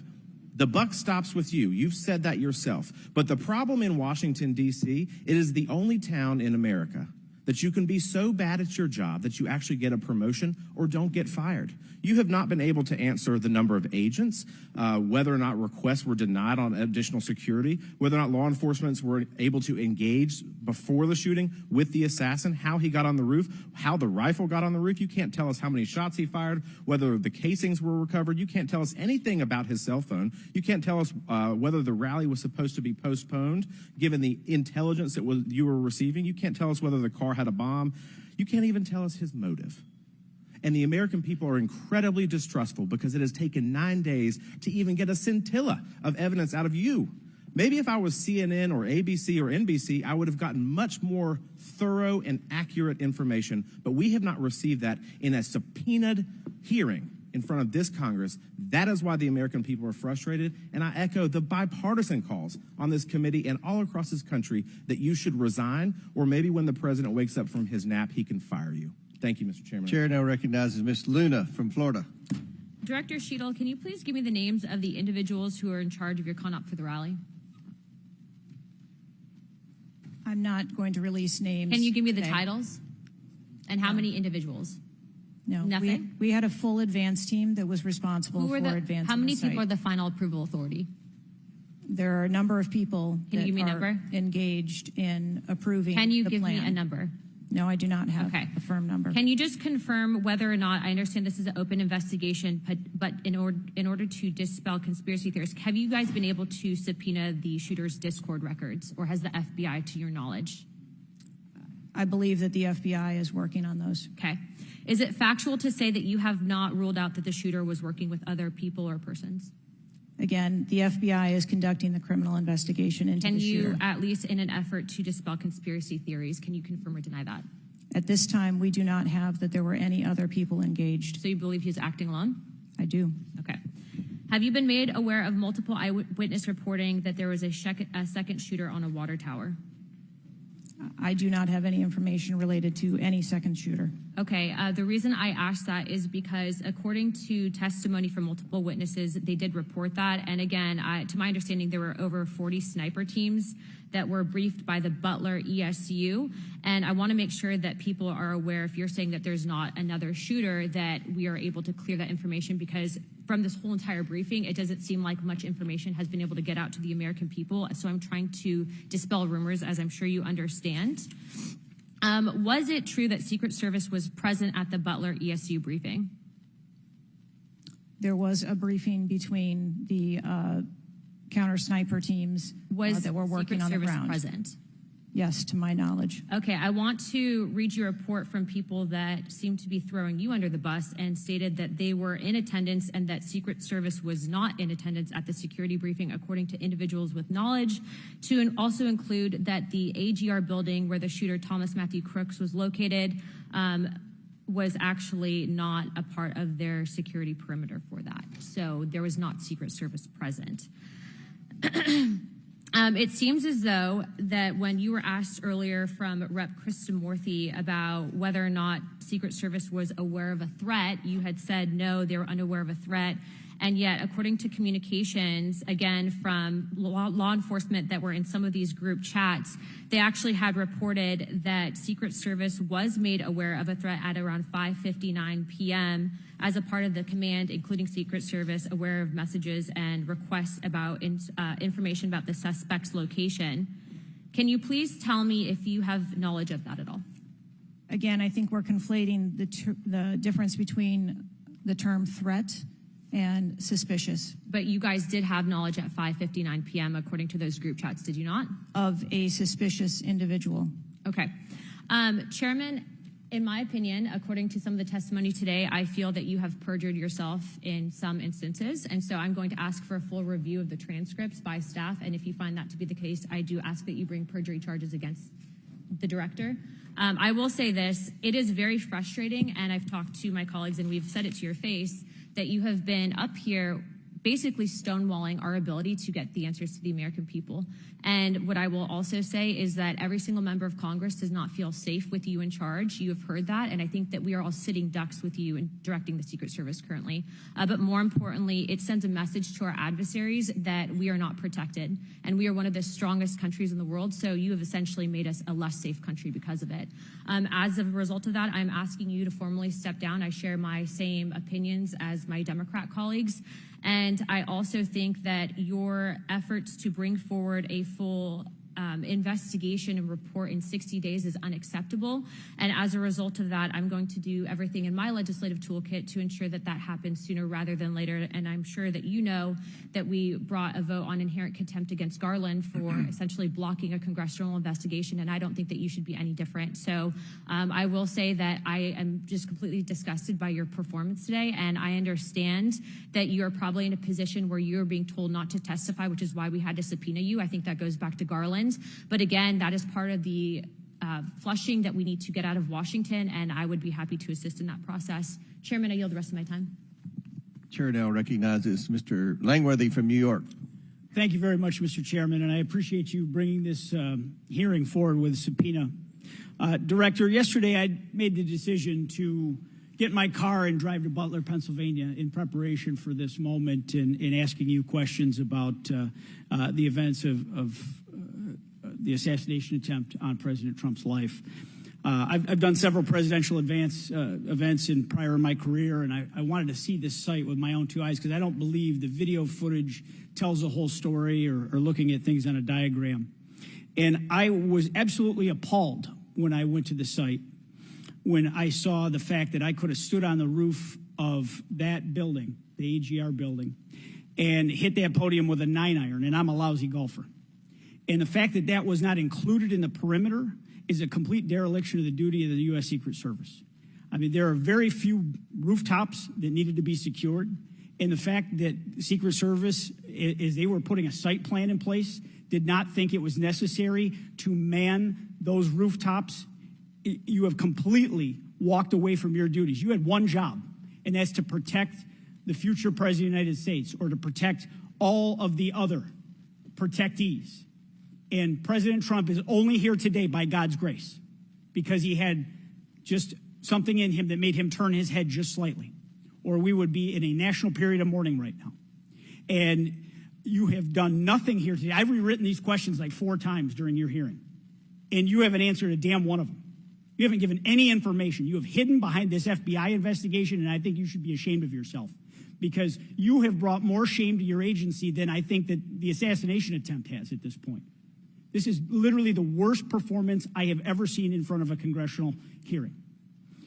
You have offered no reason for this committee, this body, or the American people to trust you or the Secret Service today. And you should resign. You have said that you've put new security measures in place after the assassination attempt. Can you tell us what those are? Because the American people want to know that you're taking real corrective measures. But today you've pointed to an investigation. Investigation or not, you still have a job to do with a zero-fail mission. But so far, there's been absolutely no accountability, and you've admitted that here today. Not one person's been suspended. Not one person's been put on a desk. Meanwhile, we've got the most contentious of elections in our nation's history, and protectees are in danger because of incompetent leadership. Not the agents. The agents piled on President Trump to protect his life. Those are heroes. But the administrators running your agency, they're not right now. They're not doing their jobs, and you certainly aren't doing. The most appalling part of Saturday's events is the countless opportunities that Secret Service had to stop Crooks before he even got on the roof. At 3 o'clock, Crooks raised suspicion by entering the rally with a rangefinder. At 5:45, a cop with a Beaver County Emergency Services unit saw Crooks eyeballing the roof at the AGR International Building. And then at 5:55, Secret Service was warned of a suspicious person and identifies Crooks as a threat. This was all before shots were fired 15 minutes later.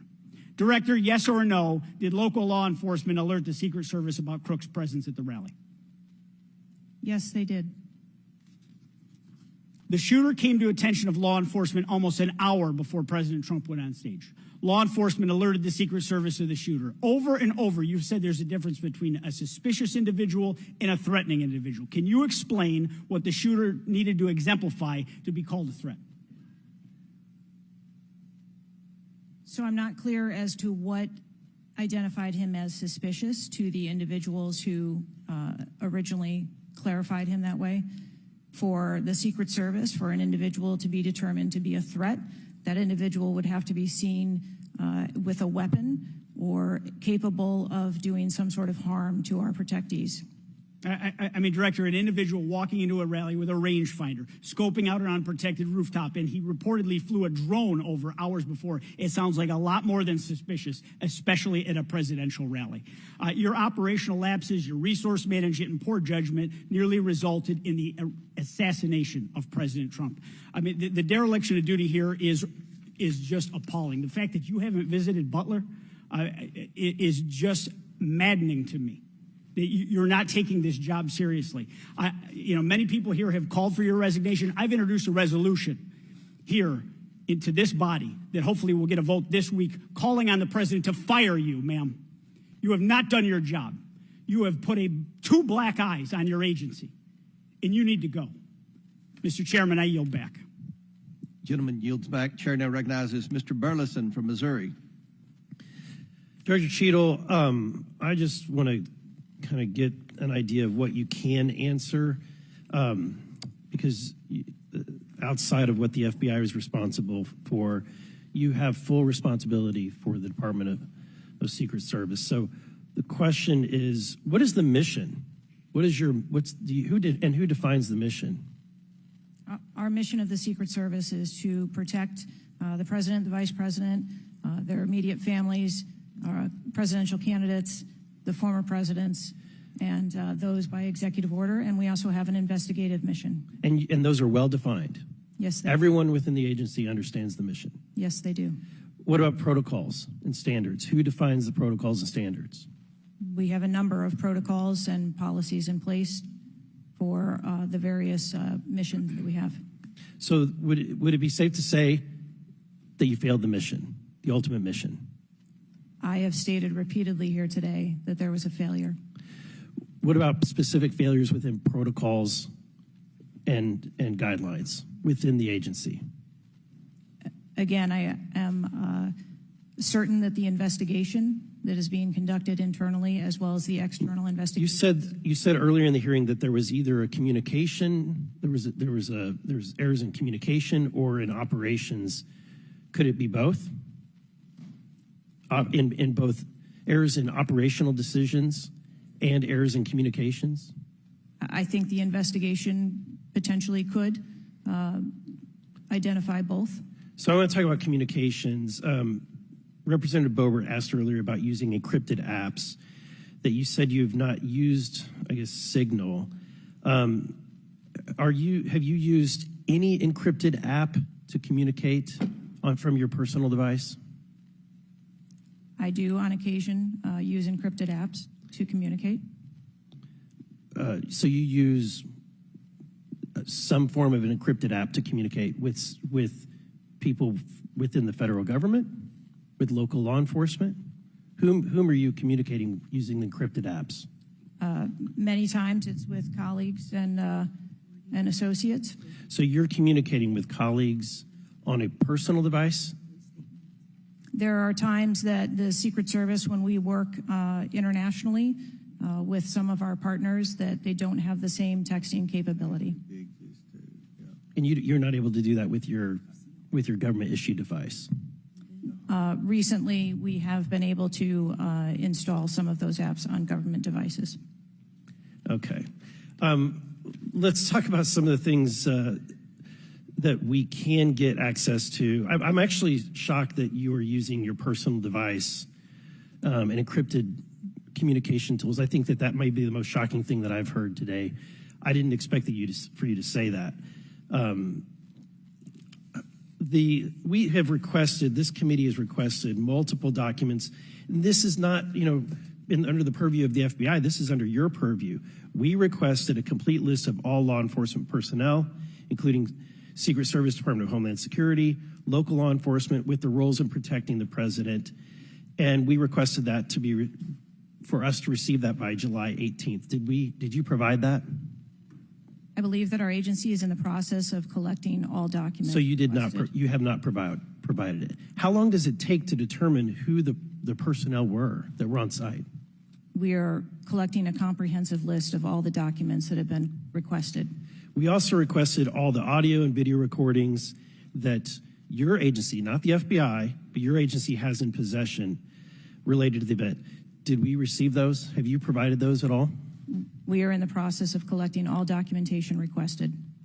You're in the process, but you have not. Any memorandums or any internal communications related to the event? We requested that you provide that. Have you provided any of that? We are in the process of collecting the information that has been requested. Okay. So when can we expect to receive these documents?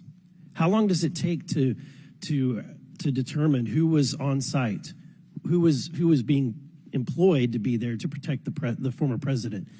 When can we expect that? How many days does it take to provide that information? We want to make sure that we have a comprehensive accounting of all of the documents that were engaged in that day, and we will make them available as soon as possible. I think transparency is the key here. It's shocking to me that we are communicating in a encrypted app to colleagues. I'm almost certain that violates some federal laws. I would like to clarify, you didn't ask me whether my communications were government work related or whether they were personally related. You're communicating with colleagues. I don't communicate government business with colleagues on a personal device. I communicate on my work device. Are you using an encrypted device on your work device? I am not. No encrypted apps? No, I do not. Okay. Thank you, Mr. Chairman. Chair now recognizes Mr. Waltz from Florida. Thank you, Mr. Chairman. Madam Director, please, I'd like to direct your attention to this video. And I sincerely appreciate the clarity on this. Can we turn up the volume, staff? I just want to ask you, because this has popped up. Republican Congressman Mike Walz, he said on social media on Saturday, and I'm going to read this for you because it does talk about you, Secretary.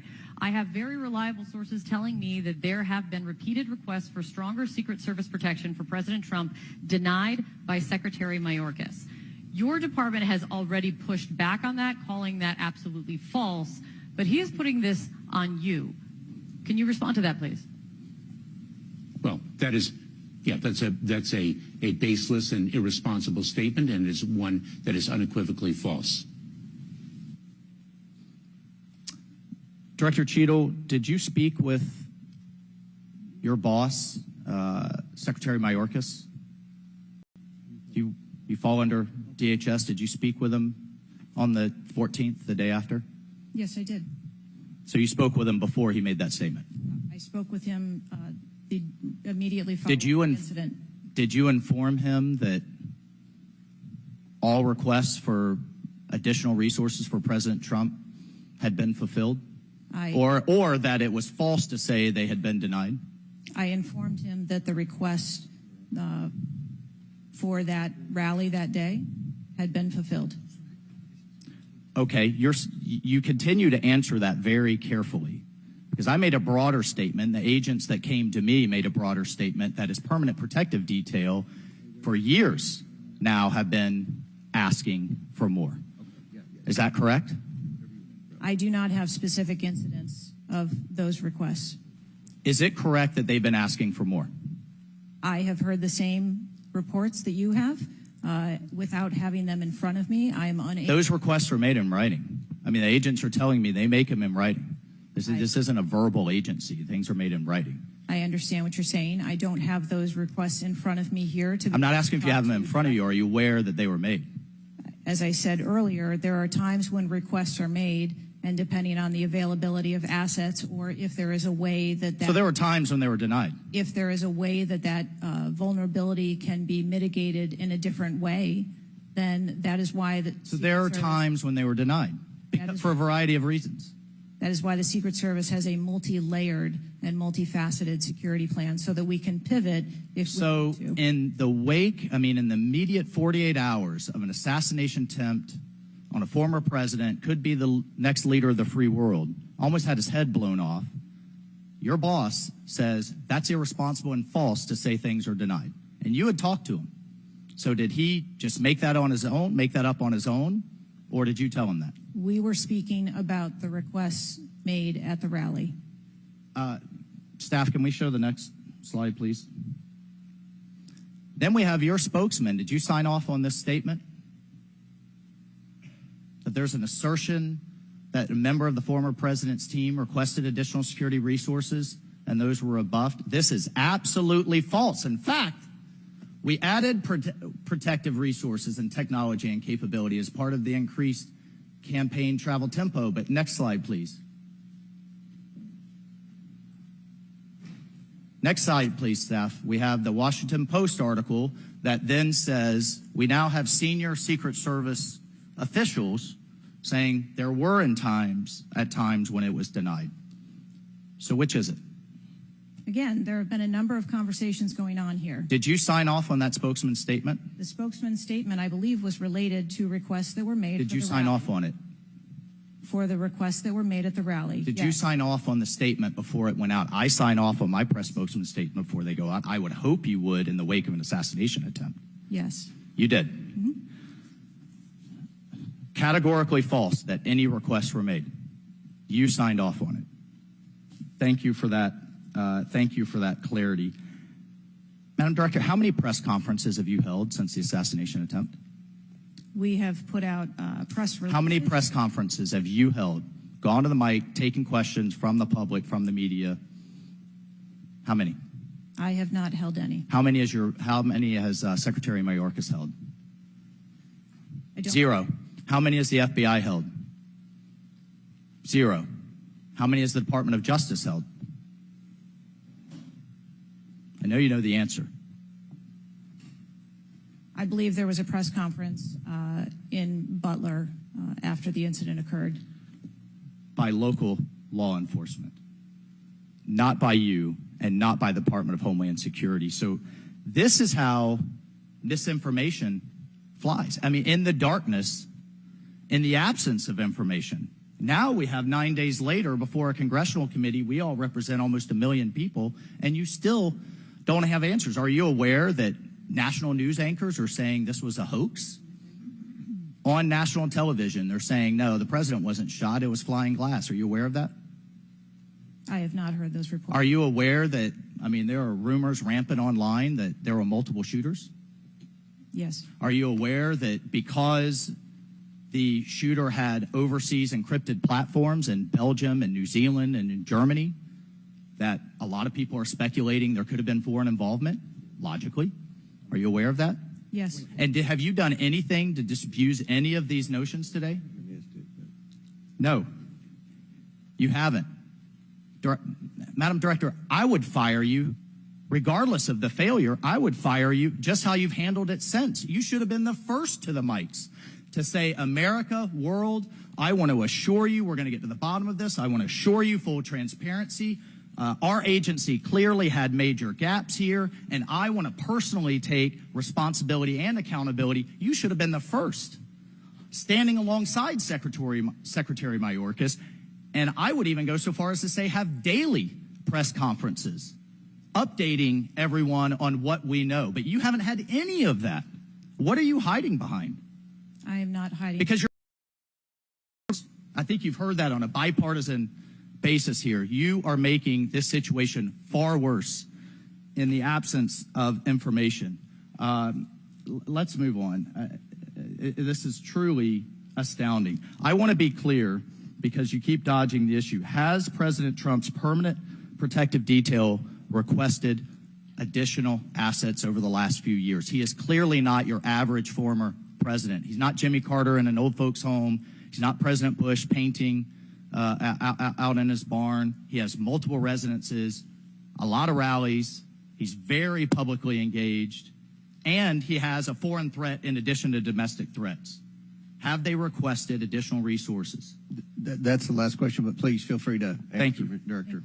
We have continued, as I stated earlier, to increase over the past year the assets that are at the former president's residence and supplied to his detail. Mr. Chairman, if I could just ask for one more indulgence. It is clear you have not been to Butler, Pennsylvania. Leaders lead and should be on the ground. You have not been there. Instead, you went to the RNC, but you weren't originally even going to go there. Where were you originally scheduled to go besides the RNC, a national special security event? I was always scheduled to go to the RNC. Mr. Chairman, I would like to enter into the record that the director was scheduled to go to Aspen, hobnobbing around with, I don't know what liberal elites go to Aspen. That was where you were originally scheduled to go to speak at a forum. I was scheduled to go to the RNC. I was going to leave the RNC for 24 hours and return back to the RNC.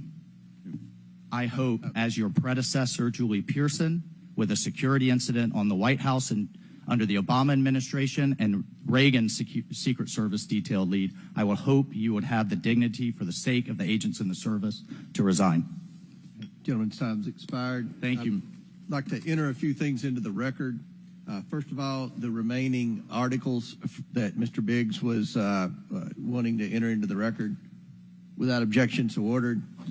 Next, I have a written statement from Representative Mike Kelly of Pennsylvania. His district includes Butler, and he has a written statement that we'd like to enter into the record without objection, so ordered. A bipartisan 114th congressional report titled United States Secret Service and Agency in Crisis. This was prepared by former Oversight Committee Chairman Jason Chaffetz and former Ranking Member Elijah Cummins. And lastly, the issue subpoenaed compelling Director Cheatle's appearance at today's hearing without objection, so ordered. That concludes our question segment. I want to thank the Director for your testimony today. I now yield to the Ranking Member for closing remarks. Thank you very much, Mr. Chairman. And Director Cheatle, I also want to thank you for your patience over the course of what must have been a very long and trying hearing for you. It has been an unusually encouraging hearing and an unusually depressing hearing. And what's encouraging, Mr. Chairman, is that we came together to issue a strong statement deploring and categorically denouncing political violence in America. And I also didn't see any daylight between the members of the two parties today at the hearing in terms of our bafflement and outrage about the shocking operational failures that led to disaster and near catastrophe on July 13th, 2024. What is depressing is the extraordinary communications gap between the Director of the Secret Service and Congress.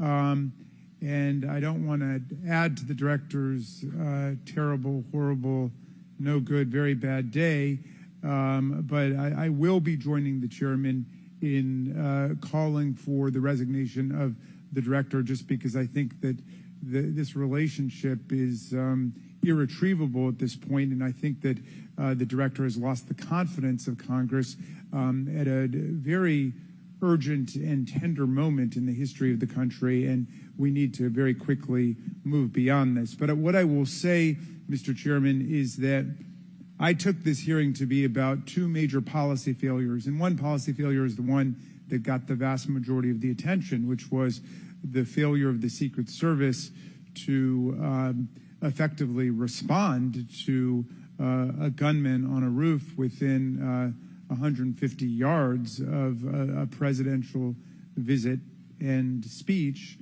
But the other failure is on the part of Congress, because the mass shooting that took place in Butler, Pennsylvania, is replicated all over the country every day. And in fact, as I said, Mr. Chairman, it happened that evening in Alabama, in Birmingham, Alabama, where there was a mass shooting where more people even were killed and wounded than were killed and wounded in Butler, Pennsylvania. So it's true, the president, the former president, and a handful of people who get the Secret Service protection are the only people in America we thought were safe from an AR-15 attack. It's clear that they're not safe either, and we've got to get to the bottom of that.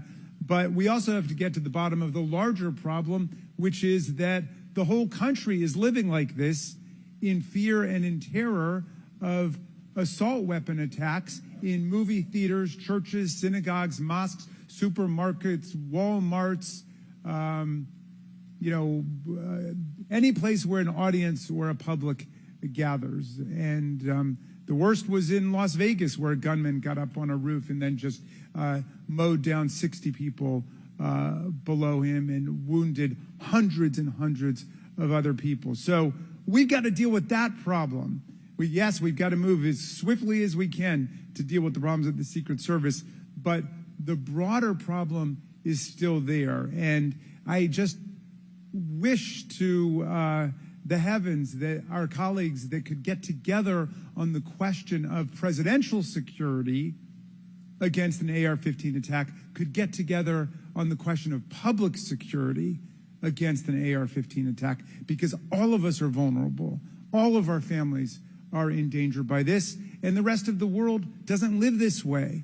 And we have to look to see how uniquely strange it is that we allow 20-year-olds to access AR-15s, weapons of mass destruction, and show up in public places to endanger other people. And I hope, Mr. Chairman, we can work together on that with the same spirit of bipartisan commitment to the public safety that was exemplified here today. And I yield back to you.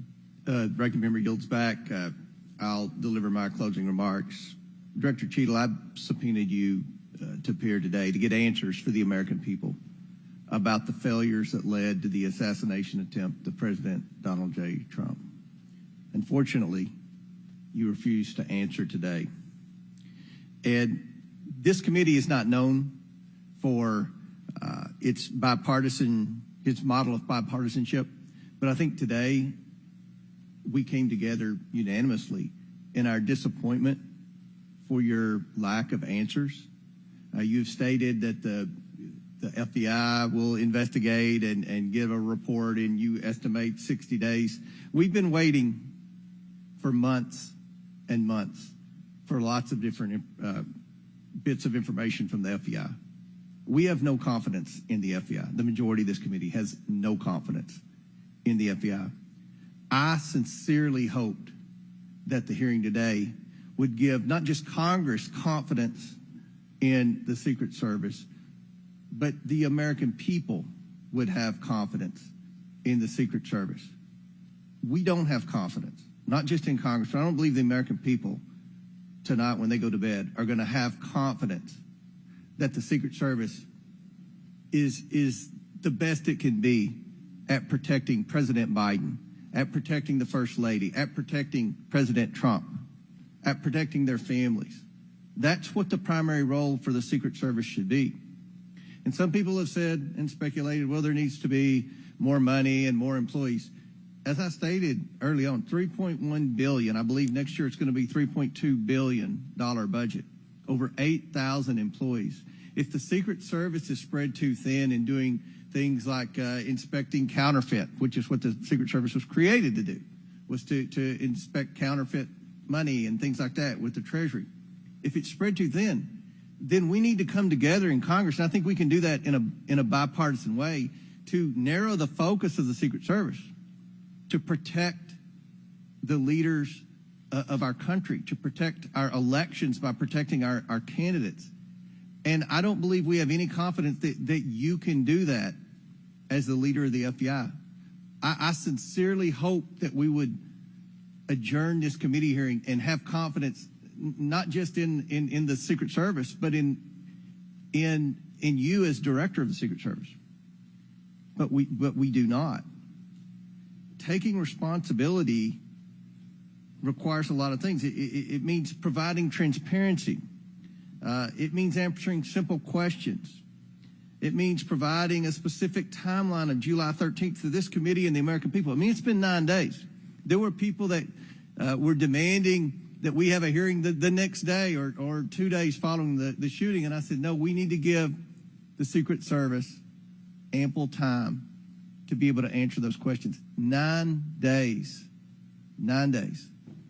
And I don't think we answered very many questions that the American people have. I don't think there was I've never said this before, and I've presided over a lot of hearings. I don't think there was one question asked by anyone that the average American hasn't already asked at a diner or at church or at a ball game. The American people have questions. They deserve answers. Congress deserves answers. You were subpoenaed today to provide answers, and ma'am, you did not do that. So, as Ranking Member Raskin stated, he and I will be sending a letter requesting that you submit your resignation as a step toward accountability in what happened. And one of the biggest frustrations that many of us have, especially on this side of the aisle, is that there's never accountability in this administration. And when you look at the debacles prior to July 13th, I mean, it would be hard to beat the withdrawal in Afghanistan, the debacle there, and no one was held accountable. To this day, no one has been held accountable for that. But here we have clearly video showing people notifying the police, and the police are blaming the Secret Service. The Secret Service are blaming the police. Homeland Security is blaming everybody. But at the end of the day, after this hearing and after our request for information, we don't have any answers for the American people, and we don't have that confidence that you can lead the Secret Service to restore the confidence.